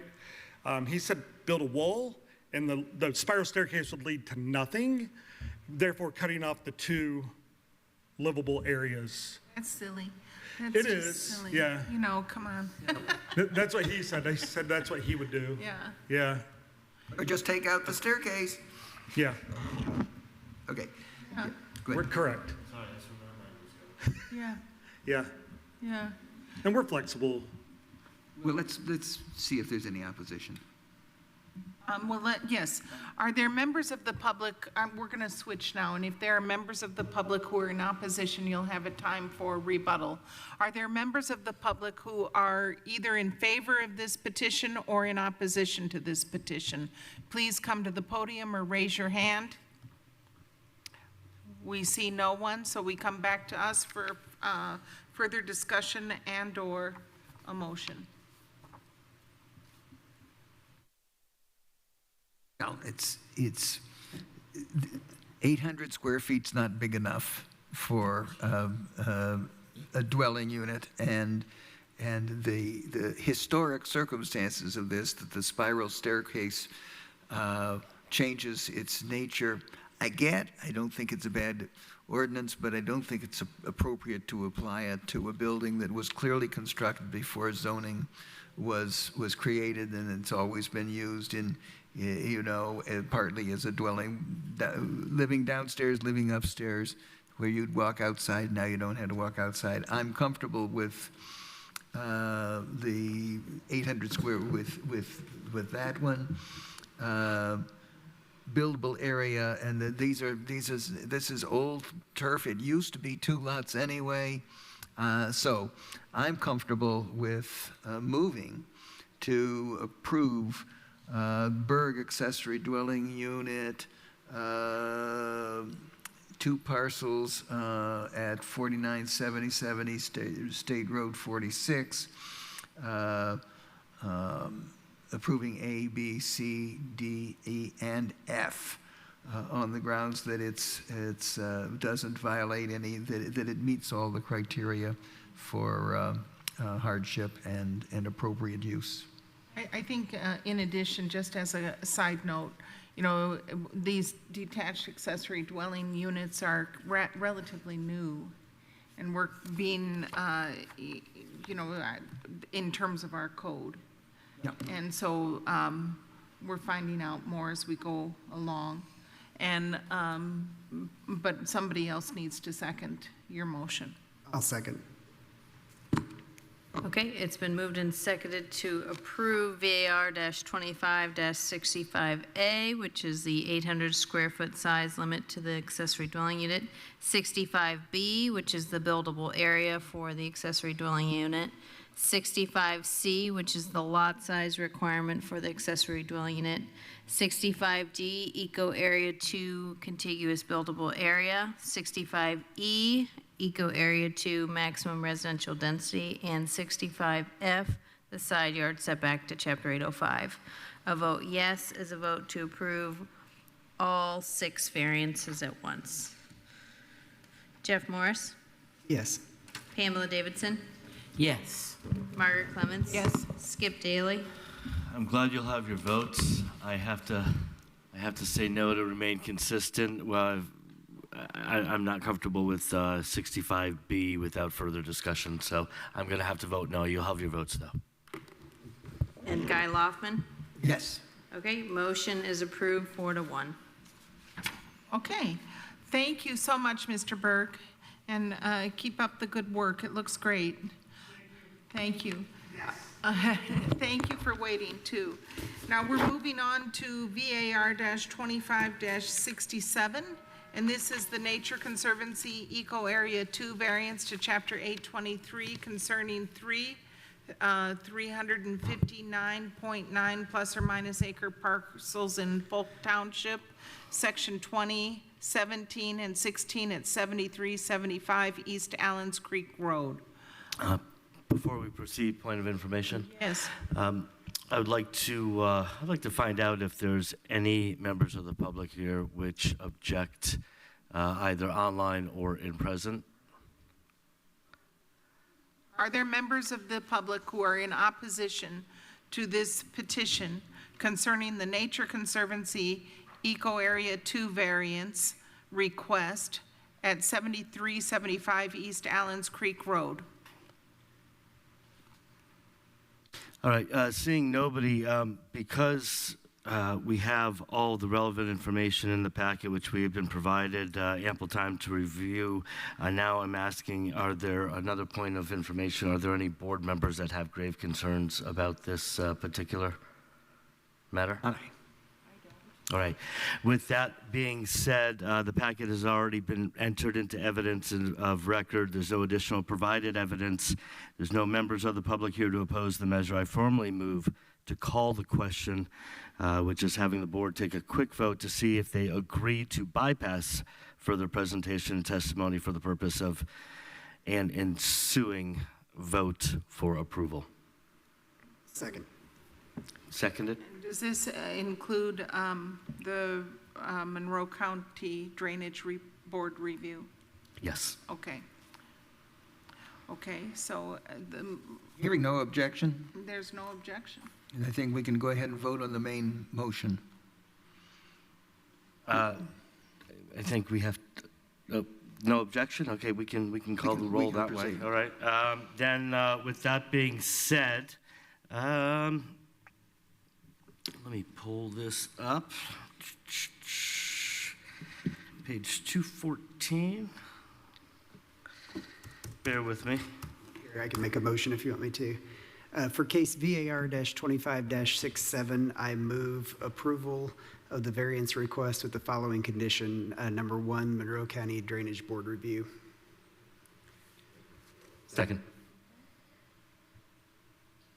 Okay, it's been moved and seconded to approve VAR-25-67, which is the Nature Conservancy Eco Area 2, Chapter 823. And there was a recommendation of approval with the condition that they require Monroe County Drainage Board review. A vote yes is a vote to approve with the condition as stated. Skip Daly, Yes. Guy Loftman, Yes. Jeff Morris, Yes. Pamela Davidson, Yes. Margaret Clements. Yes. Motion is approved 5-0. Mr. Eganoff, thank you for Thank you, your Ms. patience Crecelius. tonight. And I would like to say, Ms. Crecelius, it's good that you were the beneficiary, the first beneficiary of our accelerated consideration process. We send you on the road with Godspeed. Yes. Yes, and thank you for your good work. We're sorry that we're rushing along now, but Nobody else is. yeah, thank you, Mr. Eganoff. Thank you.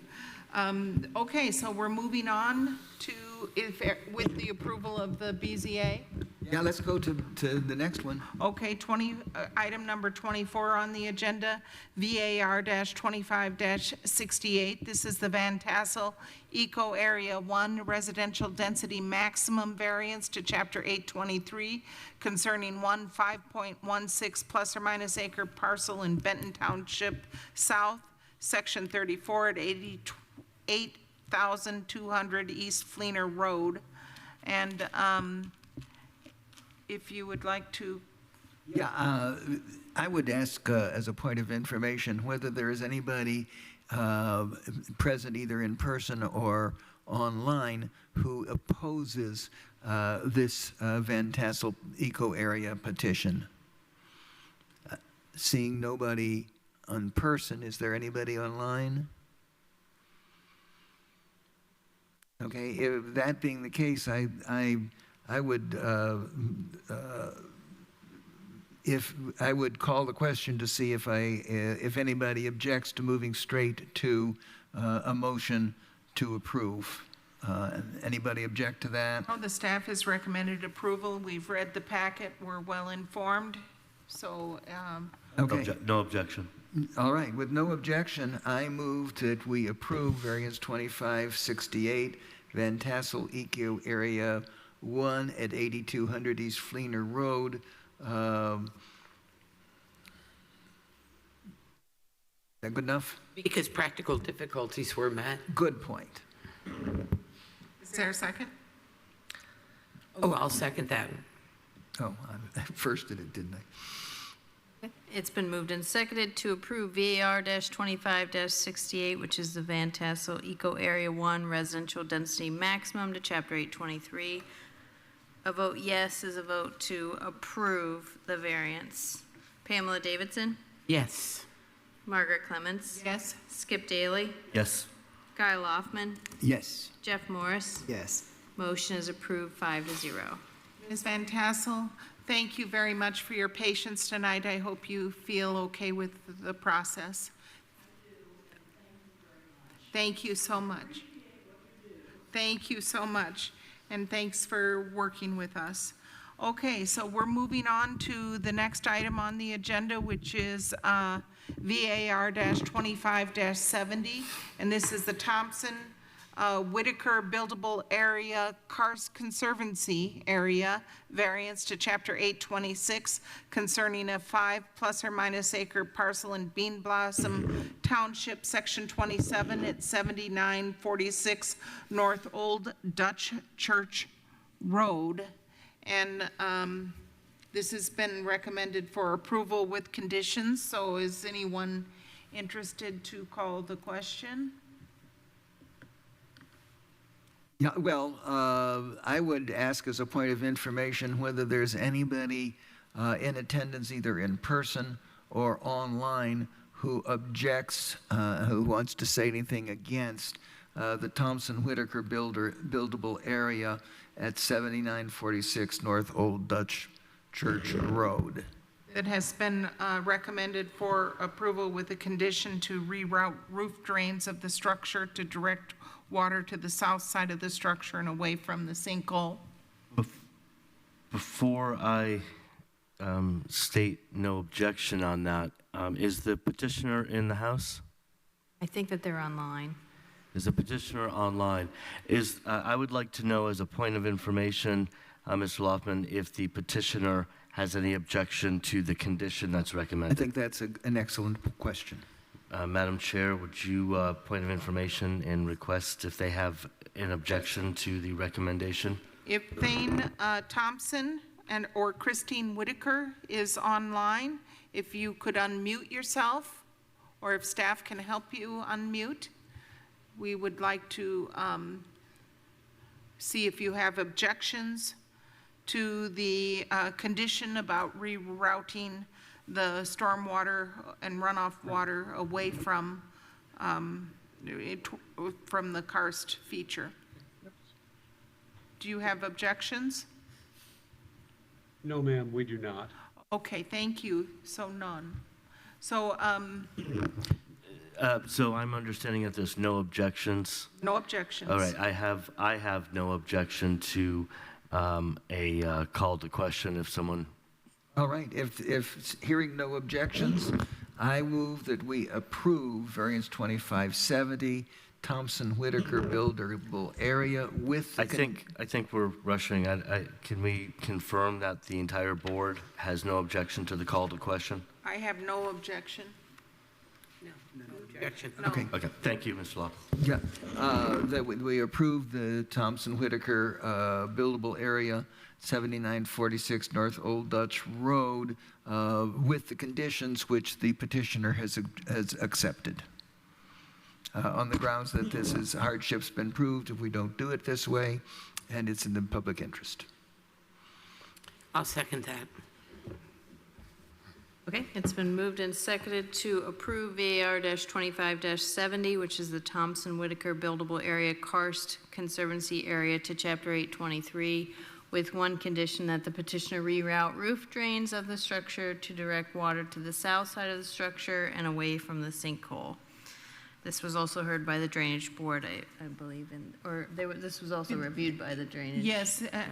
This was reviewed by Erica Penna from the Stormwater team, Okay. who deemed it was not required to go to the Drainage Board. Okay, thank you. A vote yes is a vote to approve with the one condition as stated. Margaret Clements? Yes. Skip Daly? Yes. Guy Loftman? Yes. Jeff Morris? Yes. Pamela Davidson? Yes. Okay, motion is approved 5-0. Thank you, Mr. Thompson, for working so well with our staff and with Erica Penna. Thank you. And Thank you, with Mr. our Brown. planner. And I would like to thank Thank Mr. you, Daly everyone. for We coming up appreciate with the suggestion for accelerated management of these cases, because otherwise I wouldn't have had any possibility of making it through the evening. I now do. Thank you, Mr. Thompson. Okay, so we are moving now to VAR-75-71, the... 25-71. See, it's getting late. Okay, VAR-25-71, could you pronounce? Shea, that's what I thought. Eco Area 1, the 12% slope encroachment variance to Chapter 823. Now, this is a recommendation for denial, so we can't call the question on this concerning one 9.03 plus or minus acre parcel and one 16.41 acre plus or minus parcel in Polk Township, Section 4 at 7407 South State Road 446 and 7415 South State Road 446. So thank you for staying and bearing with us, Mr. Smith. We'll hear from you now. Sure. I will try to be as quick and thorough as I can. Thank you. Just want everything to be fair. So these petitioners have been before you before. So this may or may not be a refresher for some of you. So the purpose is to construct a new residence this includes both 7407 and 7415 South State Road 446. So their intention is that they will perform a lot line adjustment between these two properties. So that's why it's coming before you as two separate addresses. But just note that that will change in the future. The proposal will include disturbing an area that is greater than 12% slope on a property that is in the Environmental Constraints Overlay Area, or ECO 1, of the Lake Monroe watershed. So Chapter 823 states that ECO 1 area is subject to that limitation, that 12% slope limitation, so no land disturbance can occur beyond that 12% slope. And the petitioner has submitted plans showing the proposed footprint of the new residence with portions of the home that do encroach into the 12% slope. So that is why they are here tonight. So just brief background, VAR-24-41 was approved by the BZA on August 28, 2024 for the construction of a new driveway, which would access the buildable area location on top of a hillside. So the conditions of that variance were that the variance is limited to the construction of the driveway as shown on the petitioner's site plan, and the petitioner worked with a surveyor or engineer to design the exact driveway location to minimize tree removal and erosion control.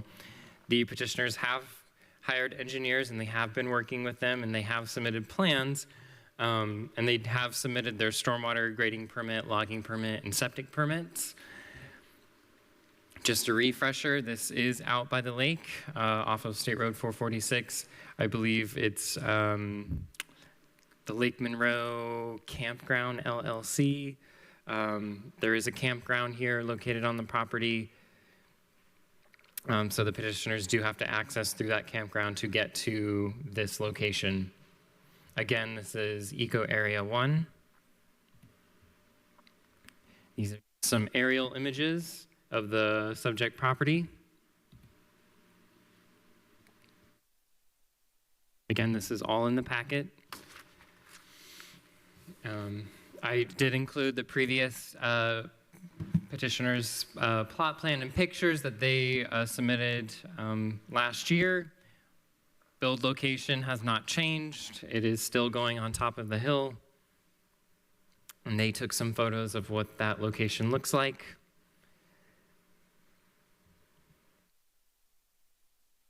This was also from the petitioner's original request. So when I get to, this is what I was hoping to get to. So the petitioner's certified plot plan, they have been working with their engineers. So they have located the exact location of the driveway location, as well as the proposed residence on top of the hill. So you can see here they have delineated all of the grade elevations. They've also relocated the proposed septic from, instead of being down at the bottom of the hill where the water would wash into the lake, now the septic will be relocated on top of the hill next to the residence. So a brief discussion was had last year about different soil types, and it was determined that this build location where the proposed new residence will go is more favorable than what it was down below on at the bottom of the hill, which had a stream running through it, and in the event of a rain event, it would all just wash into the lake. So this was the area that was identified to be a more suitable location, and the board did grant a variance for that driveway you see to the north that kind of loops around, and then it goes all the way to the top of the hill. So this is just kind of the layout of what that driveway will look like. The septic is this rectangular exhibit to the south of that driveway there, so that's where their septic system will go. And then the elongated kind of rectangle there, that's the location of the new residence. The petitioner did submit an updated letter. They did use their original site plan, but essentially they stated their reasoning why they believe they should be granted this variance. This is also in the packet. The petitioner did go at length to provide this exhibit, just delineating where that 12% slope line is. So they did highlight it in yellow there, the green indicating where the septic is going, and then the blue indicating the erosion control areas. So that area is still going to be graded, but essentially that is where they plan on implementing their erosion control measures that they are working with the stormwater program manager, Erica Penna. They're working closely with her on. The petitioner did ask to provide this exhibit. It's not in the packet, so I will leave it up here for just a brief moment.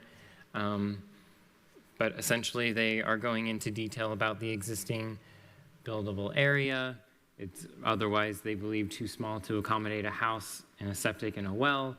And then they also go on to explain like traditional, standard house sizes throughout the United States. And then they also did include this helpful exhibit, just kind of showing that's where the existing buildable area in blue, that's the 12% or less slope, and then roughly an outline of the proposed disturbance. And then to kind of help with this, I did create, or I should say I used the petitioner certified plot plan to kind of calculate approximately what are the areas here that are being disturbed. It comes out to approximately 9,150 square feet of 12% slope disturbance, 4,339 square feet of which is located on the western side here of the image, and those are the portions that specifically include portions of the proposed home that disturb that 12% slope. So the ordinance currently only allows new residences up to 2,500 square feet in size to qualify for a slope waiver. This proposed home is well over 5,000 square feet, so they do not qualify for that waiver. So if they want to move forward with this specific design, they have to obtain a variance from the Board of Zoning Appeals. Having said that, staff is recommending denial of the Eco 1 variance 12% slope encroachment due to the fact that practical difficulties have not been demonstrated. The petitioner could redesign the home to conform with the Eco Area 1 12% slope restriction. And then I did include an exhibit. So outlined in green, that is what was approved under VAR-24-41. What you are potentially voting on tonight is located in the red rectangle proposed under VAR-25-71. And that concludes my presentation. Thank you, Mr. Smith. Okay, so we'll hear from Mr. Shi. If you would kindly come to the podium and sign in.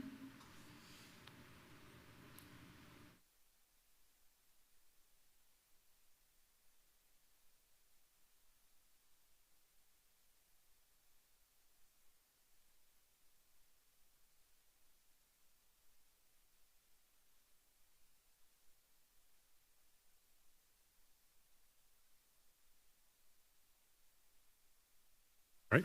Okay, and if you would point the microphone toward your mouth and raise your right hand. Do you swear to tell the truth, the whole truth, and nothing but the truth? I do. Okay, you can review this. You have 15 minutes. Sure. Thank you, Sean, and thank you everyone for staying so late. You really appreciate that. So I'll try to make it quick. So first of all, if we look, Sean, can you go back to the buildable area? We do have buildable area on the top of hill. However, it's very narrow. So after the survey, the width of that strip is about 40 to 50 feet wide. So it's really difficult to build a home, especially with construction equipment. Just cannot access that. And also, it will be very difficult to have turnaround driveway because the only driveway we have the 10-feet driveway, which we got approval from last year, and just straight up to the hill. And with 40 feet wide, it's very hard to turn around, especially for our lifestyle. We got our truck with trailer. It's just difficult to turn around. So we have to really widen the buildable area so it will have better access for building construction and also for driveway. But the most important point I'm trying to make here is actually, I totally agree with the restriction for Eco 1 area. We shouldn't really touch the ground unless necessary. But for this specific case, we are on the top of the hill. We are not hillside. For hillside, whenever you want to create a flat ground, you're going to create some steep slope. And then you need to have a retaining wall or whatever to support that, and it can fail. But on the top of hill, what the VRCJ has helped us is create a plan. What we did is actually we just removed the top of the hill. So instead of really creating retaining wall or doing anything, we just cut off the top of the hill by 2 feet, or 2 feet or 3 feet, I forgot. So in that case, we actually remove some of the 12% to 15% slope without adding any extra slope to the ground. So really, in reality, the chance of erosion is less than what we currently have. Imagine we just cut off a hill, and originally there's a small hill over there. Right now it's a flat ground for the top, for the building side. So for that purpose, we actually think we should have the justification to do that without having a concern for erosion if we can follow the plan correctly. And I think that's all my statement here. I don't have any question. Do members of the Board of Zoning Appeals have questions for Mr. Shi? Let me tell you what I understood. The eco area here, if you shave off 2 or 3 feet, you get down to a flat area. That shaved off material is hauled off site to some place where it won't cause any mischief, and then you build on a flat area, so it's no longer disturbing. Where you're building is not going to disturb the 12% because you've gotten rid of that steep slope. Is that right? Yes, that's correct. Okay. Because we are on top of the hill, yeah. Right, you couldn't do that if you were halfway down the hill. Oh, yes. Yeah, yes, but I'm agree. But you can do it on the top of the hill. Yeah. Okay, well, I get it. It's an interesting way. And something said there would be erosion control. Now, is there a permanent erosion control, or is it just that it's no longer a steep slope? I think someplace in your drawings it said erosion control. Yes, for the driveway, yeah, there are specific erosion control for the driveway part. But that's only on the driveway. And is that permanent erosion control as opposed to temporary? It's not just during construction. Oh, no, it's permanent, yes. It's permanent. By the design, it's permanent. Okay, thank you. Madam Chair, Yes, may I ask staff a quick question? Yes. Mr. Smith, in an eco area like this, is it within code to change the degree of slope by removing land? My understanding is that you can disturb the slope if you acquire an eco variance to do that. Okay, so, okay. I think what he's proposing, though, is to shave off the 2 feet in the buildable area. So he is allowed to grade and work within the buildable area. If he's doing that outside of the buildable area and changing that slope, then that would require the variance. I thought I understood, and maybe I'm wrong. I thought you said you're going to take off a couple of feet in the 15-degree area to bring it down to 12. Oh, no, actually, it's like a top of hill. We just cut the top, like an ice cream, you eat the top. Okay. So it become flat. And that's within the buildable area.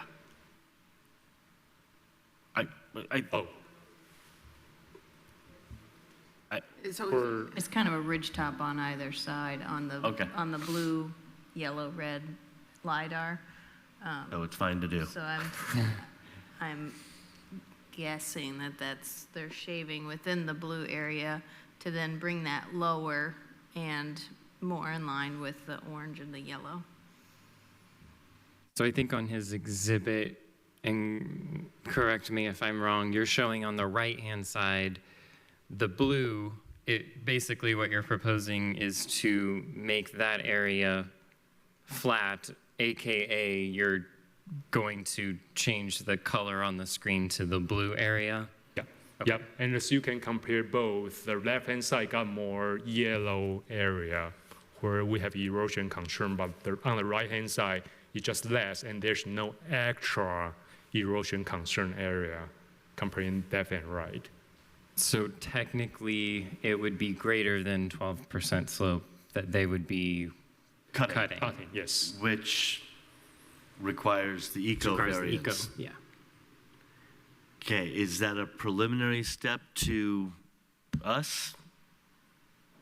They wouldn't be able to get a grading permit or permit for the yellow to make it blue without a variance. Which they do have a grading permit that we as planning staff have on hold because of this reason. So this is the first step then? Okay, okay. Sorry, Oh, thank you. Yeah. So is your house plan two-story? Yes, 2-story, yeah. It's Plus more like basement? No basement, yeah, more like a barn-dominion, so like a barn house. So All right. it will be, yeah, have garage.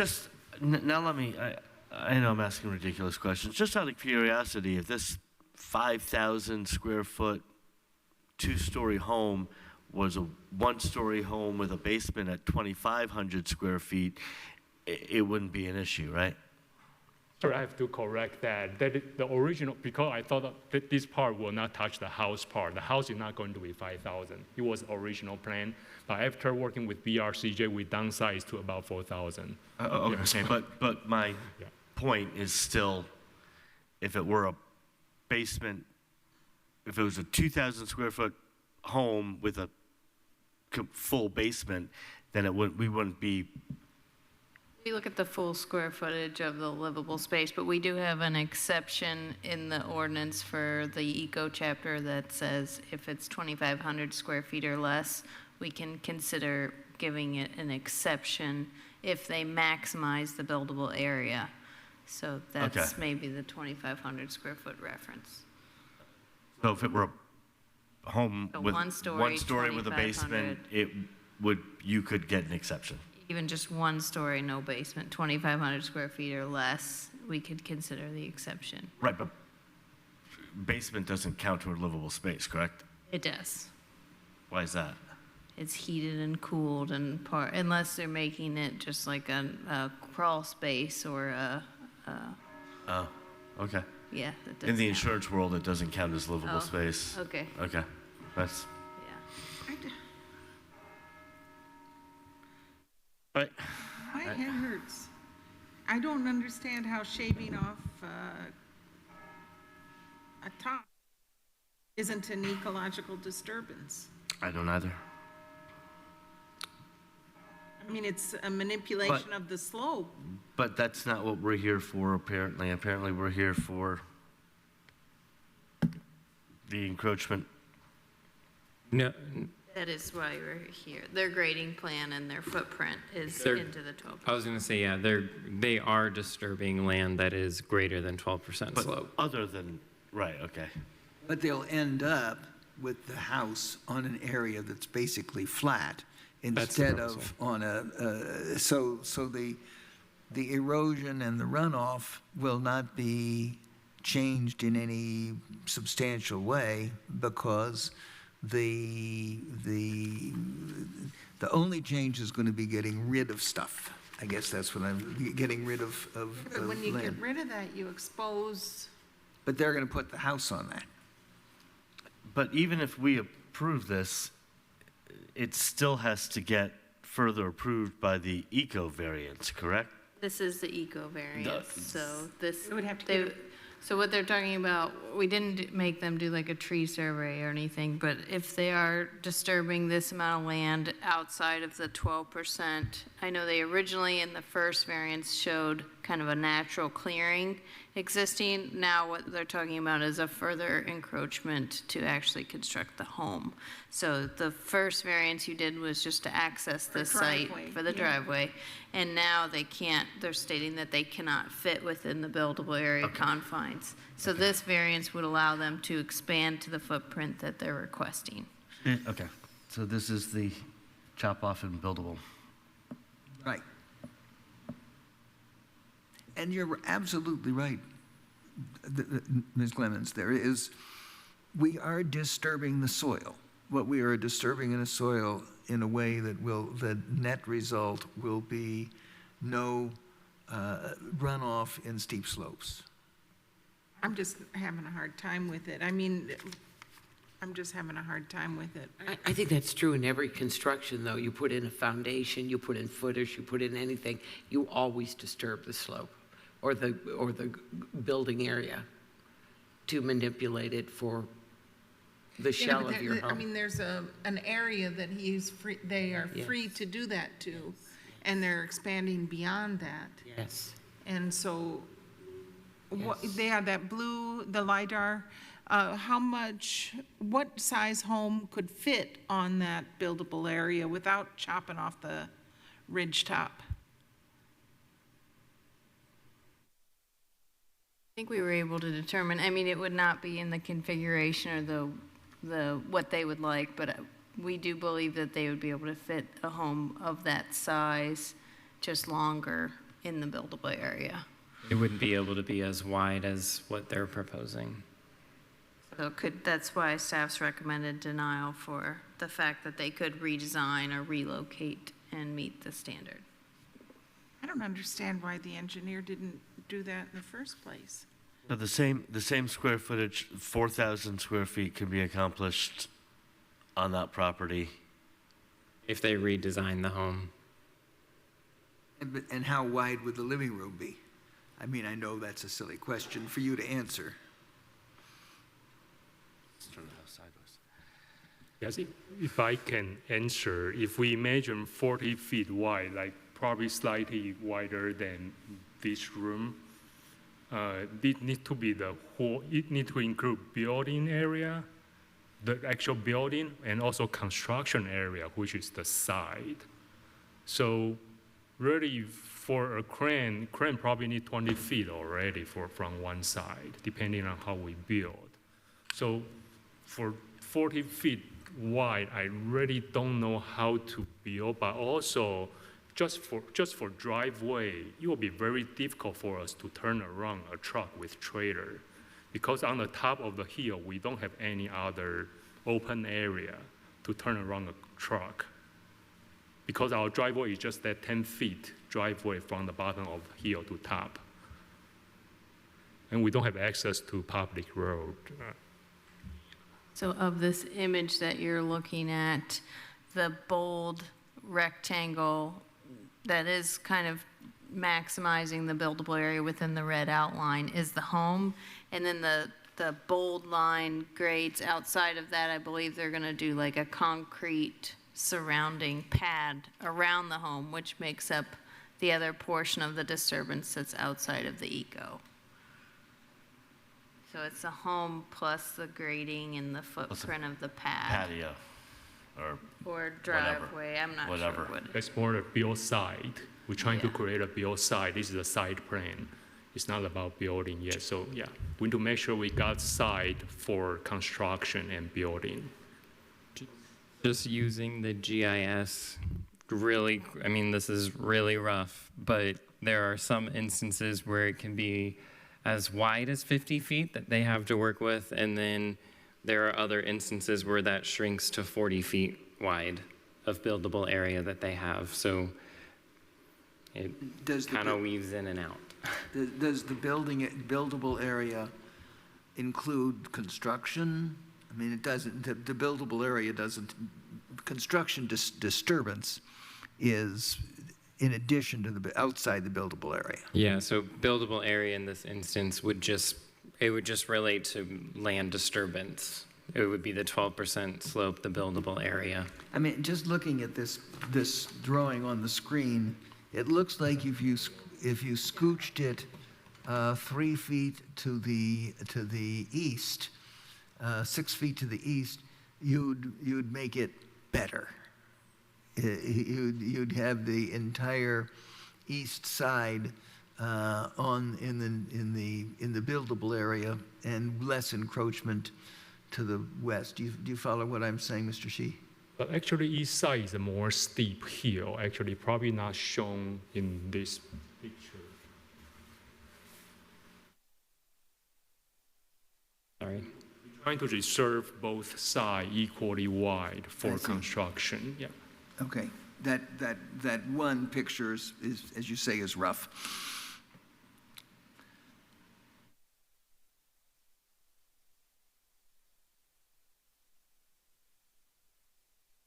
Sorry, I'm just trying to switch screens here.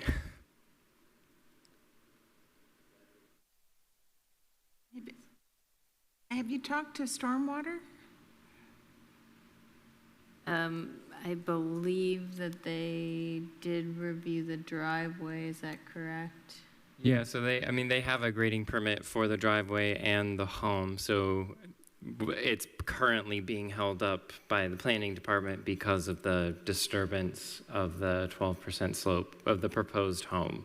So when they first came here, they didn't have any designs for the actual home. But now that they have certified their driveway design, they moved forward with the home.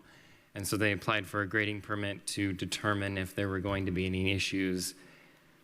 And come to find out there were issues with disturbance of the 12% slope.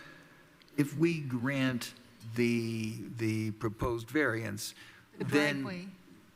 no, the construction, the home construction. If we grant the home construction variance, then you presumably will issue the ground, the excavation. Is that right? You can't issue that without this, but if we issue this, if we grant this, then you can issue the excavation permit and would expect to. Is that right? If you approved this variance based on what they have provided, then they would have to follow that under their grading plan, and then we would approve it. Okay. But it's already been stated that he's changed it to a different square footage, so it's... No, it's not. They'd be going kind of with the outer boundary box. So even though they're showing right now a skinnier home and longer home and a concrete maybe pad or grading area, if they switch that at the end of the day to be a maximum square foot of house, they could, I mean, that's, how much did they say that they needed a variance from the build? Well, we had determined that it was 9,150 square feet of land disturbance in the 12% slope or greater area. So that area could change. They could put a pool in, they could make their home that size. It's just that that's the outer boundary that you're approving without a redesign request. You know, we're casting a net. I would be way more comfortable if we had a drawing of where the home was going to be instead of a schematic of where the home might be, and a drawing of the engineers go in and they make not an approximate but a specific one and see how we could fit that house in. I'm sympathetic to the goal. We're not far from it, but I would just really appreciate getting a specific plan that would show what the footprint of the proposed house. The square actually is the house. Okay. And the house is a rectangle. Yes. The house is a rectangle. Yeah, we're trying to make it narrow to fit the side. Right. And if you could make it a little bit narrower, it would fit, but that's just not going to be a very comfortable house for you. Is that what you're saying? Yeah, and we feel it is almost impossible to build a house without disturbing any ground. We're going to disturb. Okay. Yeah. I misunderstood that that is actually where you want to put the house, and that's the actual it's not just the GIS. This is surveyed. Okay, great. I misunderstood. Thank you. And the bold lines outside of that rectangle, are those just grading lines, or is that area that's going to be paved? Do you know? Sorry, what area? The area outside of the house where the surveyor is showing the grades, is that like concrete or is it? Okay, concrete pad completely surrounding the house on all sides. And that's where we're getting the extra square footage. And how wide is the concrete pad around the house? Probably better erosion control. They proposed that, or we can use gravel. How many feet outside the Oh, house it's about 20 feet left, 20 feet east, 20 feet west of the pad? of the house. Okay. So house of here and 20 feet to the west is concrete pad. Okay, why does it have to be that big? So it doesn't have to be that big, but for the concrete pad, but has to have some flat area for construction. So let's say if we, it does actually it's not supposed. I probably shouldn't say it's concrete pad. It is just a flat area. So we have flat ground to construct the house. So because when we put roof truss, we need to have crane on the side. Right, Yeah. but it seems to me that permanent disturbance and construction disturbance have different impacts, long-term impacts. It seems to me if you need the crane there, once you're done building, the crane goes away. Yes, Yeah. but crane need to sit on a flat ground. Oh, you need to have flat ground Yeah. the crane can sit on. Yes, the whole purpose is to have a flat ground wide enough for construction. Yeah.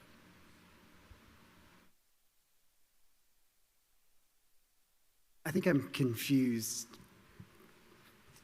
Concrete to me is completely different than leveling the ground for construction purposes. And if there's a 20-foot pad of concrete around that, to me, seems like a lot in an eco area. But if it's just dirt that's flattened out for construction purposes, that'll be planted with grass or landscaping when it's over. And Sorry, I probably should correct that. Concrete pad is what we asked engineer, we told engineer we wanted. It's not saying we will have, it's still optional. As long as we can get the flat ground, it can be, I think if the board requires that to be grass or anything, we're okay with that. The whole purpose for this request is to make sure we have a flat ground. And I don't think we have gone to the detail of landscape or concrete or grass, that level. We don't have a final design for that yet. It is more just for the site. It's just, I think it sounds excessive. I agree you need it for the crane, but it doesn't need to be permanently concrete. Yes. We can take that, yeah. Okay.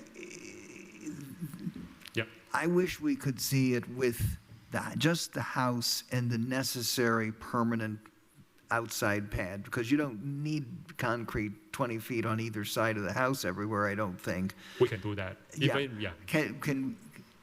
I would really appreciate if you come back next time. If we put I know this, we wait all night to get to this and say, I'm not comfortable with 20 feet on either side of the house. That is and I think your wife is suggesting she might have something she'd like to say.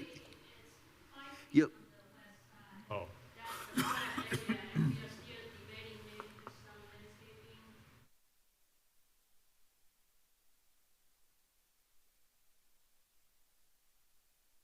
Sorry, if you could speak into the mic Yeah, just for the minute. And also, I have to swear you in.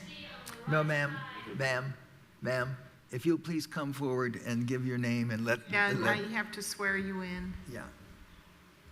Because we have to know who's talking, and we can't know that unless we go through this procedure and we want to hear what you have to say, and we want to go ahead with our required procedures. She makes the final decision, so. Yeah, right. Yes. And would you kindly state your name into the microphone, and then I'll swear you in? What is your name?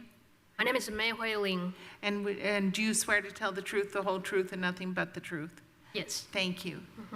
I happen to have my laser pointer, and if you want to, tell me where to go, or I'll just let you have my laser pointer.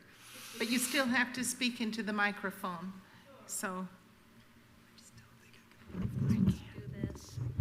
So this is the flat area.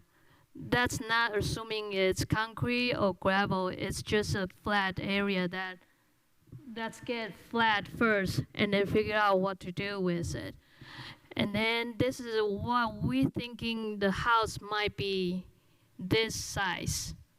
And we are trying to get as narrow as possible, so that way we can fit the septic tank on the right side, and the water, wastewater can go directly to the sewer system. And the reason we need a little bit wider on this side is because that way we can walk on this side and then also have enough space for the septic.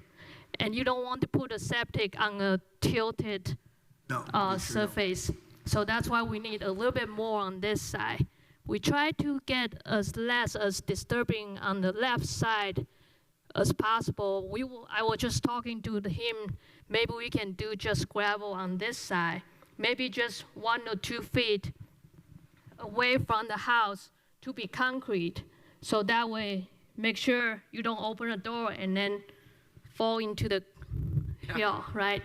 So the reason we put a little bit more space on this side for the septic is because now we are not having the septic down the hill, right?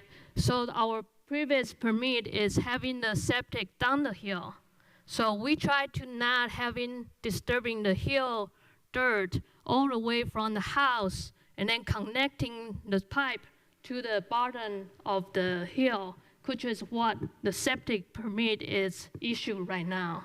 I'm going to ask you a quick question. Do you have a permit for the septic you're talking about? Yes. Okay, so the health department has approved this? Yes, when we bought the land, the septic permit is already there, and they haven't paid it for.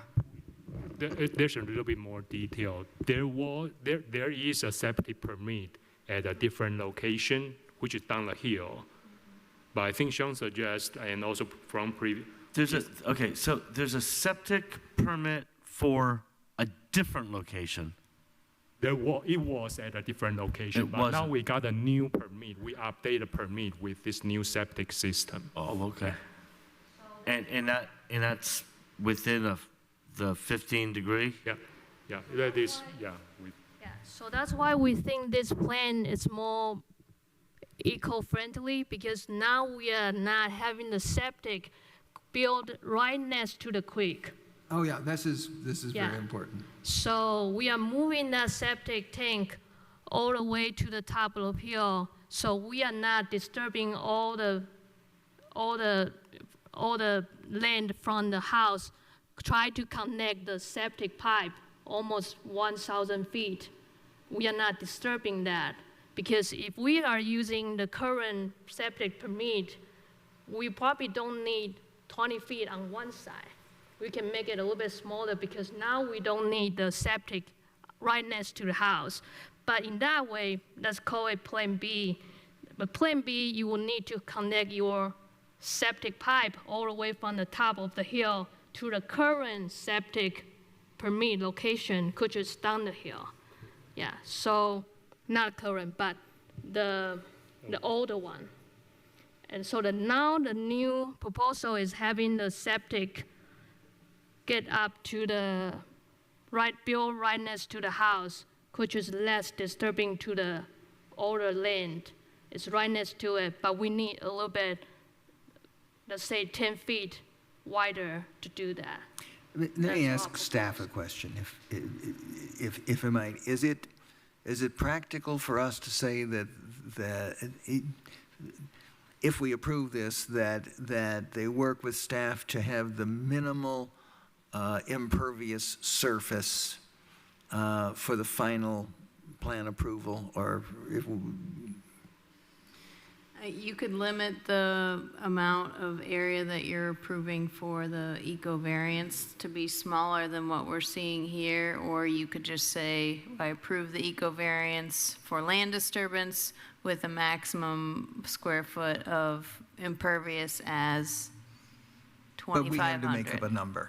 You'd have to make up a number, and I don't think this design is including their comments about needing an area to turn around. I don't know if there'll be a garage or whatnot, but if you just carte blanche approve what you see as the large rectangle, then technically speaking, if they come back and max out that area with a swimming pool or concrete pad or what have you, or even just a larger house, we don't have any authority to say, no, because you showed this site plan with the smaller house, you are approving that bigger footprint. I'm going to interject and say, as is, there's not enough, no pun intended, concrete information for me here. I need a schematic plan of this house and to see where everything is fitting in not just, hey, here's a blue box. I want a big concrete slab and the ability to build whatever we want on it. And the septic's going to go around here where my laser pointer was. I'm willing to say, hey, if you want to bring us those design plans, those current design plans with the septic permits and everything laid out where we can see this, I'd be willing to offer a continuance. But other than that, I've got to be honest, I cannot support this because it's just ambiguous to me. I can say a little bit more. Actually, this does include that. Actually, what has been designed here is, so on the right-hand side, all the septic system has been drawn together. The two small square, those are septic tanks location. And also the bottom part, those are the actual driveway with concrete. What I said earlier on the left and right side, those, no, there's nothing. Really, in the plan, there's nothing. That is what we think. What is the dimension? I don't even know the dimension of that blue box. That is the exact dimension. That is engineering drawing, engineer design. You said that's the exact Yes, there's a BRCJ design that we do have the stamp drawing for that. Mr. Smith, what is the exact dimension of that? Then 80 by... What dimension? What's the dimension for the blue box? Hang on a second. Is that...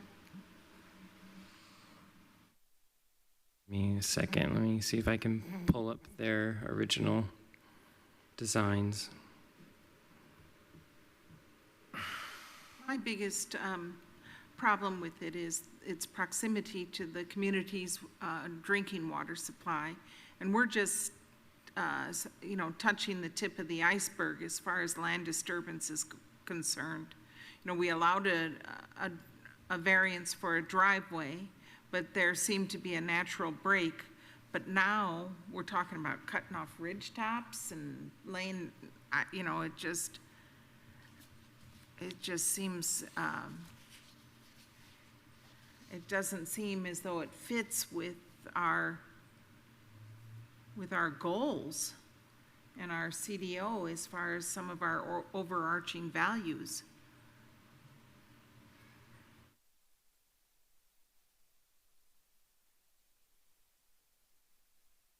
If we say no, does that mean how do they come up with a plan B, or can they not come up with a plan B? Well, they have buildable area on the ridge top, but then that doesn't include, apparently, a flat space for the cranes and the other building equipment to work.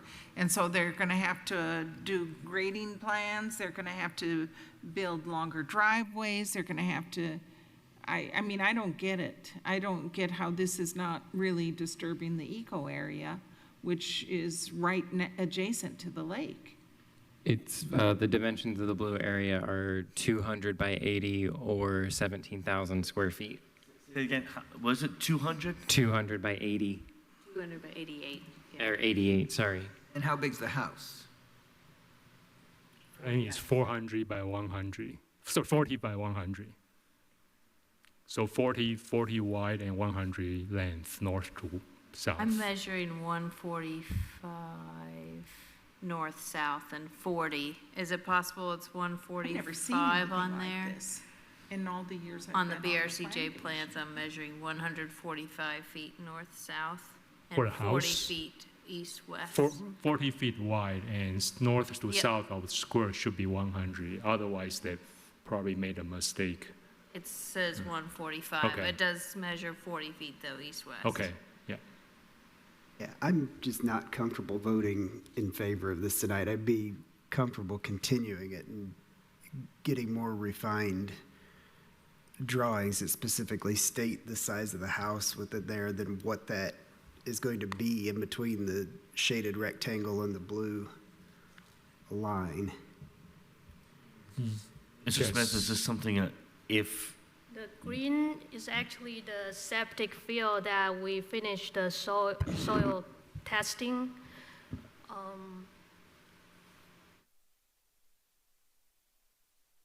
The line on the right side,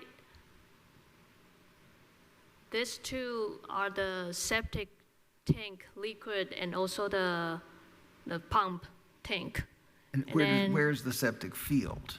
this is the septic field. Okay, Yeah. okay, yeah, okay. Yeah, and this is the driveway that he was talking about. We tried to get as narrow as possible and then be able to do, this is the kind of like the front of the garage. And we tried to get as minimal as possible, try to make this work. I know there are some concerns, kind of like what we had on our first review meeting. I understand that this is an eco zone, and the reason that we discussed from the first meeting why we issued back then was because there was a land down the hill, and it was right next to the creek. And I think we understand yeah. that you've moved the septic system to a better area. I think what concerns me Okay. is you've got a 40 by 100 foot house on a 200 by 80 foot pad. And it seems to me that the 200 by 80 foot pad is way more than I'm comfortable with. I think what I'm saying and what I'm Ms. Loftman? hearing, yeah. 40 by 50, two-story. Oh, and they're saying it's 35. 40 by 100 is what they're saying, the footprint of It's the the house. length. So because we utilize the area, so it is long, but what we're trying to get approval here is to make it wider. The problem of that strip on the top of hill currently is too narrow. I thought you said. What I'm saying is, I'm not going to vote yes on the information I'm getting, but I want to get to yes, but I can't do it on this information. So if you want to continue it and work with planning and seeing if you can come up with something we're comfortable with, but it's not going to be 200 by 80 foot of permanently disturbed land for a 40 by 100 foot house. Two-story, which is 8,000 square feet. So I can just say, in all the years that I've been on the Board of Zoning Appeals, I've never seen anything like this, ever. I'm going to ask you if you would like me to make a motion for a continuance to work with Mr. Smith to come back with some more detailed information for us, or if you'd like me to make a motion to deny what is in front of us today. What would you like? Sure, we can continue to All provide right, more information. I make a motion that we continue this. How long do you need to come back? Would you like to come back in December, or would you like to come back in January? December will be better. Yeah. December 3rd? All right, I'm going to make a motion that we continue this until December the 3rd, if that's okay with you, That's Chairwoman. fine. That's fine. Does anyone second? I'll second. And moved and seconded to continue VAR-25-71, the Shea Eco Area 1, 12% slope encroachment to Chapter 823 to December 3rd, 2025. Specifically, we're asking that the petitioner bring a revised site plan to show the exact house footprint and the dimensions of any impervious cover, and/or come up with a maximum impervious cover within a bounding box that they want to provide staff with. A vote yes is a vote to continue to December 3rd. Skip Daly? Yes. Guy Loftman? Yes. Jeff Morris? Yes. Pamela Davidson? Yes. Margaret Clemens? Yes. Motion is approved 5-0. Thank you, thank you. Thank you. Thanks for all your work. Thank you for staying so late. Thank you. Thank you. Okay, we have two cases left.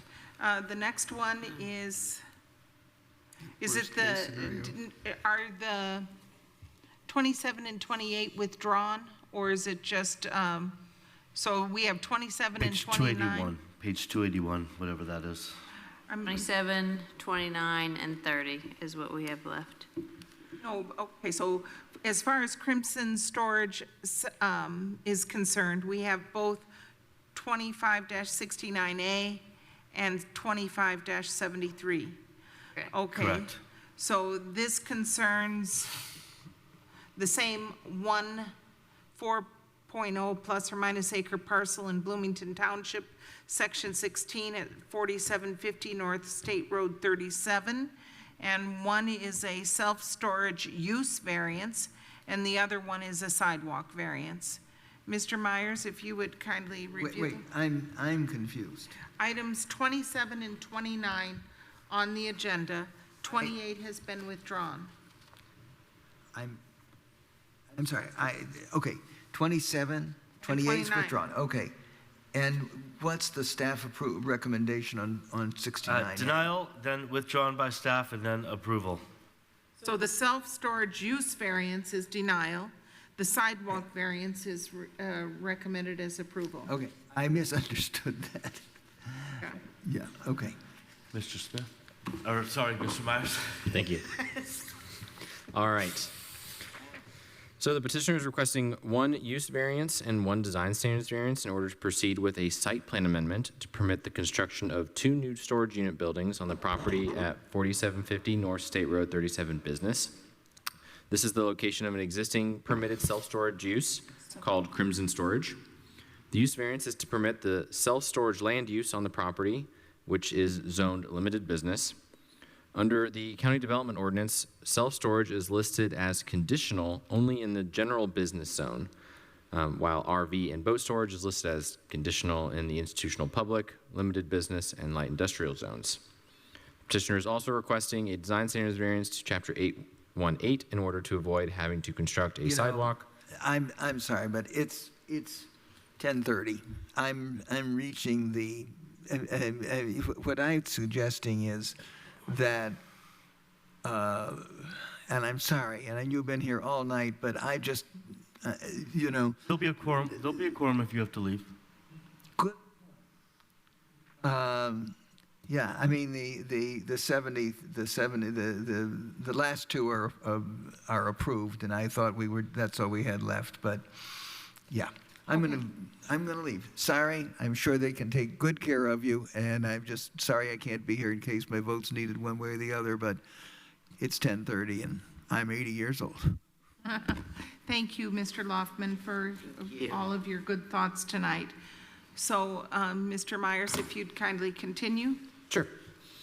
The petitioner is requesting a design standards variance to Chapter 818 in order to avoid having to construct a sidewalk along the petition's road frontage on North State Road 37 Business, as well as North Stone Mill Drive.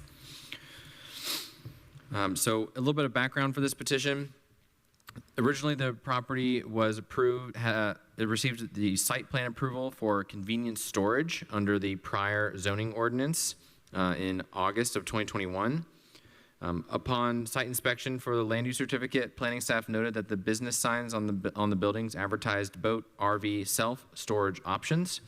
Planning staff were originally unaware during the site plan review process that the original intent of the storage facility would be to include RV/boat storage with the convenience storage use. So in response, the final land use certificate for the business was issued in November of 2023 with the following note: the use shall not permit the storage of recreational vehicles and allows convenience storage on the site. Only allows convenience storage on the site. The adoption of the County Development Ordinance on December 18th, 2024 updated the permitted use table from convenience storage to self-storage and changed where this land use is permitted. So it is self-storage is no longer permitted in the limited business zone. It's only listed as conditional in the general business zone. Therefore, the property is now considered legal, pre-existing, non-conforming. In other words, they have an approved site plan, they have a land use certificate, they're allowed to operate as such in perpetuity. However, If they choose to expand the property or make changes that would trigger a site plan amendment, then they have to come into compliance with the county development ordinance, and that's what's happening with this petition. Originally, the petitioner had smaller self-storage units on the property that had not yet been constructed and were approved as part of that original site plan process. However, they now want to build larger storage units in place of those originally approved smaller units that were never constructed. As I stated, the property is also subject to Chapter 818, which provides guidance on when a sidewalk is needed to be constructed with respect to site plan filings.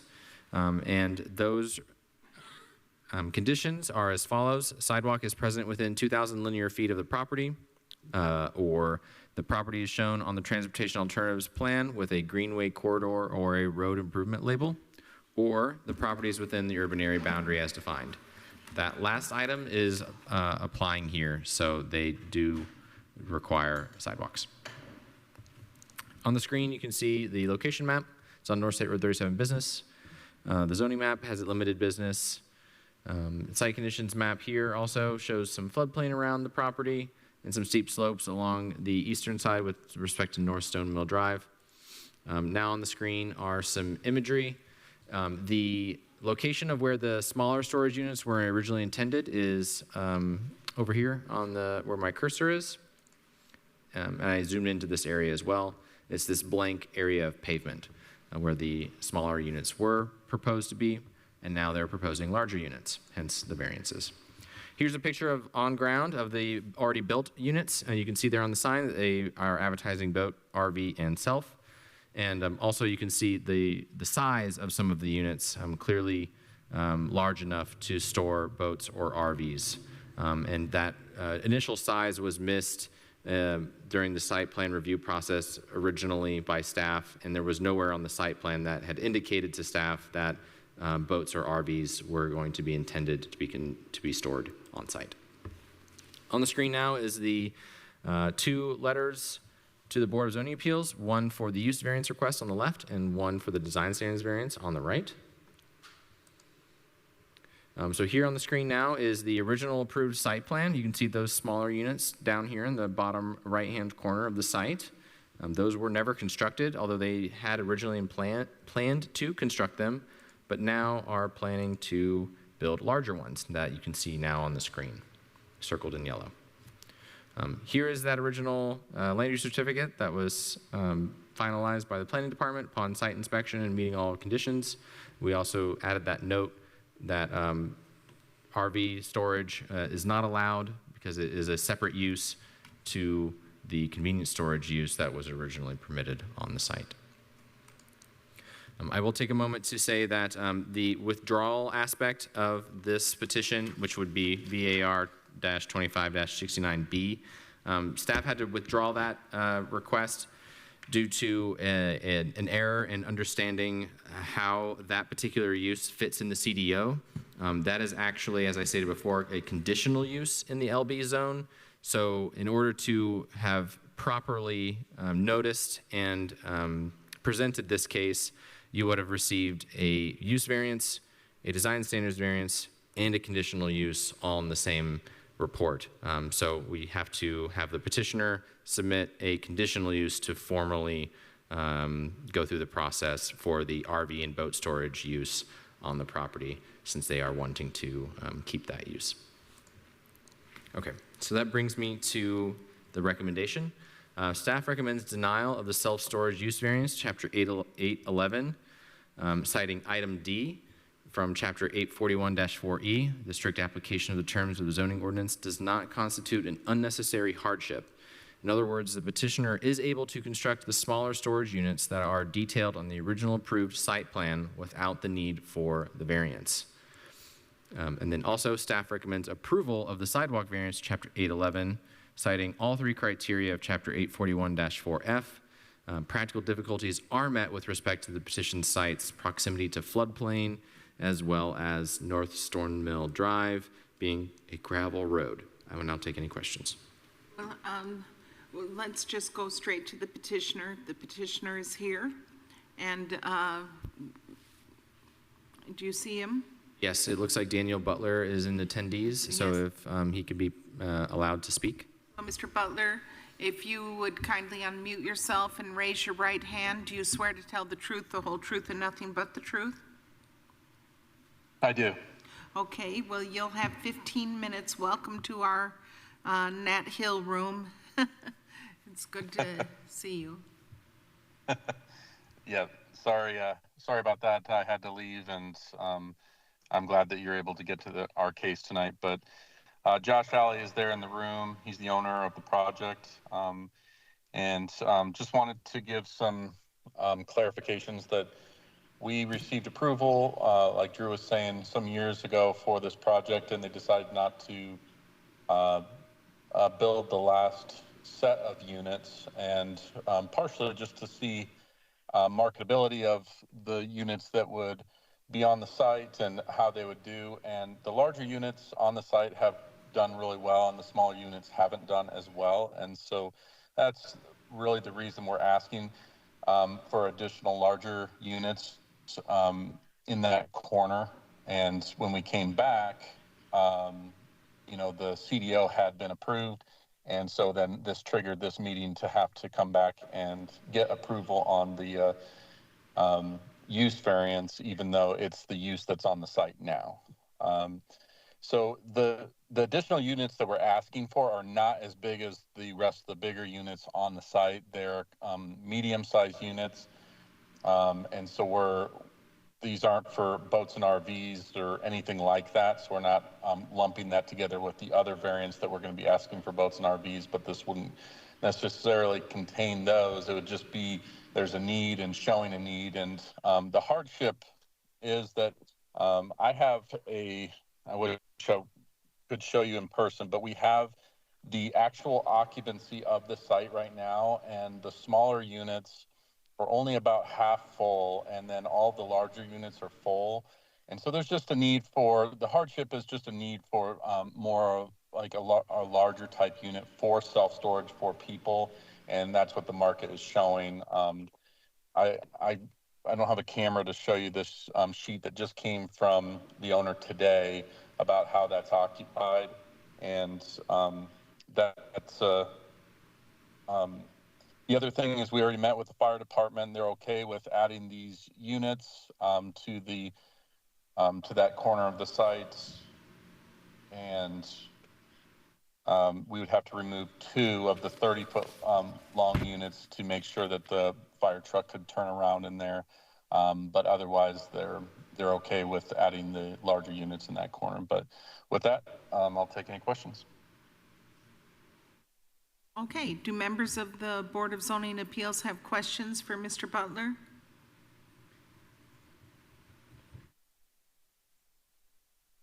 I have a For Mr. question for Myers? Mr. Myers.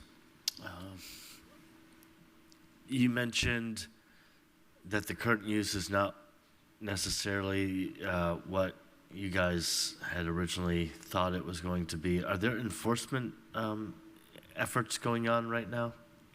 So the property is legal pre-existing non-conforming. They received an approved site plan and a land use certificate to operate the property as convenient storage under the prior zoning ordinance.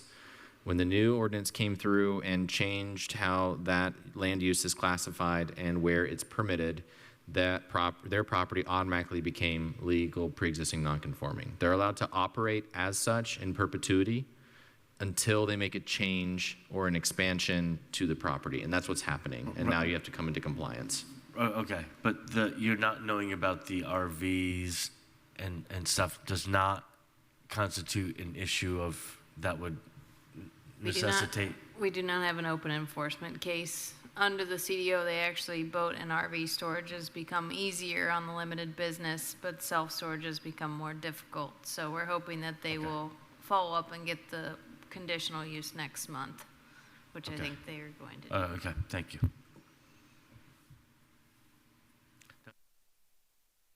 Any other questions for Mr. Butler? We'll turn now to the public. Are there members of the public who are either in favor or opposed to this petition? If so, please make yourselves known. Raise your virtual hand. We see one hand raised. So if that... It's Craig. Craig, if you would kindly unmute yourself. Okay. Yeah, can you hear me? Yes, and could you please state your first and last name? Craig Smith. And Mr. Smith, would you raise your right hand? Do you swear to tell the truth, the whole truth, and nothing but the truth? I do. Okay. And will you be speaking in what capacity? In favor. Okay. You have 3 minutes. I was just going to say I was in favor of it. If I'm not mistaken, they're wanting to put 62 smaller units in there as opposed to 16 bigger units, less traffic on that highway there. So just want to make myself known as I'm in favor of it. In favor of the larger units, but the smaller number of units, right? Do I understand correctly? I'm in favor of the bigger units instead of the 62 extra smaller units they're going to put in. Okay, thank you. Thank you, Mr. Smith. You're Okay, are there any other members of the public who would like to speak in favor or in opposition to this petition? If we see none, we come back to us for further discussion and or a motion.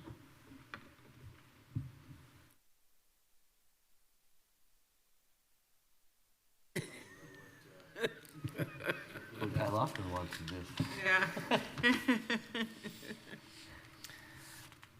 Well, the last witness, that is a good point. Fewer units. That's true. Versus more. That is a valid point. I'm glad he brought that up.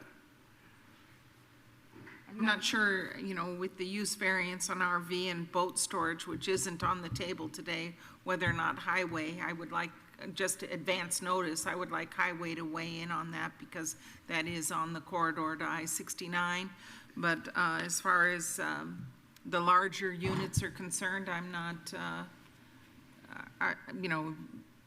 this is our corridor into Bloomington, but the storage units already exist there. It's not the most attractive gateway experience, but at the same time, they have the by right to do the smaller units, and I think Mr. Smith was very compelling in saying that this would actually be less traffic.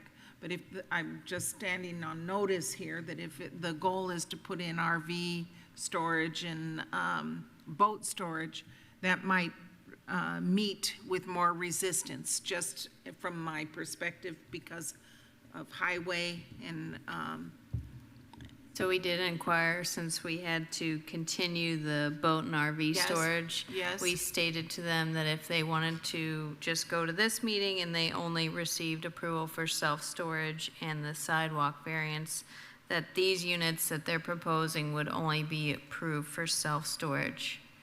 So even though they're larger, okay. they would only be for self-storage Okay. until or unless they come back for the conditional use for a boat and RV. Okay. And larger units, even though they're labeled self-storage, do not qualify for the RV? Is that what I'm hearing you say?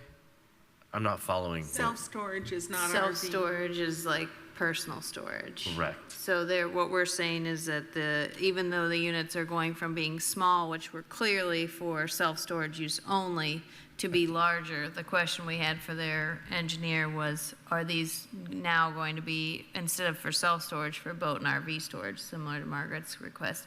And they said that they would comply with whatever the BZA approves. So if they only approve the use variance for self-storage tonight, then as of tonight, those units could only be used for self-storage. Self-storage. But if they come back later and they want to use them as boat and RV storage and they obtain the conditional use, then they could do so. They can do so, okay.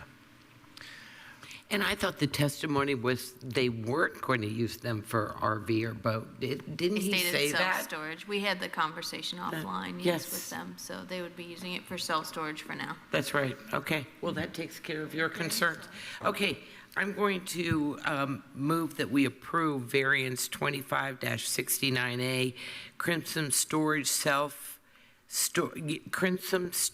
self-storage use variance to Chapter 811, and also variance 25-73, the Crimson Storage sidewalks variance to Chapter 812.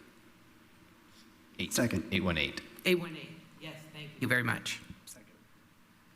Second, okay. It's been moved and seconded to approve both VAR-25-69A, self-storage use variance, and 73, which is the sidewalk variance. A vote yes is a vote to approve both variances, one use variance and one design or development standards variance. Jeff Morris? Yes. Pamela Davidson? Yes. Margaret Clemens? Yes. Skip Daly? Yes. Motion is approved 4-0. Thank you. Thank you, Mr. Smith. Thank you, Mr. Brown. Thanks for bearing with us this long night. Okay, we have one more case. Thank you so much. I appreciate it. Yes, thanks. You've been so patient. We have You've been so one more case.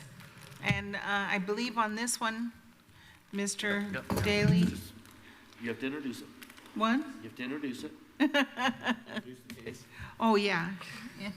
I'm sorry. I'm just struggling here, I know. Yeah.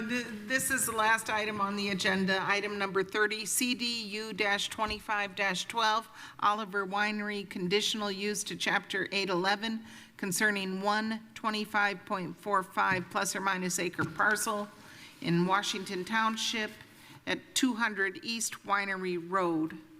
As a point of information, Madam Chair, I would like to find out if any members in the audience or online wish to oppose this specific petition.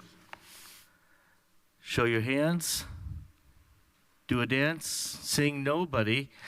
Now I have another point of information. Are there any members of the board who have strong objections or questions that they need answered on this specifically? I have a question about the address of this, because it has a North Kinzer Pike address, but the map appears to be on the other side of I-69, and I just wanted to clarify. That is a typo. The address is 200 East Winery Road. Sorry to call you out at 11 o'clock at night, Drew.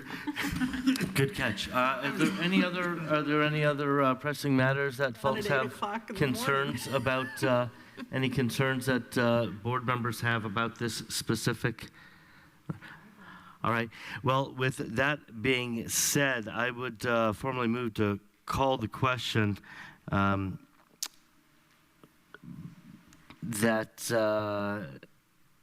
call the question.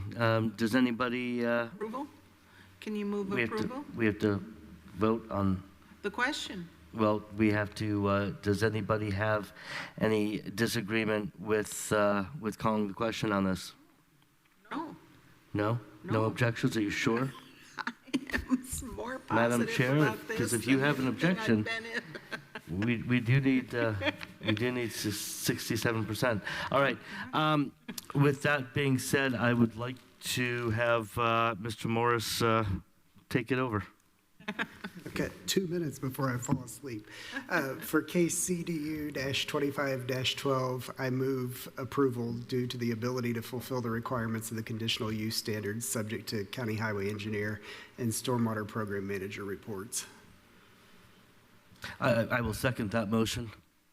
Okay, it's been moved and seconded to approve CDU-25-12, the Oliver Winery conditional use to Chapter 811. A vote yes is a vote to approve. Margaret Clemens? Yes. Skip Daly? Yes. Jeff Morris? Yes. Pamela Davidson? Yes, and with congratulations to going the distance. For winning the movie prize. And Winery Road. I mean, that alone was a good, sweet spot to end with, don't you think? Samples? Thank you. Samples? Thank you. Oh, sample. Oh, geez.